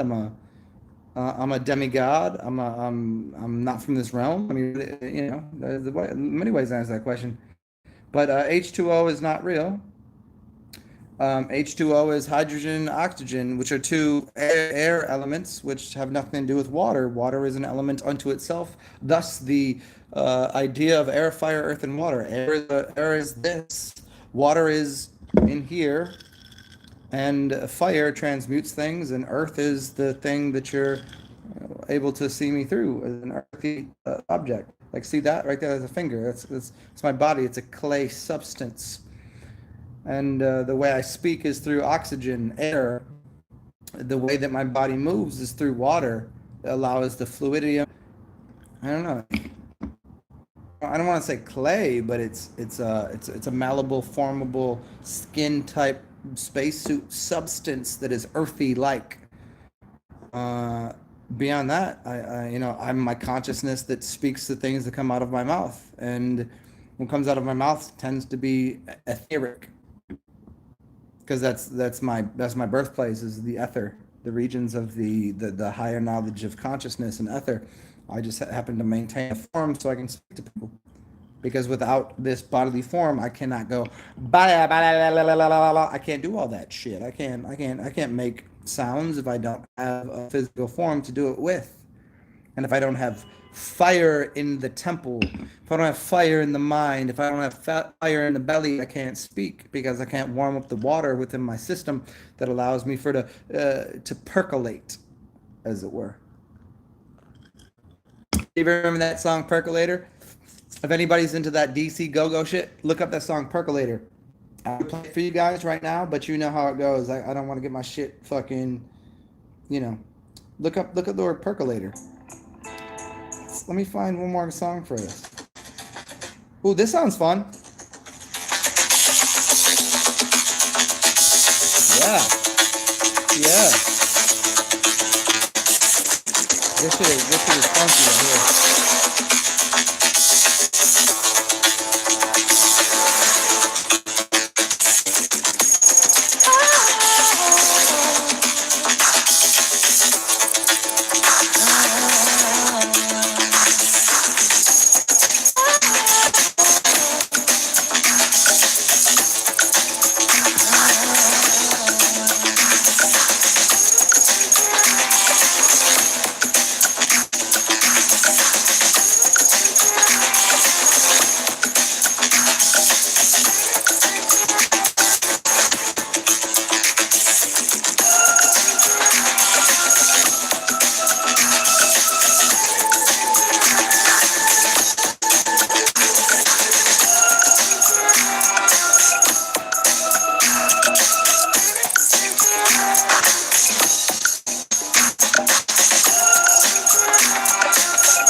Hey, SL. Hey, gotta ask this question because it's important. It's important. Did I get you wrong to begin with? Were you just here for fun and games or goofy? Or are you here for like a piece of knowledge and wisdom and whatever? Because there's all available. Like it doesn't bother me who the fuck you think you are and what you think you're doing. Because trust me here, you don't have to trust me. I know you know a lot. Yeah, have your lot, have your 40 acres and a mule if you need. Are you sitting well with your own God and your higher self and all of this? I'm just wondering, 'cause who comes to my shows when I'm talking to people an hour in and just randomly goes off on something. I didn't ask you about your third eye. I didn't ask you about that. I didn't ask you about that. I asked you who you. I did not ask you anything about your third eye. I don't know. I don't know if you have two eyes. You better start with one eye before you tell me about your third eye. Because if you had a third eye, you wouldn't be talking to me. That's the truth. Because you'd already know who the fuck I was. If your third eye was open, you'd either be on my side to try and inspire the world or scared of me to a degree that you would never speak the way you just spoke to me. So you have one of three options. Which one do you want? You want this one, or this one, or you want that one? I'll give you a fourth option, which is either you come here to be rude, inconsiderate, and not knowing what the fuck's going on 4 hours into my show, which I don't know who you are, I don't know where you came from, and you're welcome to be here, and I have no problems with you. I don't know who the fuck you are. You're just words on a screen, and you're doing something, and you either are typing as a human or you're an algorithm, which then in that case, I'm just talking to a blank screen, or you're curious. And so what I might offer you into the next life, because you would know if your third eye was open, you would know for fucking certain who the fuck I am. But if you say your third eye is open, but it's obviously not because you speak ill of gods. You come in here and you speak like you know something when you've never spoke to me before, and the first thing you got to say to me is rude, dumb, insignificant, random dialogue upon like you just shit all over the screen, and you want me to say something your own like what your own ignorances. Like I just don't get it. Like you could have just come and say, "Hey, what's going on, Zen? Good to see you. Never seen you before. Glad for this talk. What's going on?" That would be the polite and righteous thing.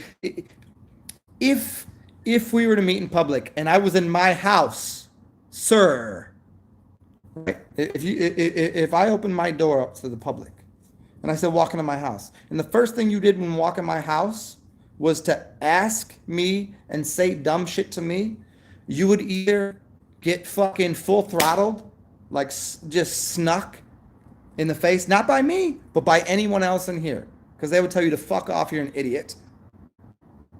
Even though we let you in the house, because the first thing you do, rather than say, hey, thank you for providing me with a place that I can come and talk to someone that's like me, that we can have a curious, you might even disagree with me. We might disagree on some things. You might get an ability to feel me, and I could feel you. We could have a conversation about anything. But instead, you come in here, and I don't think anybody would say anything different. But because based on the chitter chatter, like this is not me just going as a new person. Let me be rude because I'm not that way to anyone. You just said a bunch of dumb shit, and you're still here.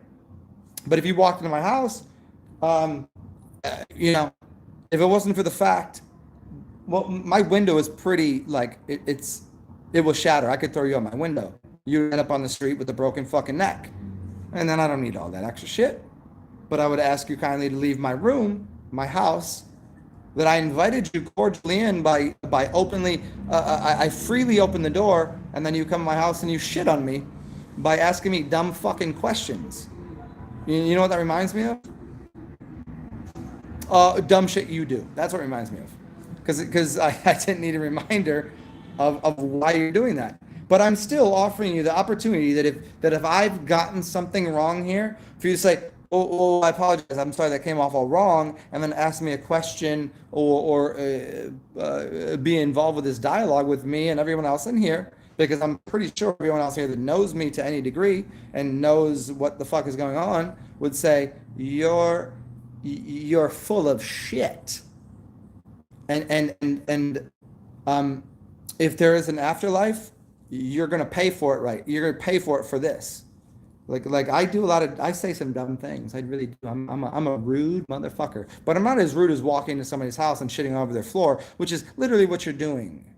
So I would appreciate it if you would stop doing that. And I'm still giving you opportunity as the kind-hearted soul that I am, soul brother number one in this motherfucking building, to give you an opportunity to say, excuse me, I've made a mistake, and I'd like to redact my earlier statements. And hey, let's keep having this party, because I'm going to play music and still talk to everybody else in here, because they're here for what I'm here for, a good time, and for educational purposes, enlivening and encouraging the world to be better than they were, not just say some dumb shit like you have.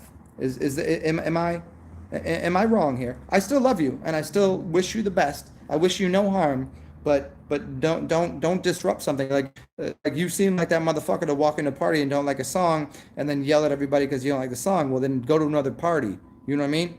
Like, I'm this one motherfucker, only a couple people in the room, and you show up, and instead of letting me do my thing, you want to own my party and control my party and play my music and speak for me. You sound like a very inconsequential, rude, and insufficient being that is trying to maintain an aura of well, for me it seems like ineptitude, but you think you're better than you are, and I don't like that. So I would appreciate it. No, you haven't opened your third eye, because if you did, you would know I told you, as always. Here, open up your two eyes and open up your fucking ears. Get the fuck out of my room unless you're going to say something nice. You know what I mean? Like, this isn't your party. This is my party, and I will fucking party if I want to, bitch. I mean, I just don't get it, man. I really like, because you got, I mean, take it from me, my friend Earl, or Seal, or whatever your name is. I can't even look at it. I'm not even looking any closer. You don't have a channel, right? Or do you? I do, and I get a lot of assholes that do the same shit you're doing and give me a bunch of bullshit on my channel. And this, to me, is humorous. And I know everybody here knows the humor I'm going through, to provide you with this. Okay, let me see what I can do for you. Let's see what we can do. Let's find some drums.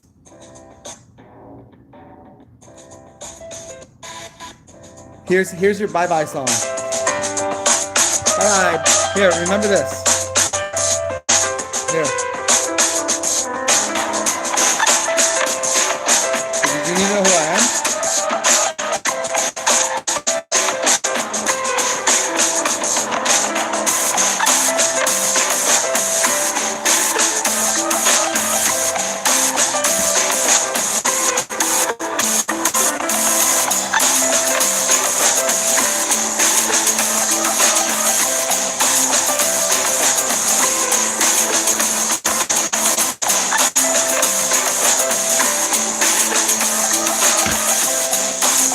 How much more info you want?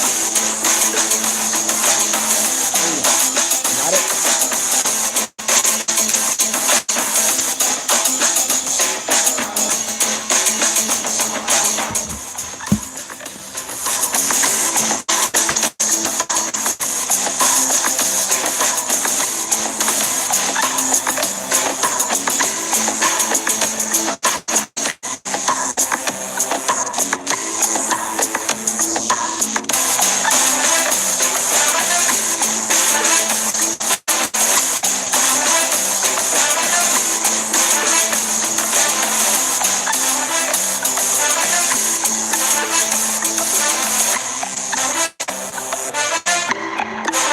There you go, yeah?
Wait, you are?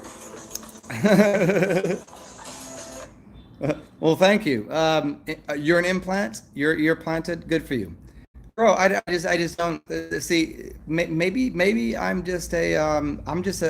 gutter sniper. You know what a gutter sniper is?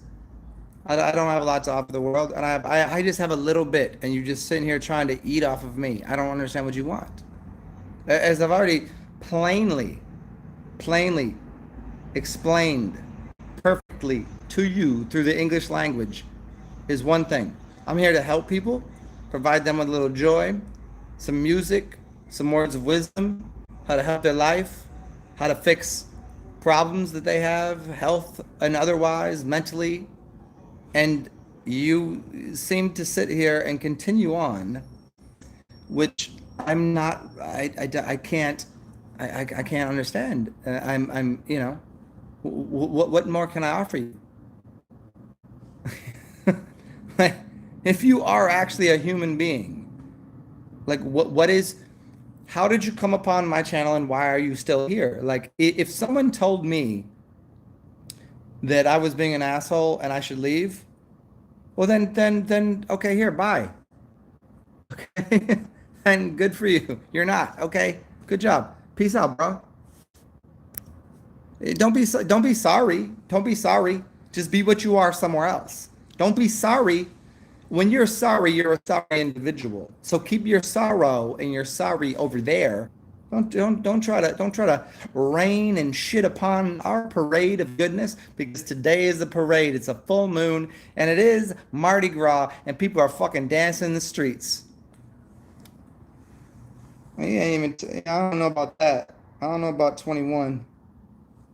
This is the first time he had. This is the first time he had a drink. Hey, that, and that's what I say always. Like, you know what? We all been dumb, rude, filthy scumbags now and then. It doesn't take away from you as a holistic entity, human being, persona that you wish to put on. I don't know who the fuck you are, bro. To me, as per usual, you're a bunch of letters on the screen, which I, in turn, get to respond to and envision some thing over there and have fun with my verbology. Yeah, and that's fun for me. And we'll continue on. I'm gonna go to something. Let's go to some early music of mine. Let's see what we got here. What is this? Oh, this might be it. No force on flat Earth. Okay, yeah, you damn right. I don't know. I don't know what the fuck you talking about, bro. You know what's funny? Is you're jamming up a and not at all actually. You're actually causing more humor. This is earlier today. I was watching a video and it's like the people that do dumb shit only add to the spice of life. And yeah, flat Earth. Hopefully you believe the Earth is flat. Hopefully you see it for what it is. You know, I don't know what you see, but the fact that you're sitting here giving me shit. And and the funny thing is, I don't know you. I did nothing wrong to you. I said nothing ill towards you, your belief system, or anything else. And you still sit here and just say some dumb shit, which is, it just only proves what things are. Let's try this. Let's see how good this could be. Let's go with, oh, this could be fun. Let's try this. No, that's not gonna be good. Let's try this one. Here. This is fun.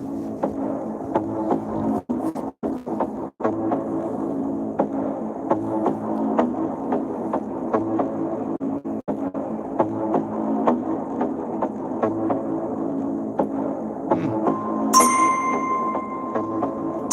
I just hope you get paid enough that like, in this early stage in your life, if you are a living creature, like a creature, because I would call you a creature, not a creator, that you get paid enough, you get paid enough your entire life to realize like the stupidity that you put and it, like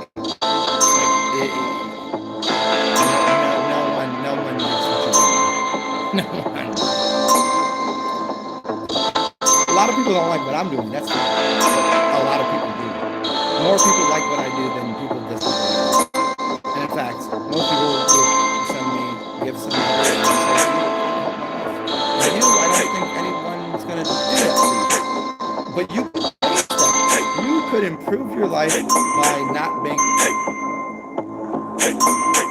be an asshole once in a while. Be an asshole when it's needed sometimes. It's not here. But here, have some music. Hey Jay Marley, I got you. So me 60. Jonah, no worries, man. I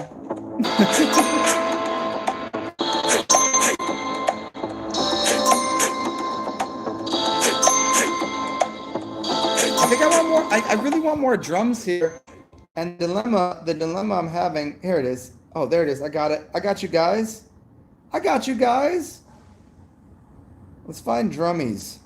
I'm on drum heavy shit right here. I just only have this other device here that gives me, hmm,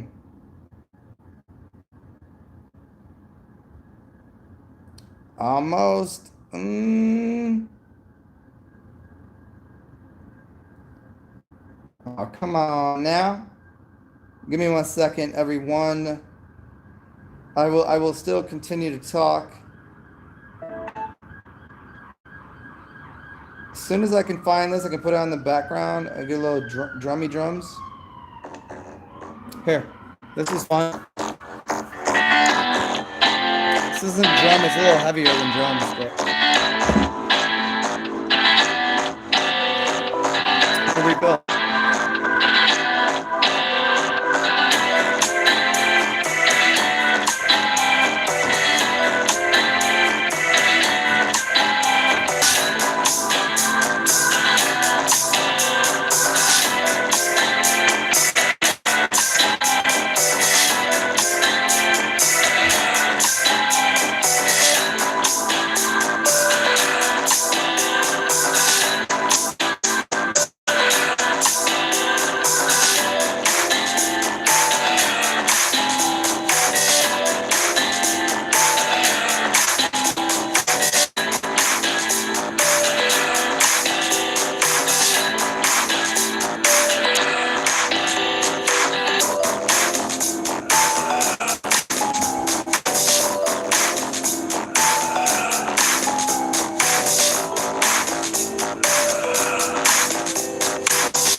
There you go. Is this good enough where you can hear me and the music a little bit?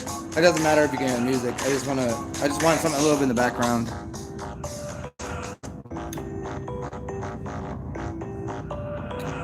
Back to me, and wow, look at that.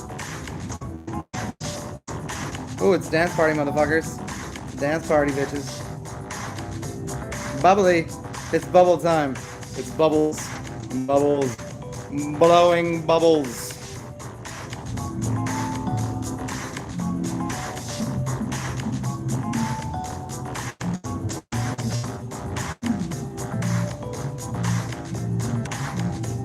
I'm gonna put this in black and white because I feel like when I'm talking to you, I'm talking to a racist from the 1930s.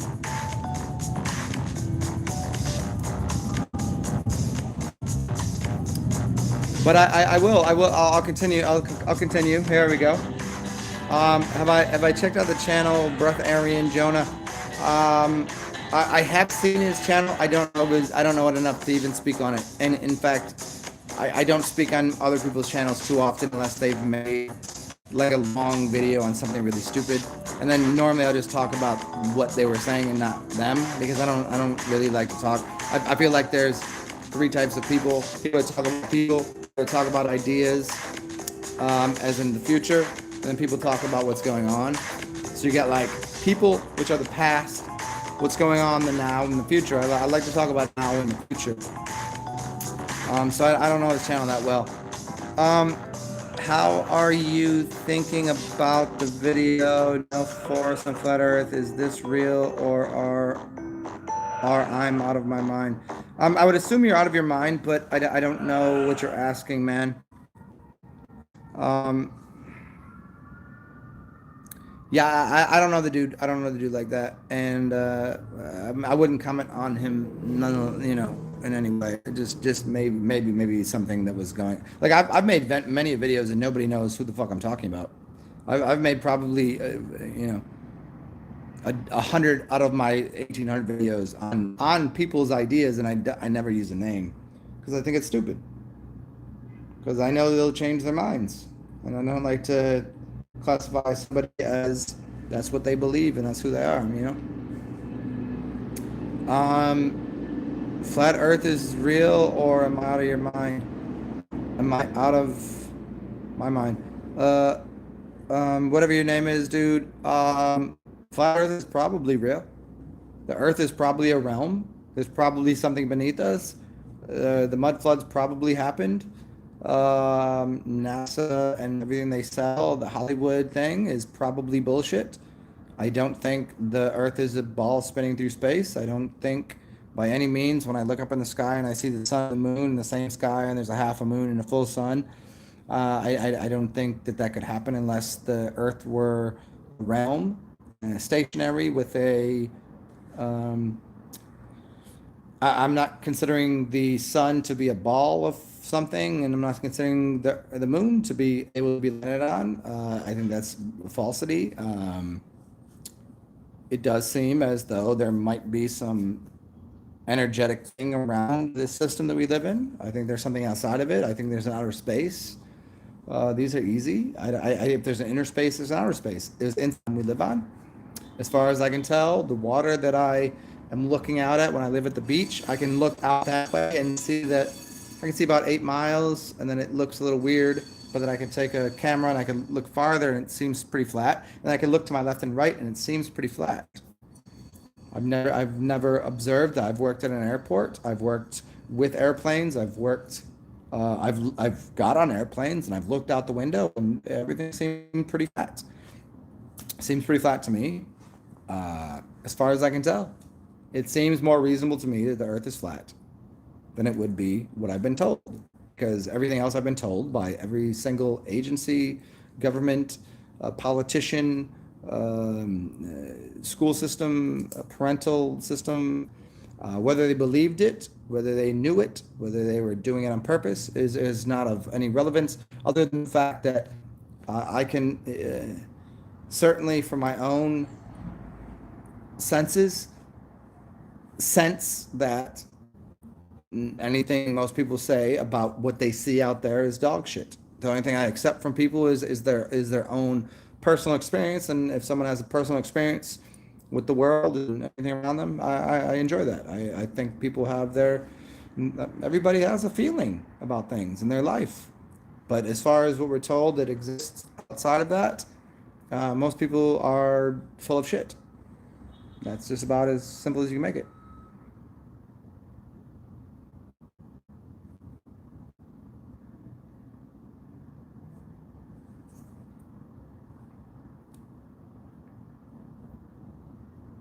And I mean, again, it comes back to this.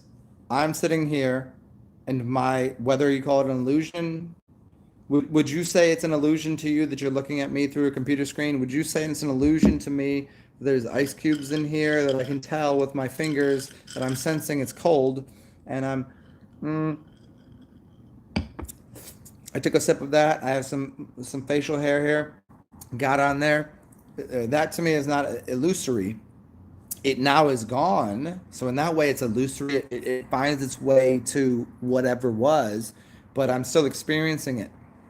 And my experience so far that I can tell does not include a beaming hot object 93 million miles away that makes its way through coldness of space, which is dark.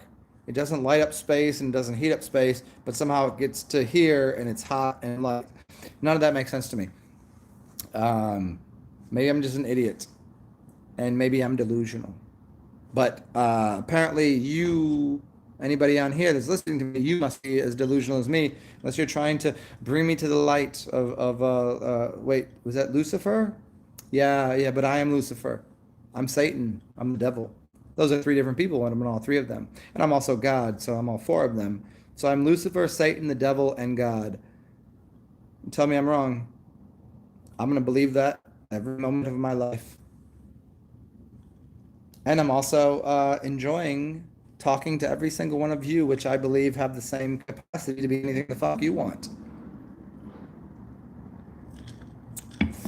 Does that make it illusion? To a degree, if you want to play semantics and syntax and do the like everything is just an illusion. Well, if I kick you in your shin, you're pretty certain that your shin hurts and that you felt something. So that feeling is very important. So if you have to gradiate importance, feeling is the most important thing. Your emotions fucking suck because that's way far down. Your feelings and emotions are two different things. Feelings are this thing. Emotions are the way you feel about, the way you think, the way you think about your feelings. Emotions are the way you think about your feelings, which is always a past tense or a future tense. So your emotions are everything, which aren't necessarily true, but your feelings can't get away from those. And feelings tend to come in contact with what is in the moment to be a physical grandeur situation of, if I do this right now, that's cold, and I'm feeling that. So that is my reality, illusion or not.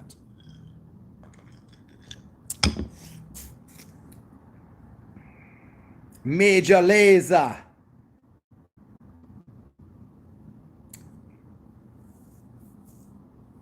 It's holographic to a degree, because but you're Patrick, you're trying to simplify something that's unsimplifiable. If everything was holographic, then right now, five beautiful women sitting on this couch. That's a fact. I could meditate on that. Be my illusion, and that would be my ability to create an environment that is holographic, because that's what I believe in. I believe that'd be wonderful right now. It's not happening. Have I had experiences that I have a bunch of cash and a bunch of lovely women around me? Yes. Is it happening right now? Why not? Because there's too many other people involved in the situation, which is called this holographic matrix, that is a bunch of people implying and forcing their energetic mentality onto some plane of existence. Doesn't does it always work out? Could I go outside right now? Could I just shut this off, walk outside, and go scoop up something that I desire?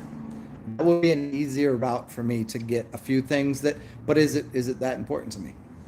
Not really, because I've had that, and I know there's downfalls to everything. There's upticks because I can see the future, and I can see the future's future.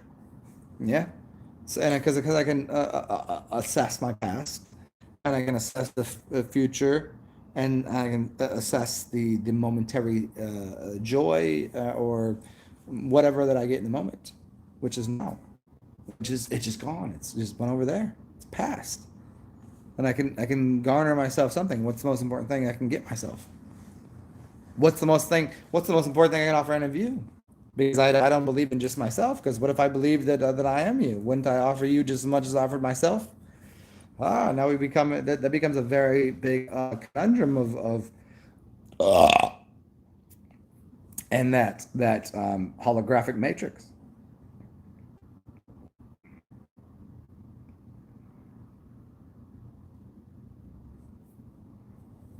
Yeah, the present is the present, but see, here's the clue in on the curiosity of the word pre-sent. It was sent from the past. Can you send things from your future back to you? It's given to you. So the present is the gift, right? It's a word game, but it does hold a little truth to it.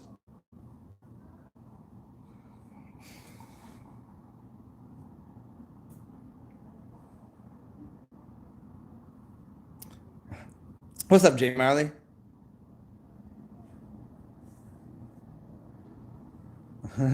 Siesta Key, but if you could walk there as you do, you'd be gone. Me right now, it's 11 o'clock, and I missed the two parades. I missed them. They're done. I but then for me right now, it's 11 o'clock. Comfortable. What's the benefit to me going out right now? I would go out and it's 11. I would come back at 2, 3, probably scoop something. Be good time. It could be good. It could be anything. I could find my future wife tonight. Who knows? You know what I'm saying?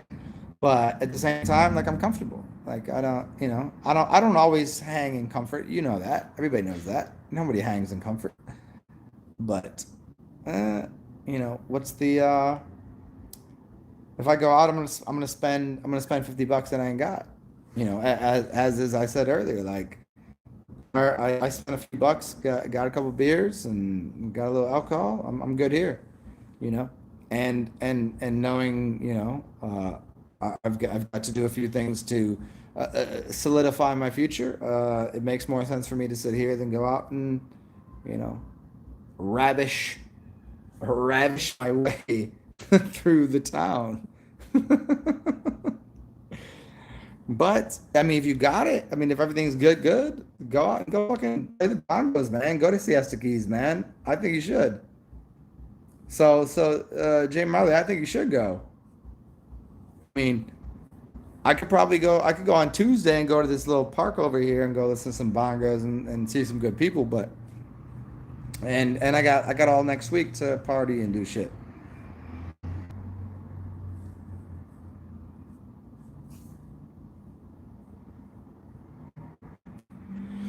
Yeah, the sun gazing is an interesting thing to me just because I haven't really gone hard at it lately. I've had some weird things happen during sun gazing, like very weird.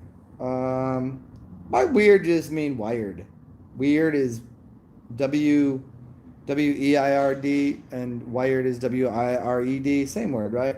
So to be connected to something, and so weird is like, why am I so connected to that? Um, and I think that I stopped doing that after like to any degree after I like me and this girlfriend that I had years ago. We had this really stupid fight and basically broke up. And then I'd sun gaze and I text her later in the day and I called her later in the day. I was like, you realize like I just was sun gazing, I could hear you talking and I know what you said. And she was like, yeah, I know. And she apologized and we kind of like got back together, whatever. And that was the last time I really sun gazed. I'll explain it, man. Here you go. I'll still talk though.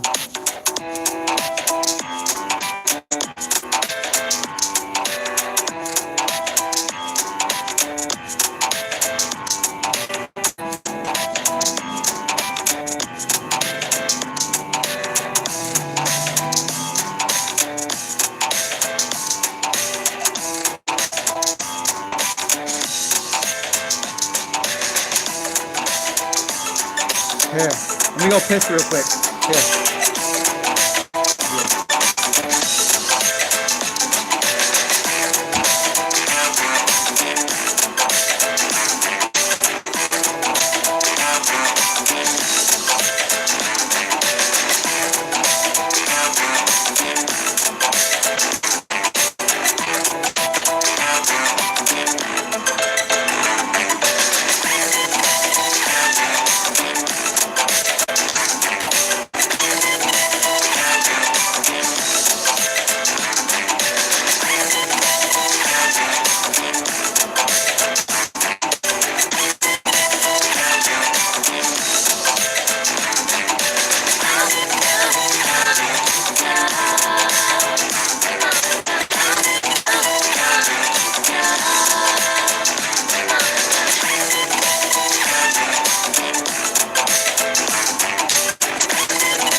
You guys dig that shit?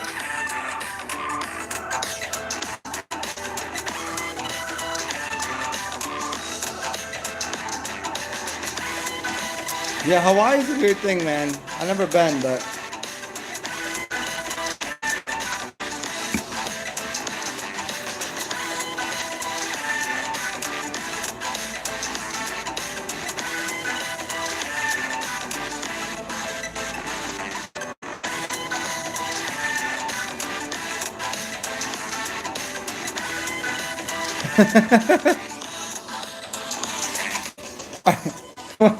J Mar J Marley.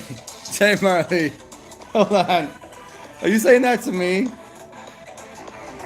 Jay, I already said I'm on board with making some money with you. I already said. I already said. You just know I'm me. There I have my retainers and my boundaries of what I'm willing to do in any type of situation. And but just like make some money. Let's go. Let's do a damn thing. What you want to do? Tell me.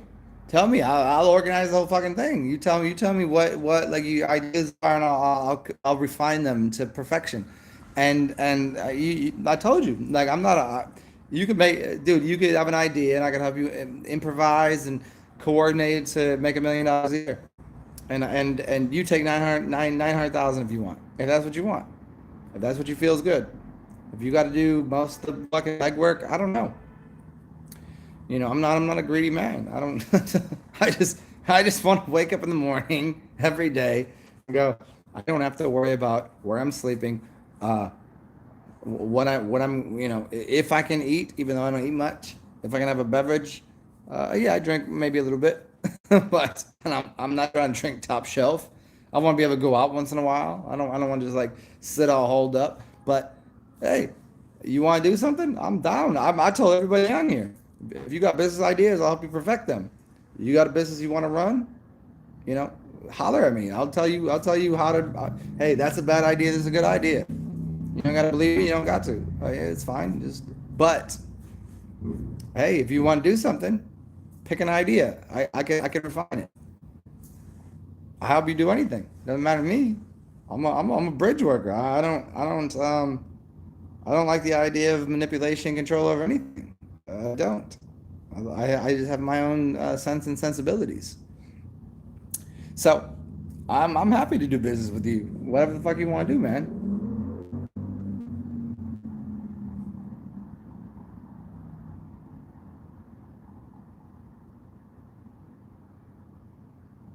Yeah, yeah, okay. Okay, you didn't like that. All right.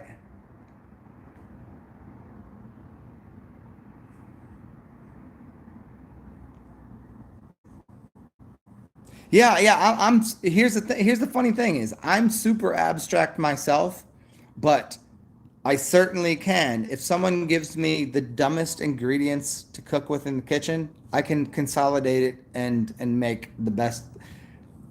I'm telling you 1,000 times over. I've sat with people who cooked me. Somebody says, "I hate this. I hate mushrooms. I hate asparagus. I hate this. I hate that," and I will make sure that I go and buy food that is what they hate and cook something with that in it. And they go, "This is the most incredible thing I've ever eaten. What did you do?" And I will make sure the first thing I tell them is like, "Oh, you didn't like mushrooms or asparagus or you didn't like that? Oh, that's the number one ingredient in there." And they go, That's just it's kind of like people in general that don't like me. I'm like, all right, don't like me because a couple things you thought you knew, a couple things you thought you just didn't know what you were looking at. You don't know how to prepare it.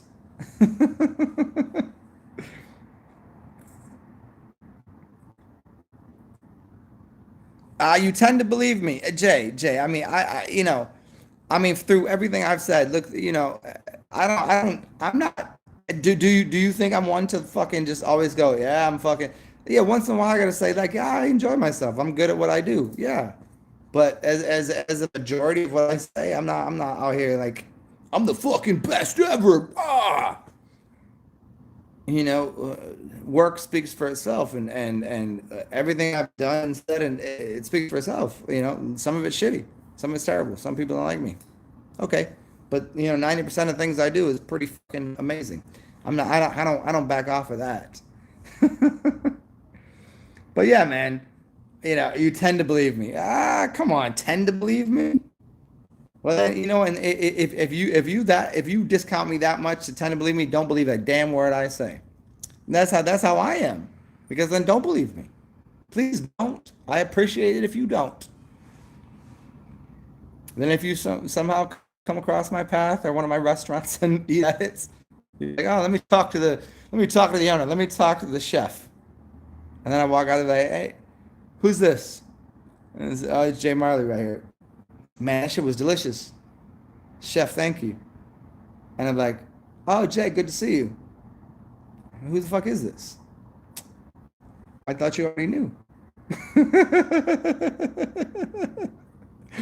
That's all, man. I mean, it's just I'm just at the I'm at the age where I don't give a fuck what people think. Either way, I always been at the state where I didn't care if people didn't like me. Now I don't care if you like it. Well, I was always at the place where I didn't care if you gave a fuck about me, if you liked. Well, what man? Let's flip that around. I always didn't care if people didn't like what I did. Now I don't care if you like what I do, which is tough because let me find you a song because you didn't like that one right there. I heard what you're saying. Let me see what I can do for you.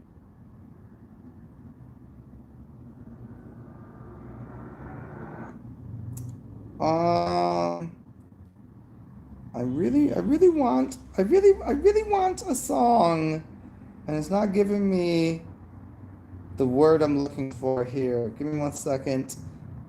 Mi amigos. Okay. Hmm. Oh, let's just do this. There we go. Here. This is for Jay.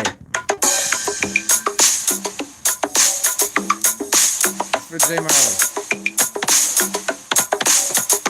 And here,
You said that, Jay. You said I don't even see it. Let me see. You said your sarcastic, elitist voice. What'd you say? Elitist, sarcastic, whimsical voice. Yes. I do that all the time, anyways. I try to stay away from the elitist part, even though a lot of times when I speak, it comes across that way to people. Yeah, maybe it's just my general demeanor. Even though I didn't come from any type of elitist or otherwise family, I'm from the Poes, the Poppets, you got the poets and the proverbial what's the other word I'm looking for here? Well, I mean, this is the bourgeoisie, right? You know, the bourgeoisies and the proletariats. I don't know. I just have fun with it. I don't really know what way to go about the world rather than, I have fun with it, and even when I'm like, really like, it's still fun to me, man. It's always humorous. It's like your best friends who you have an argument with, and later you're just like, what a fucking stupid thing that was. You laugh about it. That's it for me, man. I don't know how else to be. Like I don't hold grudges. I ain't mad at people. I just in me. That's too much weight for me to carry. It's a burden and a cross that I ain't willing to carry. And you keep your anger. I ain't angry. Like, I'd be angry for a second. Like, oh, that shit is heavy. Ugh. And I just go, fuck it, whatever. That elitist thing.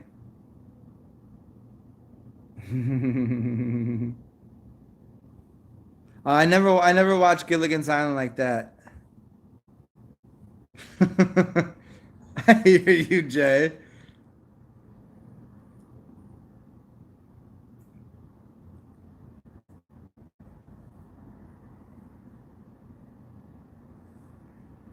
Oh, Jay Marley, yeah, hey, go eat a bag of dicks, Jay. Oh, I mean Zen's cool, I guess.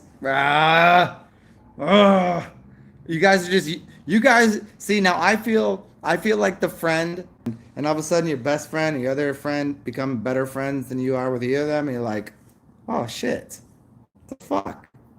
How the fuck did I get left out of this? What did I do? Now you two are making out in the corner. And I'm sitting over here fucking jacking off by myself, wondering, should I just go walk over there and watch, that kind of shit. Like I don't know. And that was, what are you gonna do? You guys are cute. I like you. So you guys like each other better than me? What the fuck? And then I gotta go and cry in a corner and use my tears and masturbate with them and go. I thought they both liked me and they love each other more.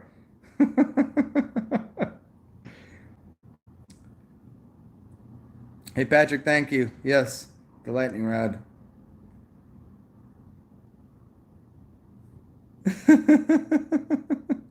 I never had that. Like usually I get why people and like I don't really have friends like that. Usually I have friends in so many different directions that I go, okay, I'm certain these two people won't get along, but you guys fucking hang out. Let's find out. Because I don't really, if you can hang out with me, but you can't hang out with each other, that's your problem. That ain't my problem.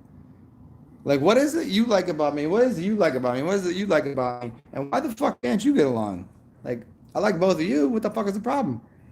And I've had that my entire life. So like, I have friends that have other friends who are like, my other friends wouldn't like you. I'm like, well, then that's their problem, right? Not yours. You like me, right? Well, yeah. Well, then let them not like me. That's their problem. Maybe you should be worried about them because I'd probably like them. I might even discount them and say, well, they're not the greatest person. But I'm not against people. I just, people got personalities you like and personalities you don't like. Jay Marley, I like what you're doing here. I really do. I appreciate the encouragement to go out into the general populace. But it's almost midnight here, and man, and for real, B, it's literally like I just don't got cash to do it. 'Cause if I go out, I have to spend some money. I just don't have it. Like normally I would have taken you. I would listened to you like an hour ago and be like, yeah, I gotta get the fuck out of here. But like I'm just comfortable, and the ratio of if I spend 50 today and go and do something, and like what I like, there's a couple of variables that you're not understanding, where I am and where I have to go, like my house, where I am, and how to get back in here, and scooping up a bitch, and then getting in a. Then it's $100 night because I live over there. I'm staying here because it's a friend's house, but I can't get back in here because I don't have a key to get in the front door. So there's a bunch of obstacles. You know what I'm saying? So, and not to say that yeah, variables and obstacles. It just and for me, this is comfortable as anything. Like I'll probably shut this off and start a new, if Ass Hat is still here, I'll probably just shut this off and start another one and see who shows up. Because that allows people that are over in let's see, it's midnight, so in Europe it's like 7 a.m. Nah, it's Sunday. Oh, I'd be fucking on with people on the West Coast right now. hmm So I'm gonna play another song and talk some shit, and we go from there. I don't know. Don't know. I don't care. We'll just find some fun things to do. Oops. Oopsie. What do we have here?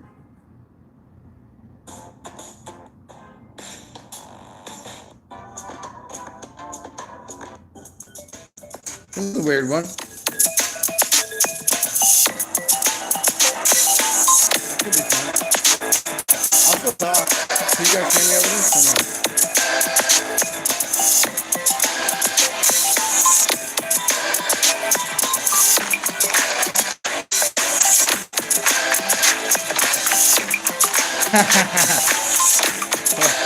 Hold on. I've streamed 13 hours a day, for one of three reasons. One, because hopefully I'm gonna keep playing it though, Patrick. And this is for Jay. 13 hours. A, because it's sort of free to do, and maybe people find me hilarious, or I can offer them something like, hey, your mother has fucking brain cancer, and I can help that, and they have a better life. And third, that would be number two. One, because it's fun for me. Two, I could help someone. And third, maybe somebody gives me some cash for something. That would be the three major reasons. And fourth, which is the down the line, which is I would have to put a jacket on. I'd have to walk outside and go off and do things and then interact. Like right now, I'm not drunk enough to spit game to a chick. Like if I go out, sometimes I'm blessed enough where I'm apparently okay looking enough where chicks will talk to me. And that's easy. That's easy. And I mean, it's not all about getting laid. It's not about that, but it would be nice. It's been a while. Um, but then there's also like just like everything that goes into it. If I spent $100 today to do all this, then I'm still kind of in that kind of in between zone. Like I'm like, if I make $1, that's got to go towards something else. I can't be wasting away on fucking casual sex. If it happens to be, maybe I'm missing out on the love of my life. I don't discount that. I normally wouldn't, but today and kind of some shit I've been through, and like I'm putting my smiley, happy, cool face on and doing all this shit.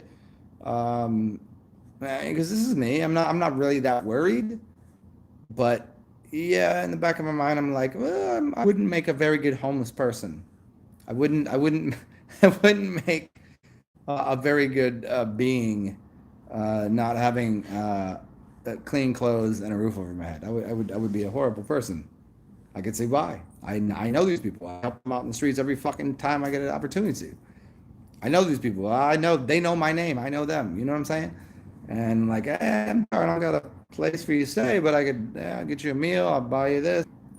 But I couldn't do that. I don't have it in me to like do that. So working $20 has got to go towards not not fucking up anymore. Meaning going out and $100. I don't get to have a good time now. I just get to, what do you need? How can I help you? Because that's what it would come down to. So I don't really got a lot of options here. So yeah. Yeah, man. I mean, that sucks, man. It's a fucking terrible place to be. It's an awful place to be. I've been there a few times, and that's why I just be real with it, Fuck it. Sleeping in your car in cold weather sucks. Sleeping in your car in hot weather is probably worse. At least in cold weather, you can have a couple blankets, but and then like, trying to find a place to shower, and then like trying to find relationships and maintain any sort of status in the world as anything beyond a fucking homeless asshole that lives in their car. You don't get away from that.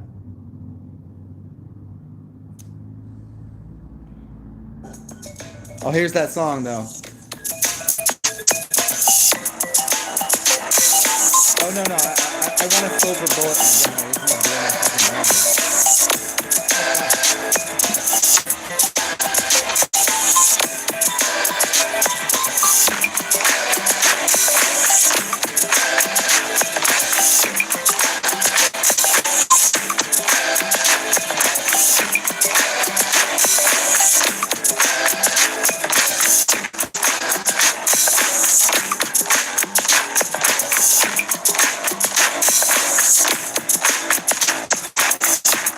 Oh fuck. What was the song?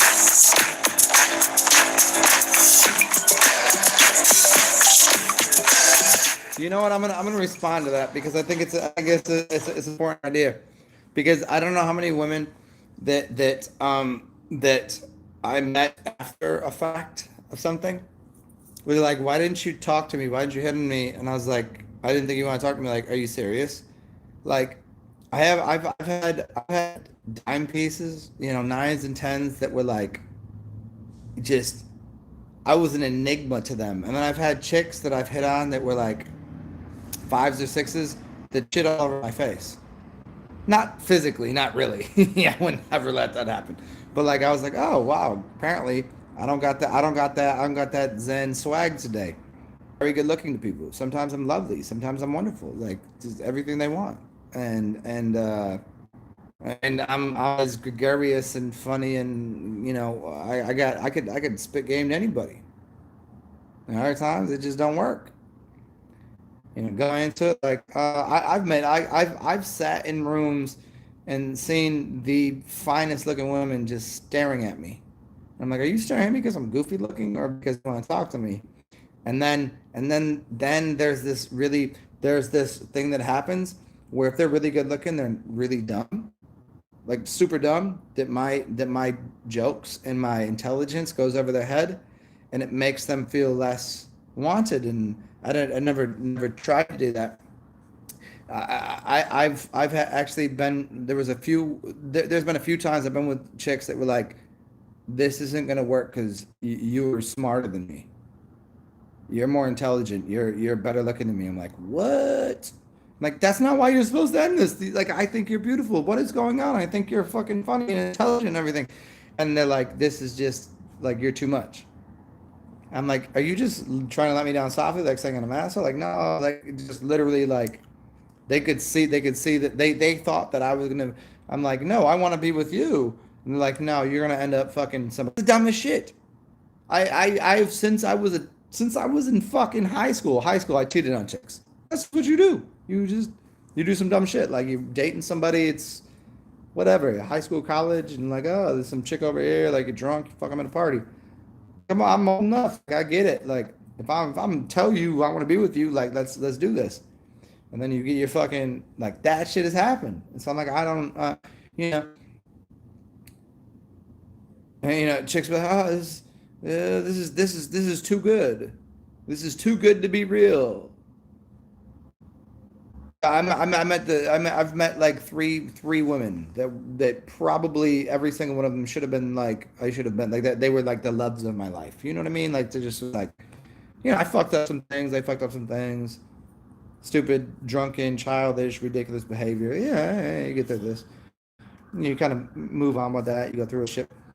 But in the end of all of these things, there's always like this thing like, nah, you're gonna. They always were in the sense that like I was gonna break their heart and cheat on them, and never did it cross my mind that was even an option. Because I would flirt with people because people would just like chicks would be like in my face. I'd be like, "Hey, what's up? Hey, how you doing? Da, da, da. This is my girlfriend, blah blah." Or I'd say something like funny, you know, and they would take it as an offense, and they're like, "What the fuck did I do wrong there? How am I supposed to do?" And so I'm sitting here going, do I have to just like segue and just go, no, I'm just, you liked me because I'm powerful. You like me because because this is what I am. And then because I am that, uh, it didn't work. Because I'm everything they thought I was, it was too much. And now I'm sitting here wondering if I'm gonna have to sleep in the streets. And usually I'm overqualified for jobs, overqualified for chicks, and yeah, that's my life. I don't know what to do with it. Like, what do you do? Like, how do you do that? I've dated chicks that are definitely not as smart and not as good looking. I've dated chicks that I think are better looking and like and more intelligent. Why is there always in relationships this thing where somebody's the alpha and somebody's the beta? Why isn't there any of this? Because there was like when I was saying there was I felt like there was a few times that there was this equilibrium where we both got each other, and it was like it's like eye contact and like communion and like real, and there's too much. And I've kind of noticed what it is, and if I'm we 5 hours in here, I'll just tell you like I can there's no way I'm finding a chick that's my age that looks good that doesn't have a beat up ass pussy with a bunch of like straggling thoughts of everything else that's went on in her life that has this whole like find me a 40-year-old woman that has any awareness in the world that is they're already on with their life. And so what do? Oh, I'm gonna date a fucking 50-year-old? That's nuts. Crazy old fucking broken down. That's not working. Okay, so date a 25-year-old. Doesn't quite see the world all completely, but infatuated, enjoys great company, the same vibe, but then still doesn't have the life experience, and that's ruined most of my relationships because the only I chicks that are between 22 and 29 date me. Chicks that are over 30, they tend to be their brains broken, relationships fuck them over. They can't see the world for anything new, and they're starting to fall downhill really quickly. And then 40, at 40, well, I must be broken material. They must be broken material. And that's what I'm left with. And so I go, just sitting here going, I can go out and, scoop up whatever I want. Let's get this all in order. Let's put a jacket. Let me put a suit on. Let me let me get this in order. Let me clean up. Speak plainly to people. Where's that getting me? It's got me to here. Pretty good place. Pretty good place, but all in all, nah. All the good ones are taken, and they're usually taken by motherfuckers. Yeah, it's just how it works, man. I don't know how to. It'd be nice. I would buy a tiny little house and a tiny little fucking and we would go off and that would be my world. That's great. But man, it's terrible when you meet somebody that goes, Yeah, this is perfect. It's just I was with this chick um recently where she said to me like, I know I'm supposed to be with you, but I have a whole like I have a life ahead of me. Like she was like 24, out of college, actress, model, blah blah blah. Like more model, like just beautiful, but smart and everything. Still got her fucking claws, ghetto, blah blah blah. And it was just like she goes, I just have a life ahead of me, and I get it. She don't have the extra like whatever. But I'm like, when she's older, I'm older. And if I met her when she was this age, she's broken. There's no winning. There's no winning. I wish I liked dudes. I would have gone gay a long time ago. So all you dudes out there, I would have loved to been with you. But you know what? I don't like the smell of you. I don't want to kiss you. I don't like your fucking stinky booty. I don't want your penis near me. Fuck your gay shit. I ain't down with it. You want to go fuck dudes? I'm still your friend. But I ain't down with it. Man, I've taken straight girls and made them gay. I've t- I fuck twos, I fuck tens. You know what I'm saying? Let's see what we got here. I don't know what to play. Hey, this is a fun one. Try this out. Whoop, whoop, whoop.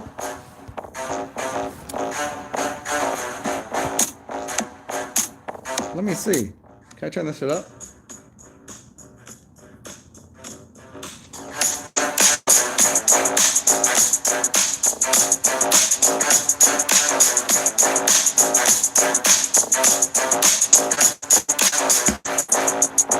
You know what?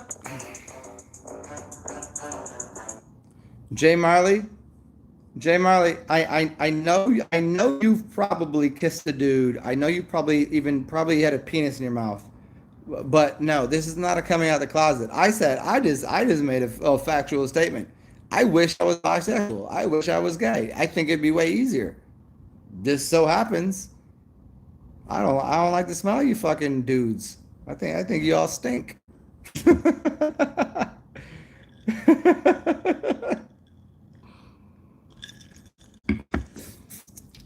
I ain't never come out of the closet because I ain't never been in the closet.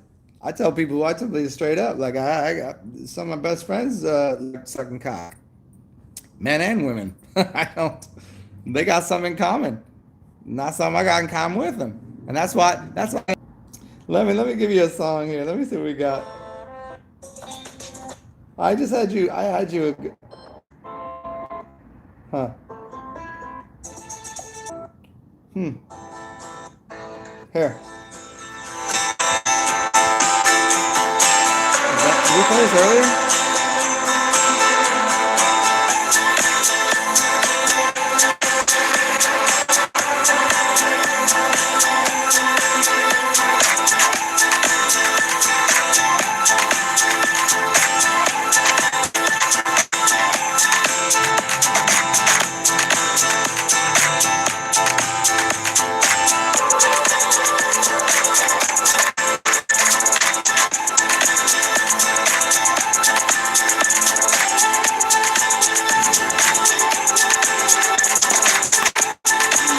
My God, Jay, that's the gayest thing I've ever heard.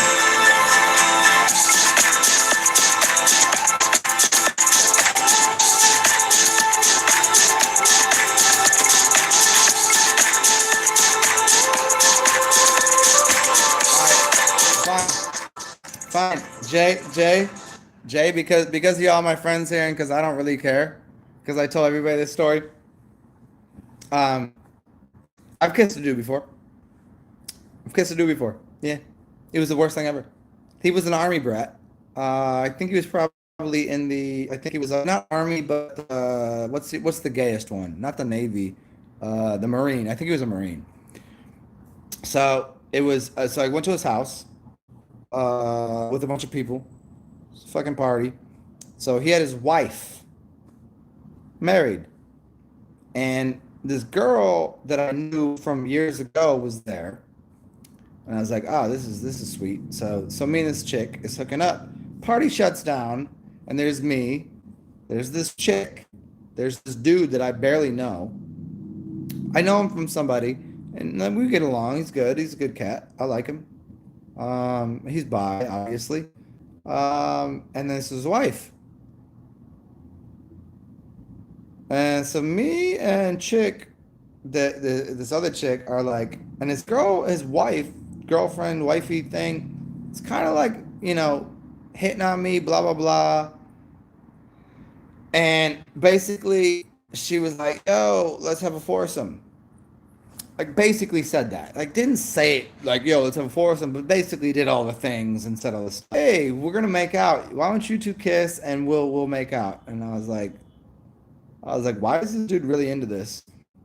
I was like, yeah, I'll kiss him on his lips, whatever. And so these chicks are butt ass naked, and I was like, I four titties, gotta kiss this dude. I got two pussies, four titties, and keep your dick away from me, whatever. And it was awful. Like I just kissed him on the mouth, and I was like, this is not gonna work. So I gave up. I gave up the opportunity for fucking his wife and this other chick. So I mean, that was my extent into homosexuality. I was like, you smell bad, your lips are thin, and you have too much hair, and it's awful. Like, no, there's no tongue, just kiss him in the mouth. I was like, I've kissed plenty of dudes in the mouth. Like, I'll kiss you in the fucking mouth. I kiss people in the cheeks. I kiss people in the mouth. It doesn't bother me.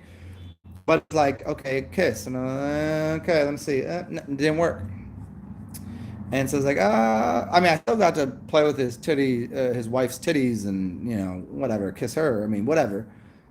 But anyway, so that just split off. I just went on the couch and fucked the other girl, and he went in there and fucked his wife. I don't know. But no, I just never. Yeah, and even if he had no, even if the dude had fat lips, it was just the general aroma of a man.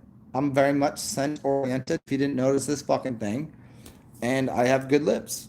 Um, you know, the smell was more important, and the fact that he had too much hair and he was a dude didn't work out. I was like, I tried. This was like, I had already gone through the whole drug phase, going to clubs and doing shit, and like even then I was never attracted to dudes. I wasn't attracted to this dude at all. I was like, well, maybe I can just fucking stick my dick in two pussies and grab her titties. That seems like a pretty reasonable trade. Kiss a dude, I could fuck his wife and this other chick. That seemed like a reasonable trade to me.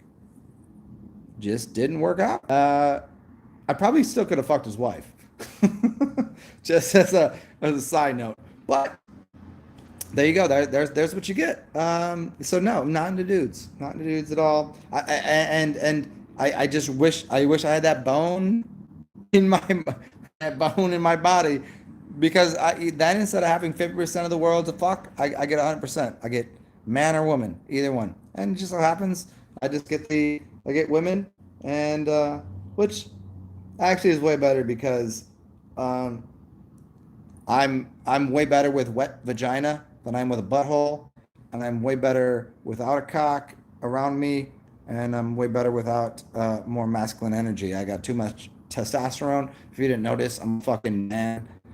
So dudes just don't happen to turn me on in any way.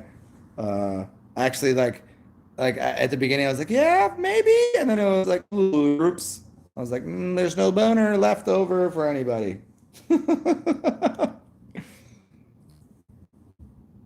The gay bar. Yeah, yeah. The only hairy lips I like is a chick with like I don't I'm not one for chicks that shave their fucking pussy. I like a little bit of pubic hair is good. Like I'm not down for the 70s bush. Like I can be. I've had some chicks that were very like I had some chicks that like underarm hair, vagina hair, the whole thing. Like, they didn't fuck. I was like, oh, this is cool. There was a little extra scent to them, a little overly scented because they probably showered a little less. I wasn't really super attracted to that, but it was still pussy. But all in all, like I'm not for completely shaven vagina. I like a vagina that's, you know, cleaned up a little bit, and do a little work and clean yourself up just a little bit. I don't need you to shave every day. But if I'm gonna eat your asshole, girl, go in the shower and clean up the butt a little bit. I'm not eating poopy, like, and none of that. I'll stick my finger and my tongue in your butthole as a girl, as long as you just clean that up a little bit. Like, if you come home after a long day of work, I'm still gonna eat your pussy. I'm still gonna fuck you. Like, don't worry about that. But like, I'm definitely, you gotta clean your butthole a little bit if I'm gonna eat that. You see all the levels we gotta get into here. You gotta know who you're talking to sometimes. I gotta find more music for you guys.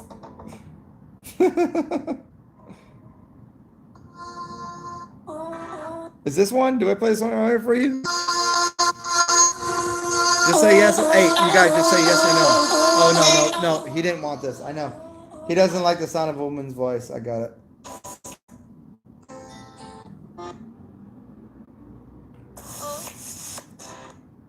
Let's find out. Oh, here you go.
Yeah, there you go. The voice is, for me. Yeah, the voice is important. The voice and the smell, man. That is it. That's it. Is the voice and the smell, man. It's all there is.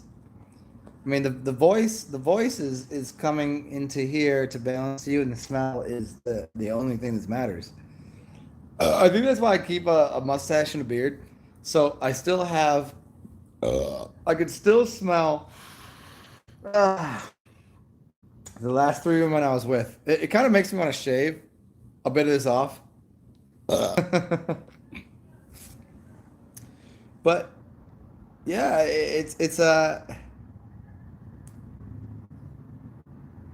the thing in relationship, the weird thing in relationship is like how much weirdness, how much um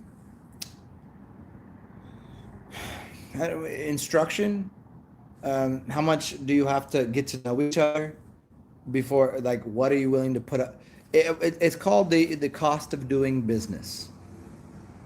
It really is. CODB, cost of doing business.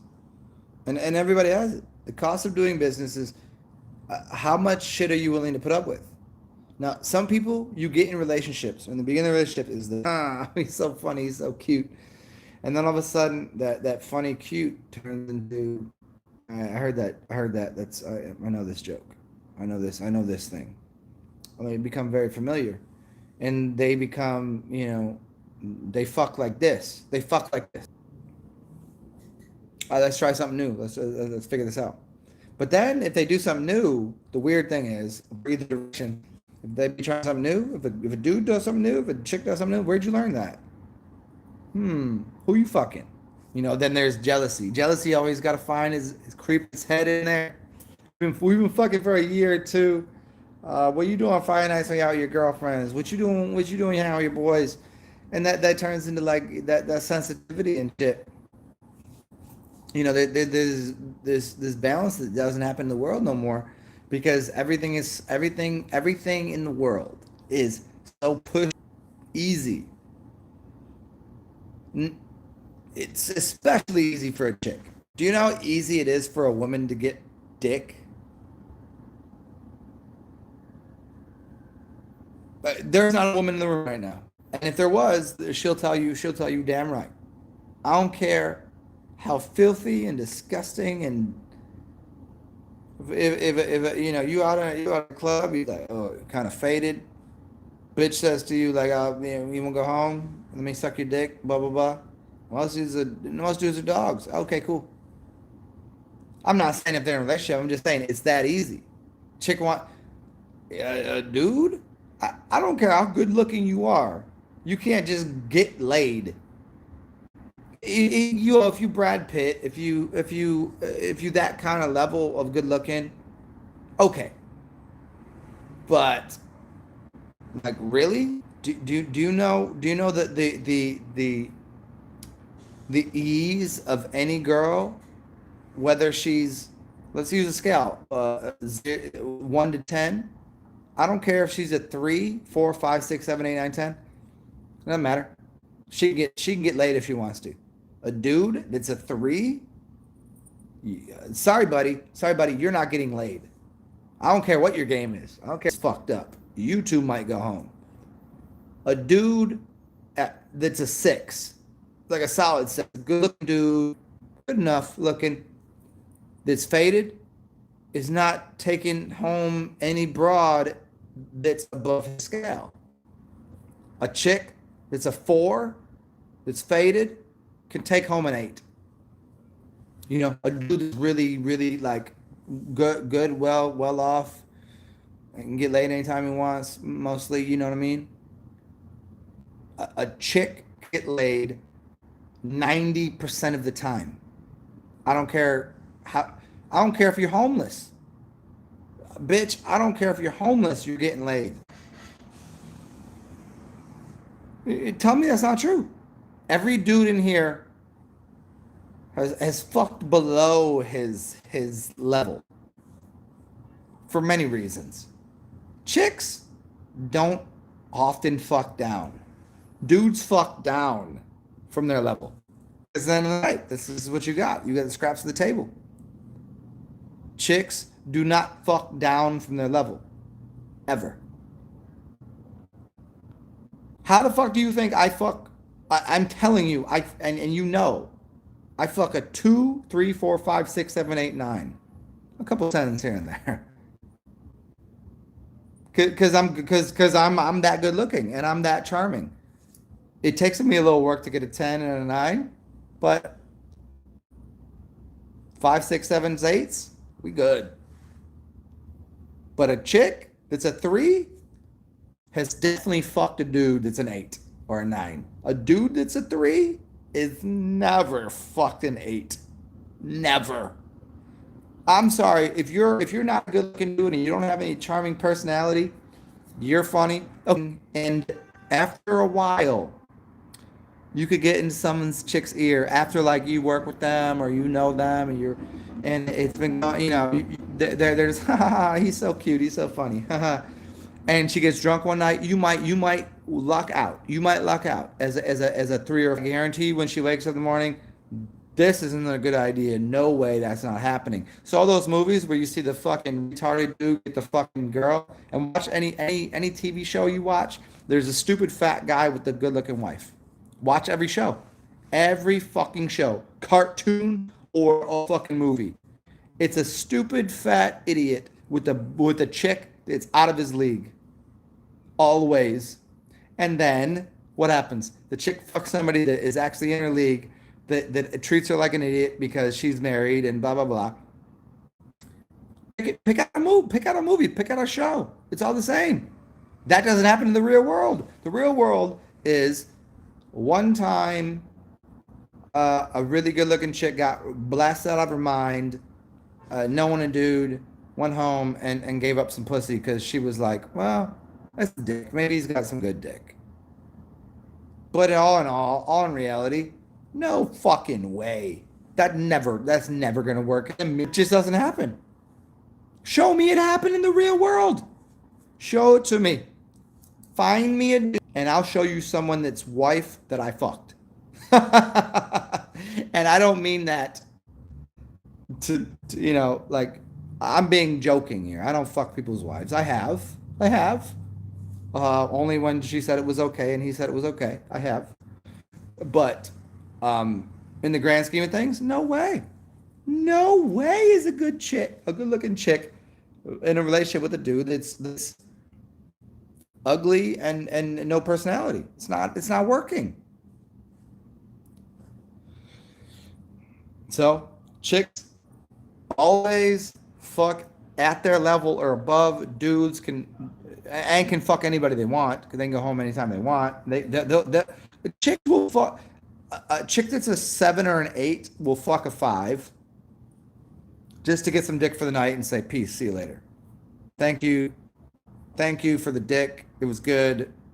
If the dude got her off, maybe she'll fuck a couple more times, but that's not gonna last because the dude went out of his way, as a 5, went out of his way to really grind in there, but then doesn't have anything to offer beyond that, and can't really fuck like that all the time. I know everybody and all the teams. I know how this all works. Tell me I'm lying here. Somebody tell me I'm lying.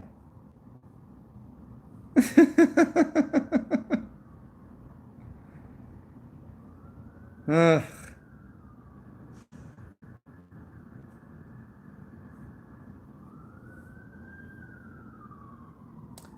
Jay Marley, yeah, that is the stupidest argument that I'm reading right here.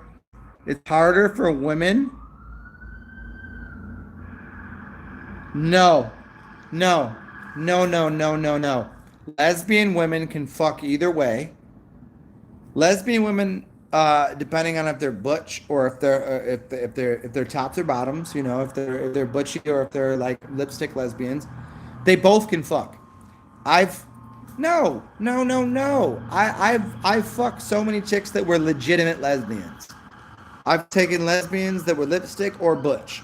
I've slept with lesbians, 2 lesbians, lipstick butch, and fucked the lipstick while the butch was sleeping in the bed. It's a fact.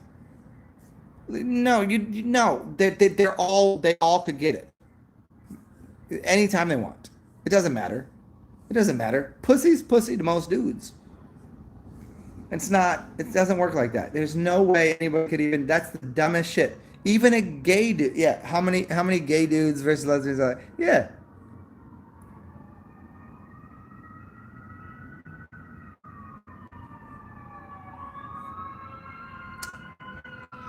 There's no women that have women that say that. That's audacity to say some dumb shit. An easier time getting pussy than a dude. There's no one, unless you, as a woman, lack any confidence whatsoever, and you could literally, a woman could stand up like, "Who's fucking me tonight?" A woman could say that as a 4 anywhere, on the streetcar, in a bar, in a coffee shop. They could say it in the middle of the street, and somebody like, yeah, what's up? If a dude has an 8, like good looking, he's like, hey, who's fucking tonight? Yeah, that's good. Nobody's gonna, no one, no chick's gonna be like, yeah, I'm down with that. Not even a 5. Not even a 5. Even if they're sitting there by themselves, they won't even. They'll just go, oh shit, they do. I don't know. I really want to, but I can't. It's confidence issues and all that. There's so much. No, there's no one in the world that could make an argument to any degree that a man has an easier time getting laid than a woman. That's fallacy. It's for the same reason it's fallacy that men cheat on women more than women cheat on men. Because it's too easy for women. Women go, oh, I made a mistake. I got a couple red wines in me, and he was looking all good, and he talked all the right game. A woman that's been with a dude for a few years, doesn't matter. She could be with fucking Clark goddamn Kent, knowing he's Superman. And still fuck Scooby-Doo over here. Stupid. That's the dumbest thing I've heard. No way in a million lifetimes does a woman have more problems getting sex than a man.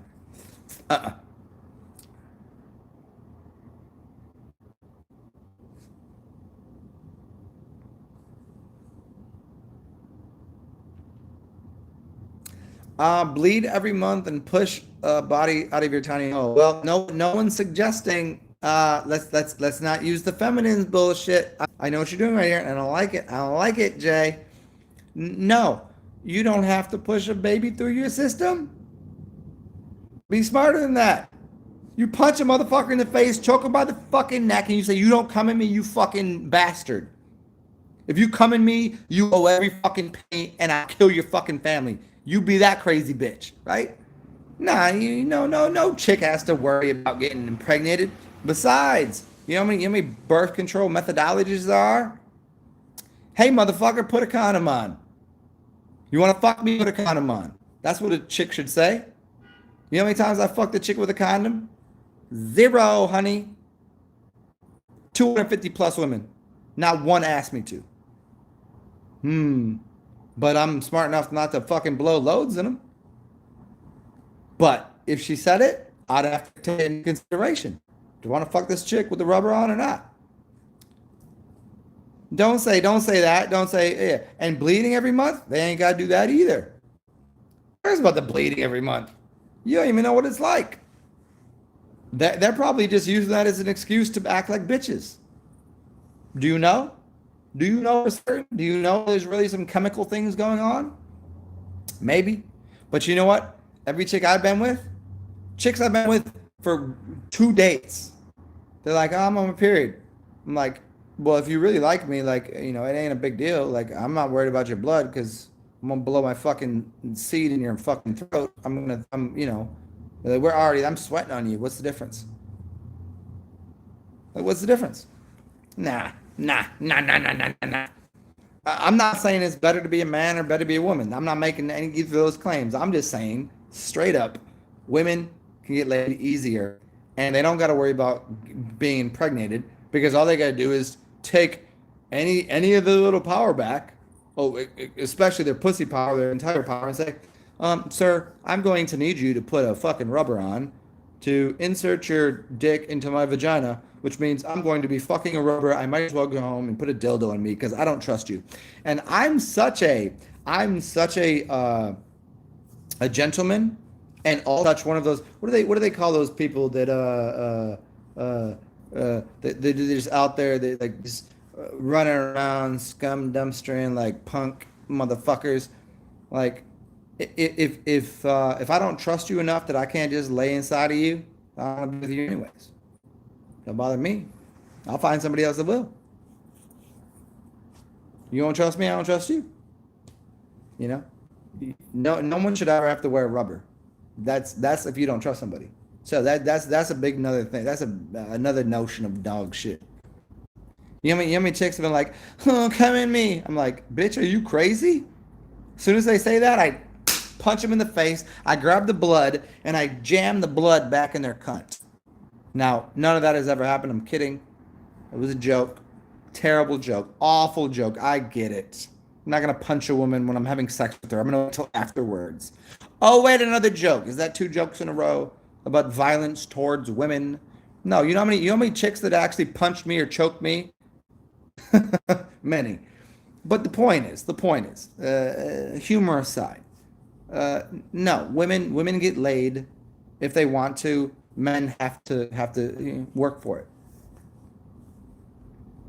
Yeah, yeah. You know what? Hey, check it out, Jay Marley. What's that? What's this? What is that? What's the symbol? You said it's 2 up and 2 across. It's called pound. I ain't gonna catch a lawsuit because I ain't done none of that. So how am I catch a lawsuit talking to y'all about what pound? It's called pound. It's pound me too. That's the fucking joke. They're making a joke on pound me too. Thank you, sir. Pound me too. If they put pound me too, that means please, I want to have someone's act. The only women that are mad are either the dude's not willing to give it. Those are the bitches that are in the pound me too. Fuck me too. Fuck me too. Pound me too. That's what they do. But I don't know anything about it. I just see it on the news and the comedians and all this shit. That's what that is. Pound me too? Okay. I know you're not somebody to fuck with because you're gonna make a big deal about something that ain't supposed to be. You fucked somebody you didn't want to fuck. That's all it is. That's all it's ever been. Everybody fucked somebody they didn't want to fuck. Do you know how many times that I could say like if there was a pound me too for women, I could probably say there was like 3 or 4 women I didn't want to be with, and 1 or 2 that 3 or 4, and then plus 1 or 2 that I was like, I was really fucked up. I would never have fucked you, and the way that happened was really awful. But you know what? That's life. That's the experience. Yeah. I'm not like, oh, who? Nah, fuck that. Pound me too. Yeah.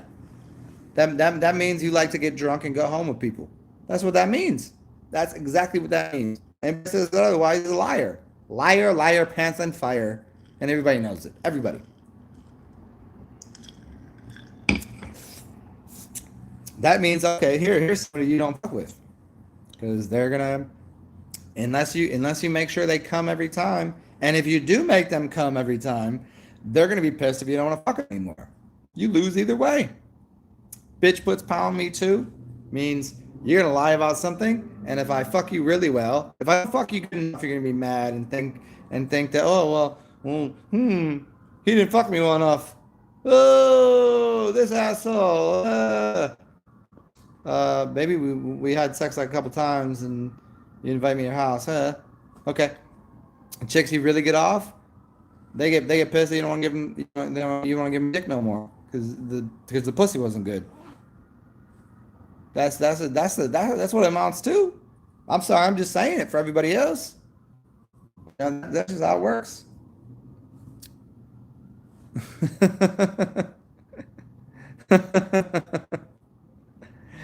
That's all you got to know. But yeah, I mean, on all relationships, getting back to my earlier point, relationships are difficult because everybody's always, as I was trying to say earlier, everything is such a push button culture, and I like to make this point very clear to people. You could have a year into a relationship and then go through a little patch. People call it a patch, like a hard little time where you're like arguing about something where you don't get along and don't agree on something, and you're like really mad at each other. A chick could go out that night, go on her phone, and talk to her girlfriends. Well, one of the girls night out, and some dude fucks her. She has sex. It's not good. Could be good. Who knows? It's usually not good. And she comes back, and she's like, "Oh fuck, I've made a mistake. The dick I was getting at home from somebody that I really respect and I've been around for a long time was really good, and that was bad." And then she doesn't want to tell, I cheated on you because we're having a fight over something stupid. So I got a dick stuck in me that wasn't as good as what you were giving me. So now that's what happens. Rather than because it's a push button culture. I'm gonna talk to my girlfriend. I'm gonna go out tonight. I'm gonna get on to whatever the fucking dating apps are. This is what bitches do. Dudes aren't that quick. They just go, oh, what a fucking stupid fight. And you know what they do? They jack off. They play a video game and they take a nap. That's about the size of dudes. Dudes don't cheat. Dudes, young dudes, and dudes like play dudes. You should know ahead of time, chicky dude. You should know what's happening there. But dudes that are like, all right, well, we've been together like you've been with somebody for a year. If you didn't think in a year they're gonna fucking fuck you over, if you didn't think in a month they were like doing some weird shit, then you already got it. Like everything's good. And then a year in, he goes, oh, we had a fight about this. He's an asshole. Girlfriend goes, ah, you don't need him. Let's go out tonight. 3 watermelon martinis in, couple shots, and fucking Joe Blow over here is about like ready. He got the nice grease back here, and fuck that, right? And you come out there, your hair's all mess. Oh shit, that was a really bad idea. Because that dude's never gonna call me back. He doesn't respect me. I don't respect him. Oh shit. Oh, that's what bitches do. Not all women do. That's what bitches do, though. That's the whole thing. So there's your lesson for the day. Because it's push button culture. Push this button, I'm gonna have whatever I want. Do you know how long I've even attempted? I've been on there's 2 dating apps. The one that you give women first priority to talk to you, and you give the other one is just like the hookup apps, whatever. I've had, out of all of them over 3 years. Crazy, right? I'm like the back and forth over the stupid, and then a couple chicks like hung out with. A couple of them I was like, yeah, you need to fucking leave my presence right now. You don't look anything like your pictures, catfishing bullshit. And then a couple times it was okay, which is a night, like we understood, like, all right, this is fuck or whatever. And then a couple other times like, oh, this is good. But then it was like there was always that, well, what are you doing on your phone? Why are you still on that app? You know. So there's no winning there. There's no winning in those relationships because there's too much ease of access to anything. So like what is anyone supposed to do? Does anybody really want? Everybody really wants like an intimate, in-depth tantric relationship, but nobody really wants to go through what that takes. Man or woman, either. It doesn't matter.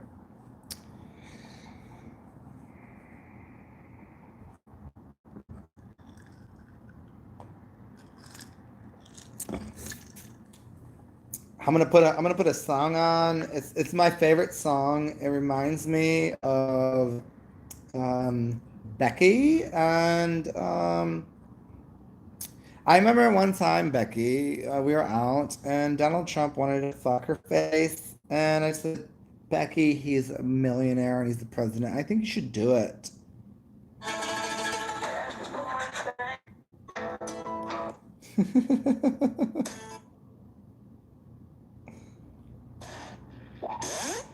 You ever see those pictures of dudes on big boats that are like disgusting fat? They got a lot of money, and you see these girls that are just like fine as fuck, and you're like, what is it about our eyesight that doesn't let us see? Like, okay, that would be really great, but like, you're spending your entire life fucking dudes on boats. Like, that's a good experience that you're on a boat and you enjoy the sunshine and you get to. But then, like, the return is, I don't know, man. I can't really tell y'all. Can't tell anybody what to do, but I can tell you, life is fun sometimes.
can't wait till my mustache gets long enough where I can actually curl it up out here. I usually cut it a little shorter because it gets in my mouth. I don't like that. Yeah. Hey, here, help me out with this, guys, and ladies, and anybody that's left in the room. Uh,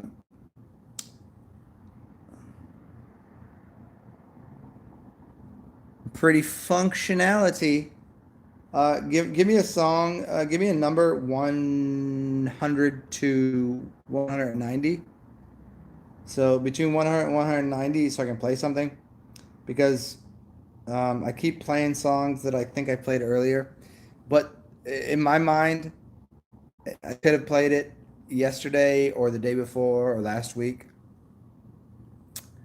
Oh, functionally, fun actually. Between 190 and come on now, 190 and 100. You can go farther back, I guess. You can go back in the 90s, go to the 80s, 70s, but then most of them are like untitled. I just kind of make music and then put a picture. And I want to play a song. 94 Patrick Rogers. Let's see what I have for you. If 94 is available, I will be playing it. But if 94 is, oh, it is. Let's see. Let's see what happens. This is your choice, and you do not.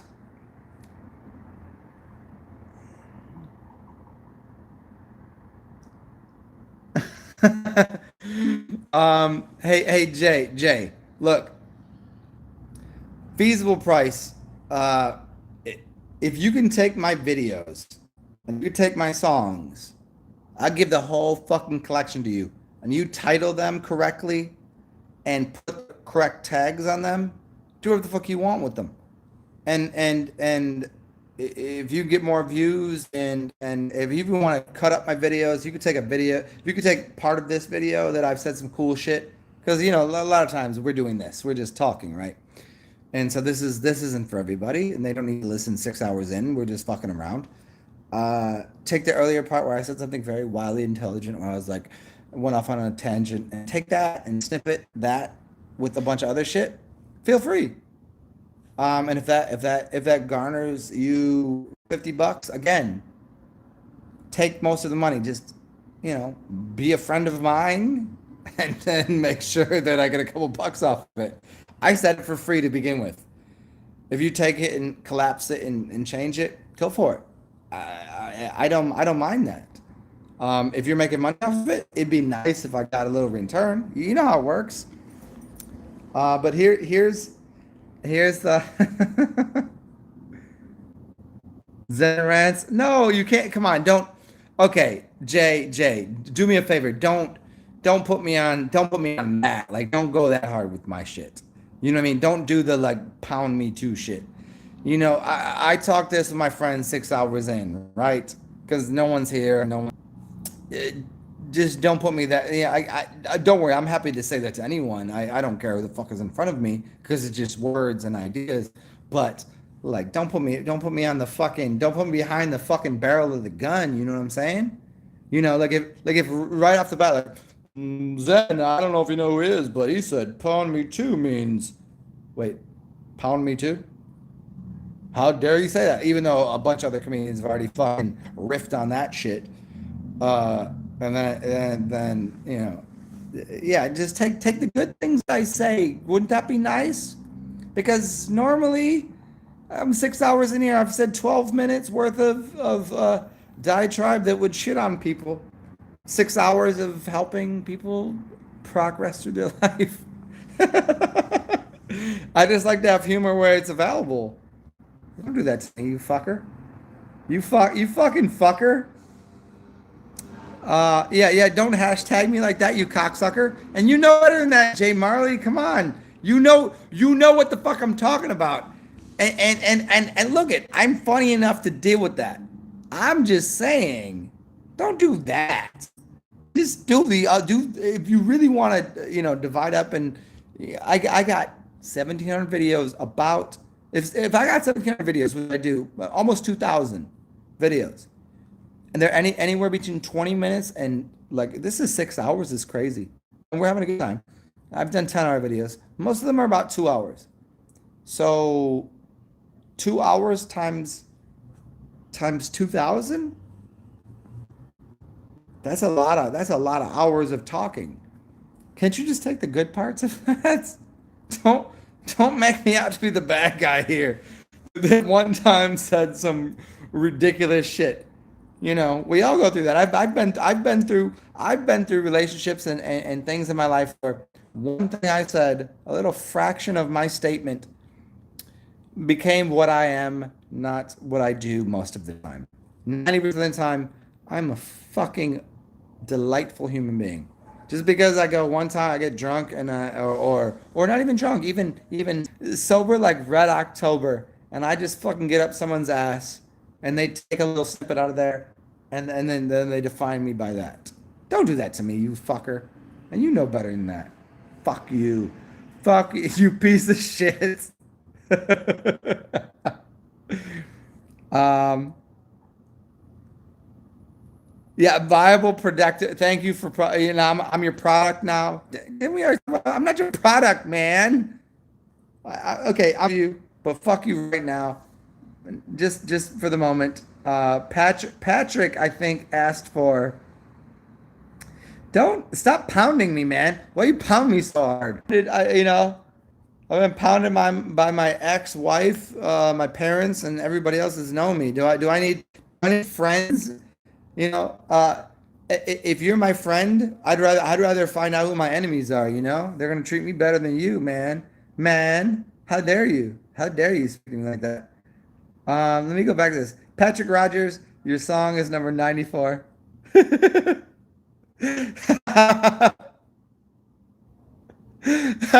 Um, Jay Marley. Um, okay. I agree with you, and I think it's fucking funny, and I thank you for it. The only difference is here's my grill, 6 hours. You know who I am. I've never met you. You've never spoken a word. So again, Jay, if we can be like on the high level, on the high grounds, if I ever spoke to you like this in person, we would probably just nick and knack at each other just out of humor. But from here, for me speaking to you, like literally, truthfully, you might not even be from Florida. Your name might not be Jay. You might not be that picture. I don't know. So you understand what I'm saying? So you have all of the righteous indignation that anyone that comes on here, remember this asshole that came on here earlier, or anybody else that comes on here. So that's just for me.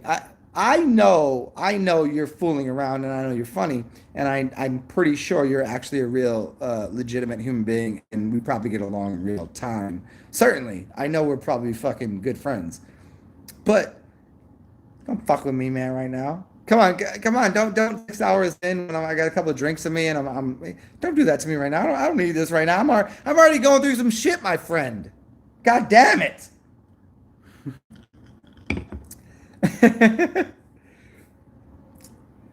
And yes, Jay, I might have, and I do apologize. I will never, and I picked on Patrick too.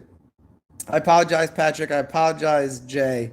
Um, but if you need to get anything off your chest and yell at me, feel free.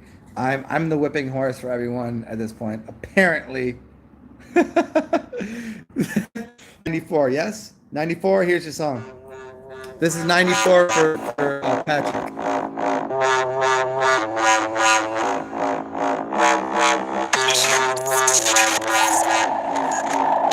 That's your song.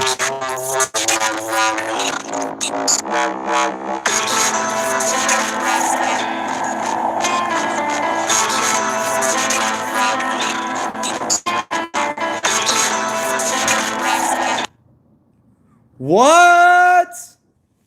Oh no! That's where I did done fucked up. I did not plug this thing in. Ah, shit. Well, you guys are fucked now. Now it's just me and you. Uh, Give me a second or two. Let that shit charge. So we'll talk in the intermin. But yeah, Jay, I'm definitely not from Florida. How dare you have a 72 IQ? 72? Yes. Well, that makes you at least twice as smart as anybody actually from Florida. So now I've actually shit on the entire state of Florida, even though I've lived in Florida. So my IQ is half that times three quarters of what the state of Tennessee was booked as the 32nd state, minus the influence of the Bostonian Tea Party, divided by the conquering state of the Mesoamerican natives that also multiplied Montezuma, divided by the incoming foreigners from Russia that they were only well versed in how to wear three stripes on their shoes because they wore Adidas, and so that was actually dividing triplets. Only if you could define how to multiply the triplets they had, because they produce more um, offspring that were also their daughters that became the prostitutes of the east coast of America, that then were impregnated by a bunch of dudes that paid $6 to have their daughter's child. Now, I don't know how that makes sense. Doesn't make sense to me. I just talk a lot of words, and that's how it comes out. Just saying, if you're Russian and you left your daughter off to a boat or and you let her live on the east coast of the United States, I've been up and down the east coast, and every single town on the east coast that was one of those little. So I've been in, let's see, Carolinas, Virginia, down to Florida, Georgia, Florida. Every one of those towns, man.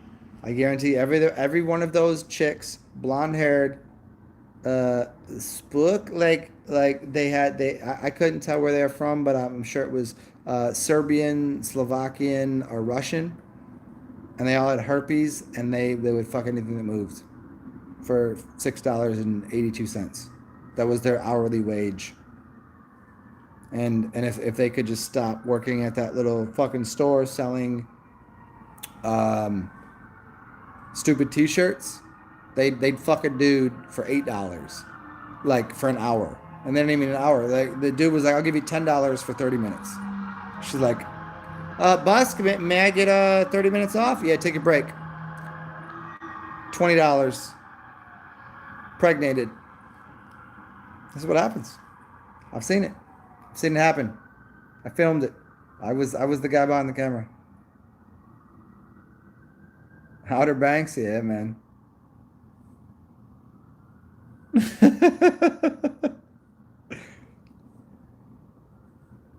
Yeah, Jay, we talked about that. Yeah. You Boston attitude with that Florida sensibility. It is. Yeah, man.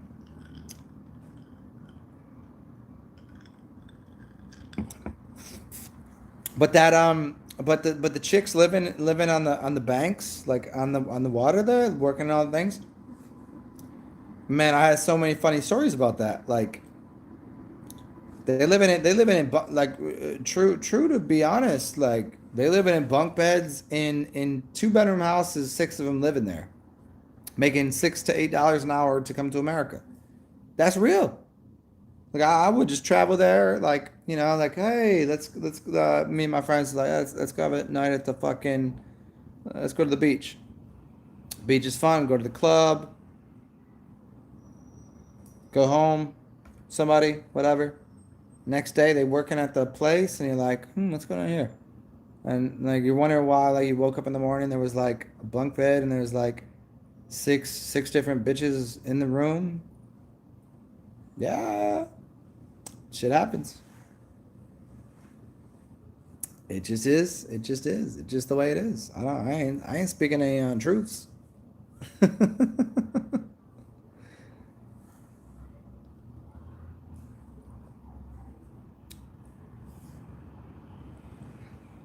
Patrick, there's no such thing as good Italian food.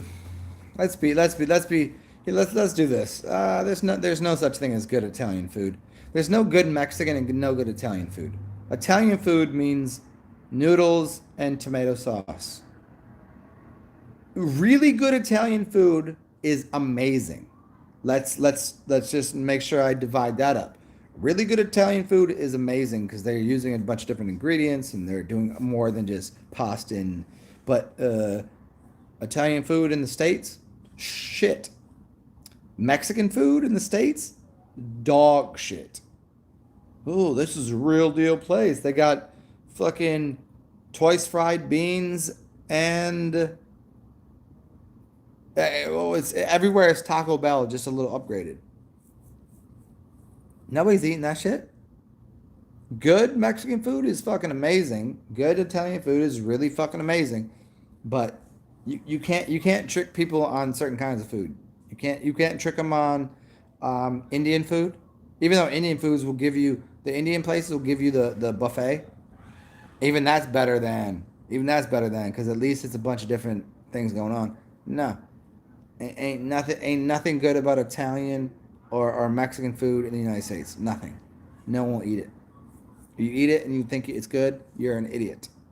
You have no class.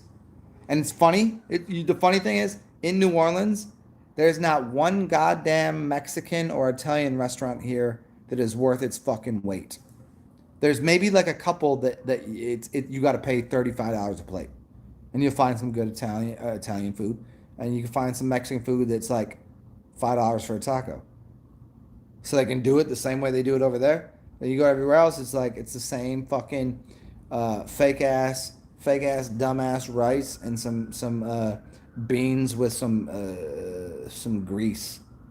Get the fuck out of here.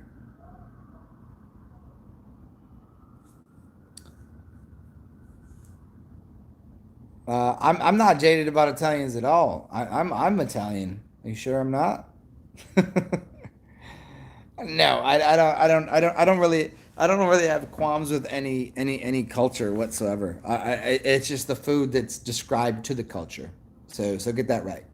I'm very familiar with most cultures and most cultures' food. I just don't like the Americanized version of their food. So you have to find specific places to go. Okay, that's actually what it tastes like. And even as far as I was saying, like even finding Indian like dot, you have to go to real places, or else I mean, it's still good, but it's not anywhere near what's really coming from the land.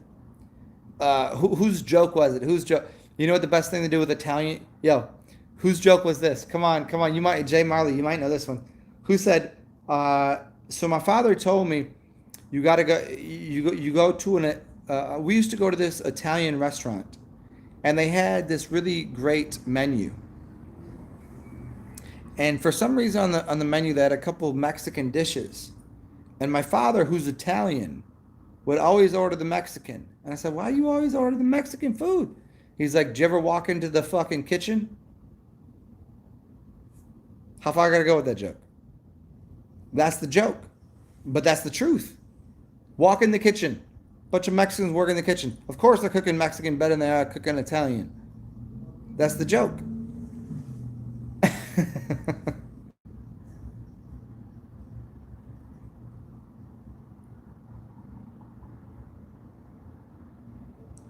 Hey, Jay, where am I slipping?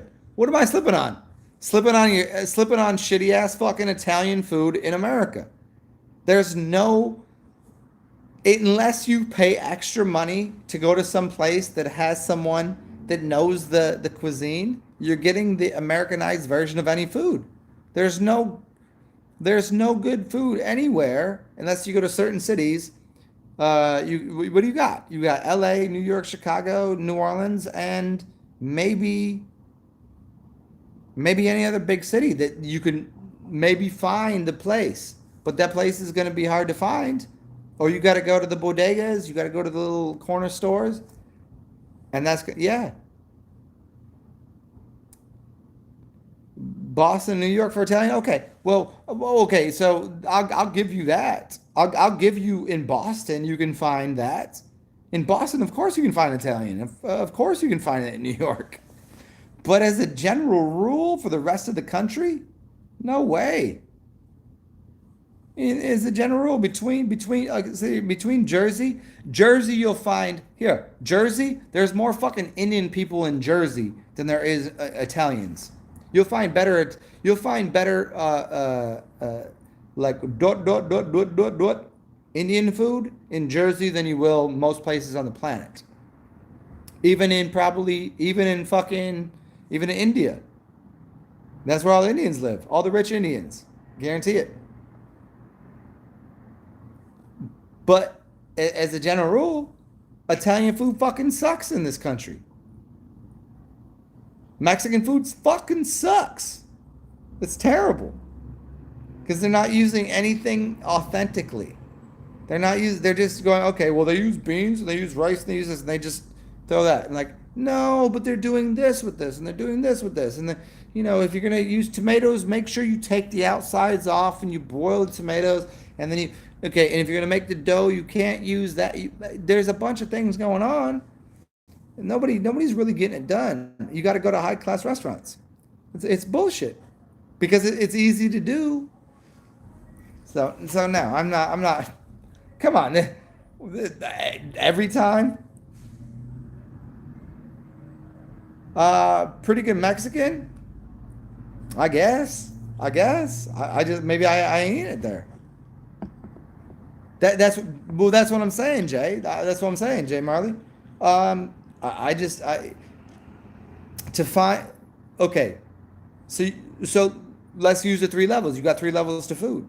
You got like what you can just find. I need to eat. Let's go to a place that I get $8 plate, and then you go okay. Let's upgrade it. I'm gonna get a $15 plate versus let me get $25 for a plate of food. And there's a big difference. The point is that the $8 place of giving you the food should still be able to make it authentically, but they don't. They just don't do it. There's an inauthentic thing because I've been to places, and this is always like why you got to find them little over here. It's nowhere. Nobody wants to go there, but it's the best version because it's the people that are doing it right, and they're going to sell it for the right price. Yeah, and you can find little yes, and find the cities that have the food trucks. Food trucks are always doing it better than and if you find a place that is a food truck that then went from a food truck selling food that they had to sell it for a little higher price because it's a food truck. You gotta get extra buck for it. Cool, but then they go and get a restaurant, and it's gonna be the most classiest restaurant. Not classiest, but everybody already knows. So they're going there. So you're gonna have to pay more. But as far as just a standalone restaurant,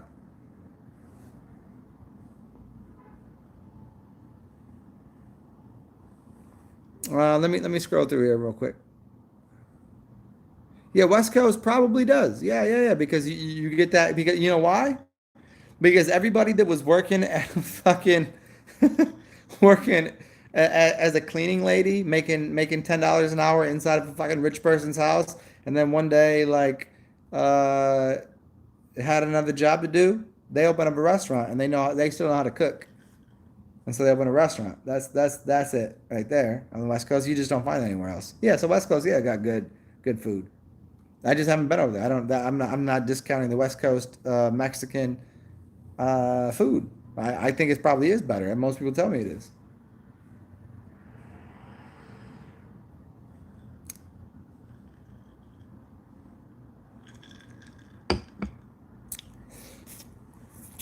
Yeah, again, I from where I've been mostly East Coast and Midwest and East Coast, just full down there, and then New Orleans. So for me, I don't think there's better food for cheaper, and the authenticity to the culture, because you can't get away with selling bad food in New Orleans. You can't. If you have a restaurant that doesn't serve food that's good, you will go out of business. You have to compete with the best food in the world. And so there was a time that there was no good coffee here. There was no good Indian food. There was no good, let's say there was no good Indian, no good Mexican. Italian was always just you had to pay for it. And then there was, oh, what else? Like, I don't want to say Jewish food because it's not Jewish, but like that cultural area where you got everything that's like bread, like a nice bread and something to dip in. It's kind of that was always cuspy. Like you could always find like maybe somewhere $8, and now there's like fancy fucking places. But the majority of the food here, if you're not spicing it and you're not making it good and it's not delicious, you're not staying in business unless you're in the quarter, and then everybody's gonna eat. But even there, it's better than anywhere else I've ever been. The shittiest, the shittiest food I've ever eaten here is as good as the best food I've eaten in any other city. That I wouldn't. I don't think even Anthony Bourdain said so. One of the greatest chefs on the planet said New Orleans. There's nothing. There's nowhere like it. There's no better food. I'm gonna take it from him, but I'm not gonna take it from him because I've lived these places. I've been to these. I've been to cities, and the food fucking sucks. Here, I've had 10 bad meals in 10 years, and the rest of it, I'm like, this is better than anything I've eaten anywhere else. Even when it was like even when I go, oh, this is okay. Even okay here is better than anything anybody else is doing, any other city. There's not even an option. And Mexican never stands the chance to the West Coast. I just never been to the West Coast.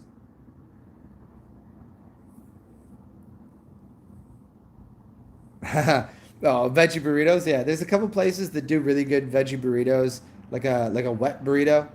Like they wet it up for $10. You get a fat ass burrito. It's two meals. That's nice, but you gotta know where to go. Yeah, Cajun Creole. I mean, Cajun Creole is slightly different, but yeah, it's. It just means people are. I guess the reason, if you really got into cooking, is like they take the worst shit. It's like hog maw and pig's feet and all that, like that culture, and spicing it so it tastes good, and then they stop using the shittiest pieces of meat and started using the best pieces of meat, and then also putting on the spices and cooking it in a proper fashion. And you're like, how you gonna outdo that? You don't even know how to spice things anywhere else. Down here, people had to spice things because things were so fucked up, and they were eating fucking pig's toes. And then people stopped eating pig's toes when they started eating actual piece of. They're like, okay, can I spice that the same way I spiced the shitty thing that I had to spice? And then you go, oh my god, I can make a piece of fucking porterhouse steak taste better by putting this on it and cooking it this way. Yes, you can. Yes, you can. Yes, you can.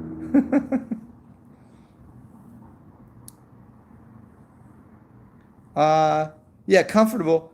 Yeah, Jay Marley. A lot of people say this. And I always like I see these things, these little memes about like Zion Williamson and who's that other fucking dude? The Ball brother, or whatever. Here's what they're gonna look like in 2 years because they're gonna get fat eating. I lived here for 10 years, and I've lived in so many cities, and I see fat motherfuckers everywhere. I see fat motherfuckers in the middle of the country, fat motherfuckers that eat fucking macaroni and cheese and bacon 6 meals a day. and they actually probably eat 6 times a day, and that's what they eat. And come down here, I don't see anybody that's fat. I've never seen a fat fucker down here. The only fat fuckers I see are coming and traveling from out of town. Everybody from here, they sweat, they do things, they work, they got their jobs, they eat well, they party well, they drink well, and there ain't no fat motherfuckers here. They eat spicy, they eat life, and they participate. And the food is better. That's a fact. It's a fact, Jack. The food, you're sure? Yeah, it's not comfort food though. It's legitimately the best food you eat. It's not just fatty everything. It's spicy everything. It's spices. Indian people aren't fat. Cajun and Indian are connected through what culture? Go down to the Caribbean. The Caribbean people have the same inflection vocally and look like the Indian people from India, right? And then they just took a boat up here into here, and the whole culture is connected to the French cuisine, the Indian cuisine. There's a lot going on in the cuisine. How the culture works and what those things mean and what the there's no playing around. It's just better food here. Sorry. Everywhere else the food sucks, and that's a fact. That's a fact. I'd like anyone to come here and say the food here is not as good as where you live. And you're going to go home and you're going to cry into your food and go, why isn't it? Pot roast is northeast. Nobody pot roast down here. Pot roast is northeast. Fuck out of here, pot roast. Anyways, let me continue on with this dumb shit. The flavors in the suburbs. Yeah, no one that's from the people from the suburbs in New Orleans, they claim they're from New Orleans, they're not. It's a whole different attitude and culture. Suburban to suburban. It's not in the general vicinity. They don't live like the same way. Yeah, Patrick, I hear you. But comfort food down here is probably just like very spicy fried chicken, and I don't know what would comfort food be here. I don't know. It depends on the time of year because most of the time it's too hot to eat like that. You know, I get you on the pot roast. When I lived in the cold, that was good, but here I don't think pot roast is a thing. You know. Let me see if I can get a song on here. So I can just stop talking because I've noticed that the more I talk, the more people don't like me. Or the more I talk, more people do like me. I can't tell anymore. We'll figure out one day. One day people will or won't like me. Huh. Shit. Hopefully you guys like me a little bit. At least you guys are maybe slightly amused by my cantankerousness. Is that a word? Cantankerousness? Can I say that? Can you spell that? Cantankerousness. That's up there. That's up there in a cantankerousness. That's a 5-syllable word. I'm gonna take.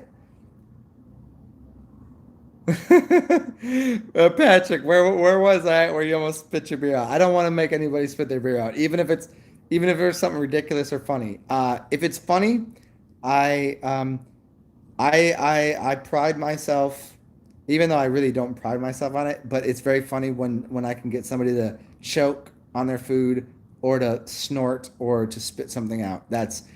And I never know when I'm doing it. Sometimes when I'm really into giving some grief to people and just like shitting on something and going into a joke, I go deeper into it to see how far I can go. But yeah, it's a very funny thing when you can get people to laugh to the point where they lose all a sense and sensibility. Ooh, here we go. Let's get that down there. All right. Got some music here for you guys. Patrick, would you like to choose another song? Because I gave you 94 that died.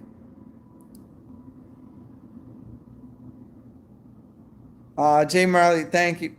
Jay Marley, that is one of the sweetest things you ever said. Really, I really appreciate that, man. I really do. I really do. Okay, well, Zen makes you spit food out. Yes, yes, I'll take that. I'll give something. I'll give someone something so delicious, and they're eating it like, oh my God, this is amazing. I'll be like, oh, that's your, you know. Then we could just dive into that, and use some ridiculous things like, I'll let you add on there. That's your dead grandma's pubic hair, mixed with a fine. Uh, I don't have it right now. I was trying too hard at bizarre, but here. But thank you. I mean, that meant a lot to me, man. That really does. It really does. I mean, the fact that you guys are still here, it means a lot to me. It really does, Jay Marley, and you know that, and you know we fucking around. Well, thank you, man. This and if you want some humor, which is also slightly true, if it wasn't for you guys listening to me until 2 in the morning, after 6 hours, I would have probably went out in the streets, found somebody that could sell me a gun for $10, and then I'd have to find somebody that has a silver bullet because I can't die unless a silver bullet pierces my heart. So I would have to spend 80 on that. And so for $90, I would have blown my fucking brains out or shot myself through the heart on camera for all of your benefit. Because it'd have been funny. It'd have been a good way to go. That's just how I feel about everything. Most days, not in general, but just the last few days. So 119 for you, sir. I've got you covered here. 119. Let's do this. How dare you?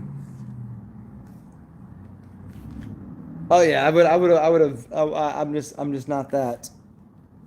Come on, what are you doing here, bro? 119 is down here. Just do it. Do it. Nope. This is give me. All right. I'm gonna punch my fucking computer over here in the face if it doesn't stop doing this. My music, so I pushed it. And I'd like to. Nope. No, I want my recordings, you asshole. This thing is being a piece of shit right now. Here you go. This is it right here. Let me see what I can do.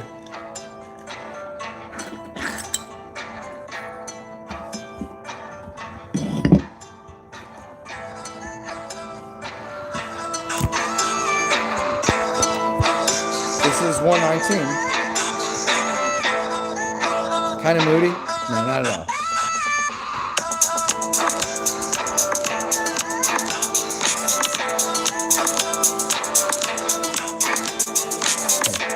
Is that good? And by the way, I'm not moody.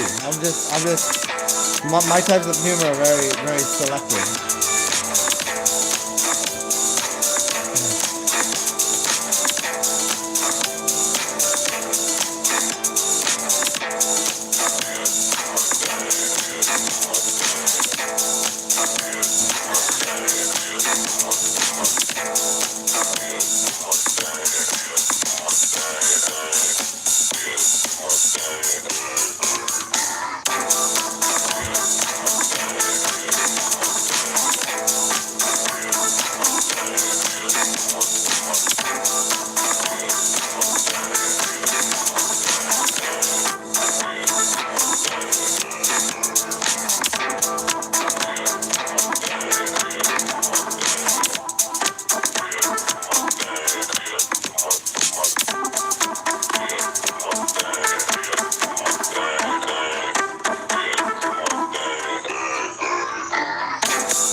play another tune in a second. Let me see what's going on over here.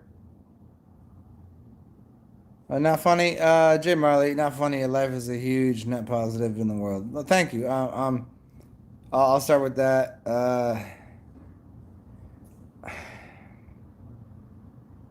Thank you, man. I appreciate it, dude. Like, you have to know that I know that. Uh, I'm doing everything I can to be sensible and positive about situations that may have occurred that are well beyond my control, and there's like, I can't even explain it to you. It would take too long to even express to you what the fuck I'm dealing with. Um, but I still am just making my best attempt at living a positive, wonderful life. And I do know, I don't discount, I know for a fucking fact that I influence people in a positive way to a large degree, despite the fact that some people do not like me. But it seems, though, that at this point, and for a very long time, the small number of people that don't like me have caused me more harm than the large number of people that do apparently like me have given me enough to survive beyond my ability. Hey, we don't survive on our own. We're a cohesive giant unit. We're all one, right? I just so like, to me, saying what I said is just going, I make jokes like that all the time, but it's like, the fuck am I supposed to do? There's nothing. There's literally nothing I can do at this point in time at all. I can't just be like, I can't just walk out the street and be like, well, hell, let me dance for you. I don't have. I can't sing. I can't play the drums. I'm not a musician. I'm not a. I'm not a. I can't just paint a picture and somebody gives me fucking. Hey, look at this guy painted a picture. It's worth fucking $60 million. I can't do any of that. I can't. I'm not going to work at a fucking fast food restaurant because that's disgusting for a billion reasons. I'm not gonna go fucking build a house because I know what that takes, and I know that's below me without question. So like, I mean, like, I don't know how, I mean, like, I'm backed into like, not a corner, but like literally, like, I don't really have any options other than like, this is what I'm doing. I get out of it what I can, where I can, how I can, and now, like, I'm starting to see how the rest of the world lives life. I mean, I've already known it. I've lived the life. I get it when I did it, and then I didn't, and now I'm just like, oh, cool, cool. Let me just, the only thing I could do right now, and this is the teeter totter in my life. I've realized that the more I've been truthful and honest and loving to people, the less I've got in return. I never was a person to bullshit and lie to people, but when my job prescribed that, I made a lot of money and I was taken care of. And so now I'm sitting here going, I can live on the streets and sleep in a fucking alley and have people spit at me and call me a piece of shit and not know what the fuck I know. And no matter what I say, doesn't make a damn rat's ass in the world. Or I can lie to people every day of my life and make fucking hundreds of thousands of dollars a month. What do I do? Sleep in a fucking alley or make money? Or just try to find somewhere in between. That's what I got, man. Like, I mean, like, hey, I mean, I know that we're all one, and I care about everyone, and I want everybody to have a good life. But like, at what expense? At the fact that I'm gonna get fucking my ass whipped every day, and I'm gonna have to scrape fucking slime off the street and eat it. That I'm gonna fucking lick boots for a living. Like, I don't. It's just, I'd rather die. Kill me now. That's the truth. If anybody thought otherwise, then you live in a fucking stupid life. That's a fact. If you'd rather eat shit or die, I'll die. I'm not eating anyone's shit. Kill me then. Kill me if you got that much power. That's my point. Because now I'm at a point like you don't even understand the dumb shit that just occurred in my life recently. And I haven't explained it to anybody. I'd rather just sit here and just have a good time with you guys. That's what I got left, man. So I'm just having a good time. So fuck it.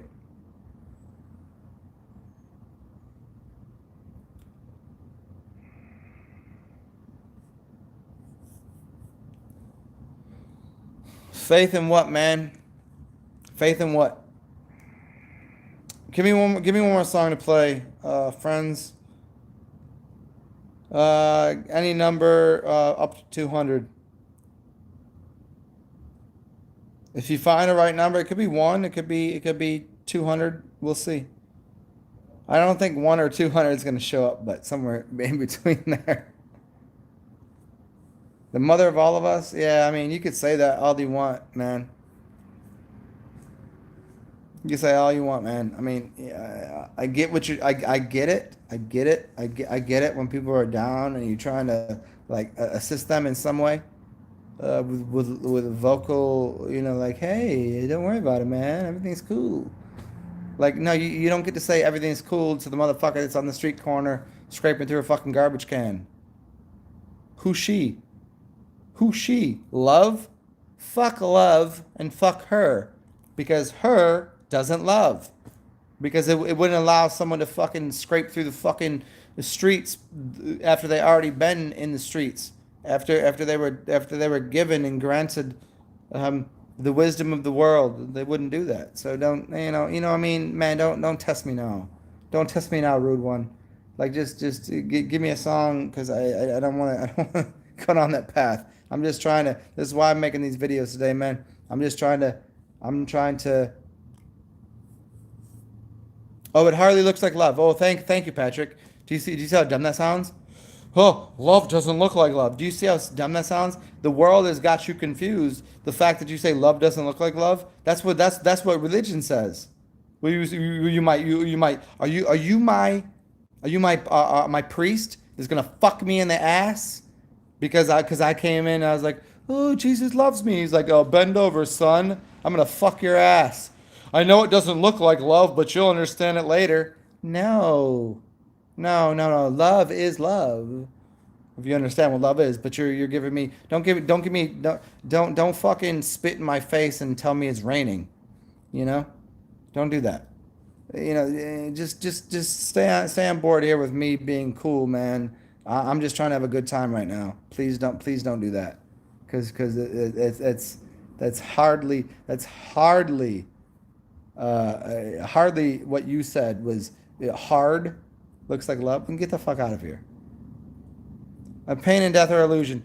Patrick Rogers, let me kick you in your fucking nuts, punch you in the fucking nose, have you bleeding all over the place, and tell me that's love. That's not love. Don't give me the hard love shit. Please stop. Please stop. Honestly, I'm asking you as my friend, as somebody that I've talked to, that don't do that. You're asking for dumb shit. Like that's not you're making any sense. You're not making any sense at all. It doesn't look like that. Getting punched in the face and smacked and told you're not good enough is not love. That's not, and it never will be, because you've seen how those.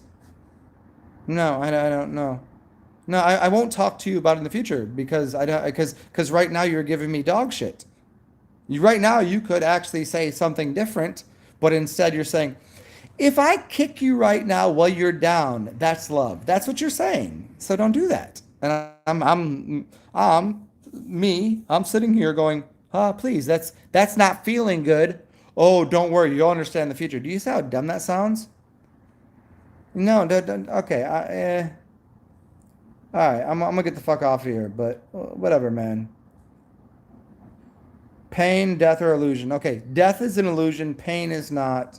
It hardly looks like love is stupid. She loves you is such a fucking ridiculous statement. Love and she is ridiculous. You talking out your ass, man, and that's the truth. That is truth.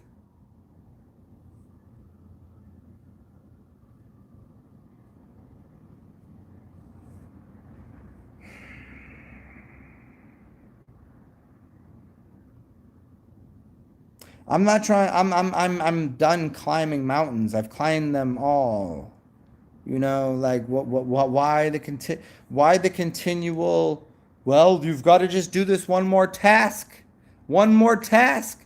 You know what that is? That's a taskmaster.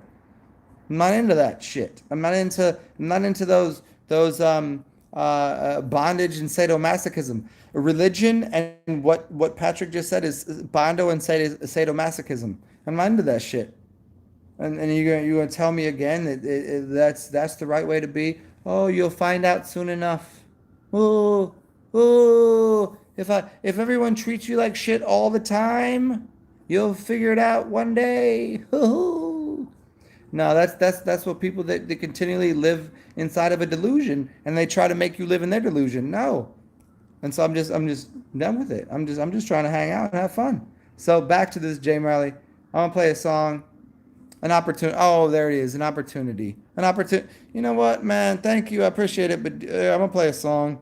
Opportunity. You know what? Good thing is what's a good thing? If I'm having a good time, what is that? It's a good time. Is it an opportunity? No, I'm actually having a good time. Other than you telling me that your bad time today is an opportunity for the future. That's what people do. It's so nonsensical. It really is. It's not an opportunity. You wouldn't be here, boy. Patrick, thank you so much, but I'm gonna ask you as another favor.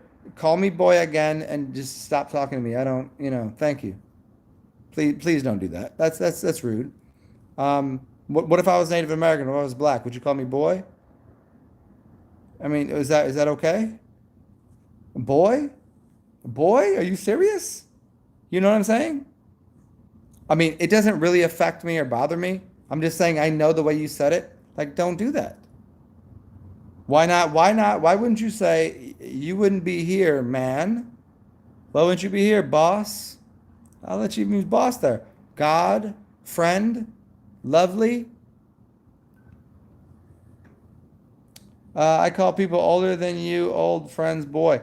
No, I watched the movie. Calling someone old boy is rude because if you watch the movie, him calling him boy was there was that. It was that at someone. I'm just saying. So I'm giving you my perspective and I'm saying just don't call me boy. Don't give me okay, fuck off. You know what I mean? Like I'm just telling you right now, I'm going through some shit and I'm asking you not to do that. And I'm asking you as my friend to not do that. And all you need to do is go, okay, cool. But I'm asking you not to do that. So I'm not your old friend. I'm not your young friend. I'm not a boy. I'm just saying, yeah. Thank you. Thank you. Please do that. Please do that. All I did was ask you not to call me that. I didn't say you're an asshole. I didn't say you did anything wrong, except for don't do that.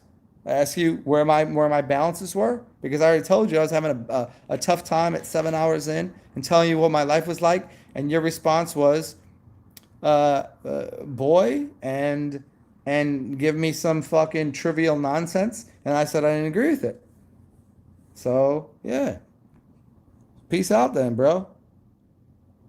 Peace out, homie, buddy, dude, guy, friend, whatever the fuck, man. I just said don't say that. That's all I said. Because it didn't come off right. Here's for you. Here's what you sound like to me.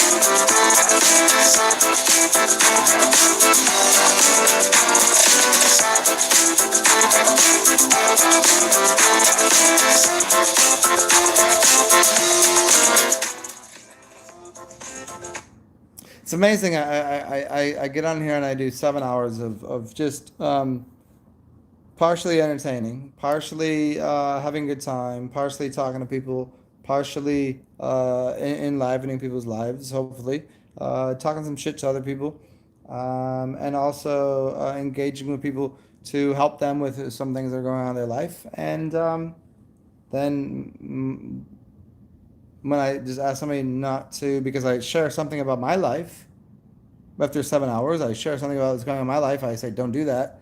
And the response is from someone that I don't know, I've never met, appreciate everything he's done for me. Instead of just going, hey, that was my mistake, and move on and just continue talking, I'm somehow I'm somehow out of line. I'm out of line for saying, yeah, just don't say that to me. I already told you I'm going through a fucking crisis, an issue, something that I'm dealing with. And I thought that maybe some people on here would go, yeah, I know how you feel. Yeah, it's fucked up. Yeah, okay, cool, man.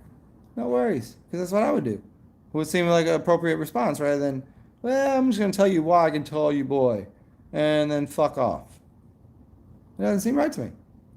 Okay, cool. Still no whole, it's no grudges, but you know what I do wonder about though. Whenever I make these long videos, and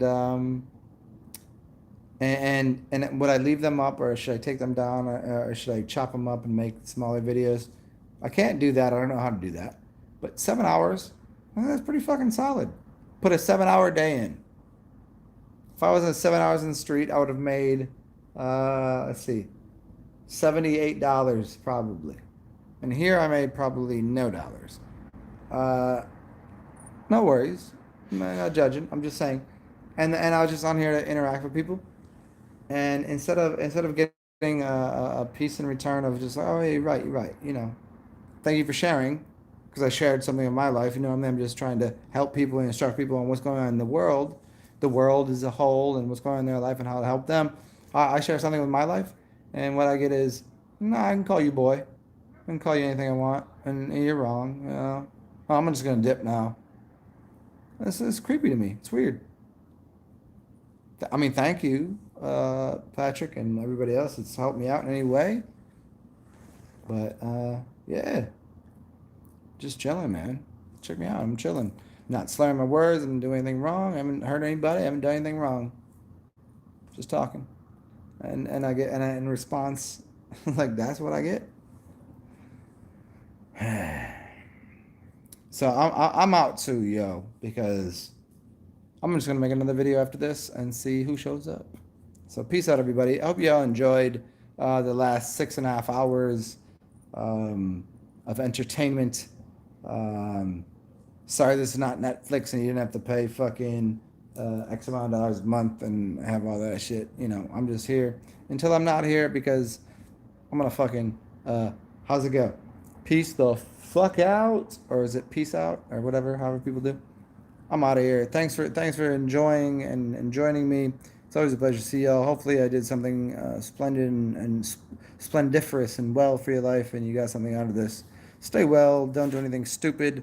Always do things wildly intelligent. Think about everything before you do it, except for the times that you need to be very involved in the moment. Always just go with your heart and your mind and combine those two together, and then see what wins out. It tends to be nothing, and you just go back into absolution of nothingness.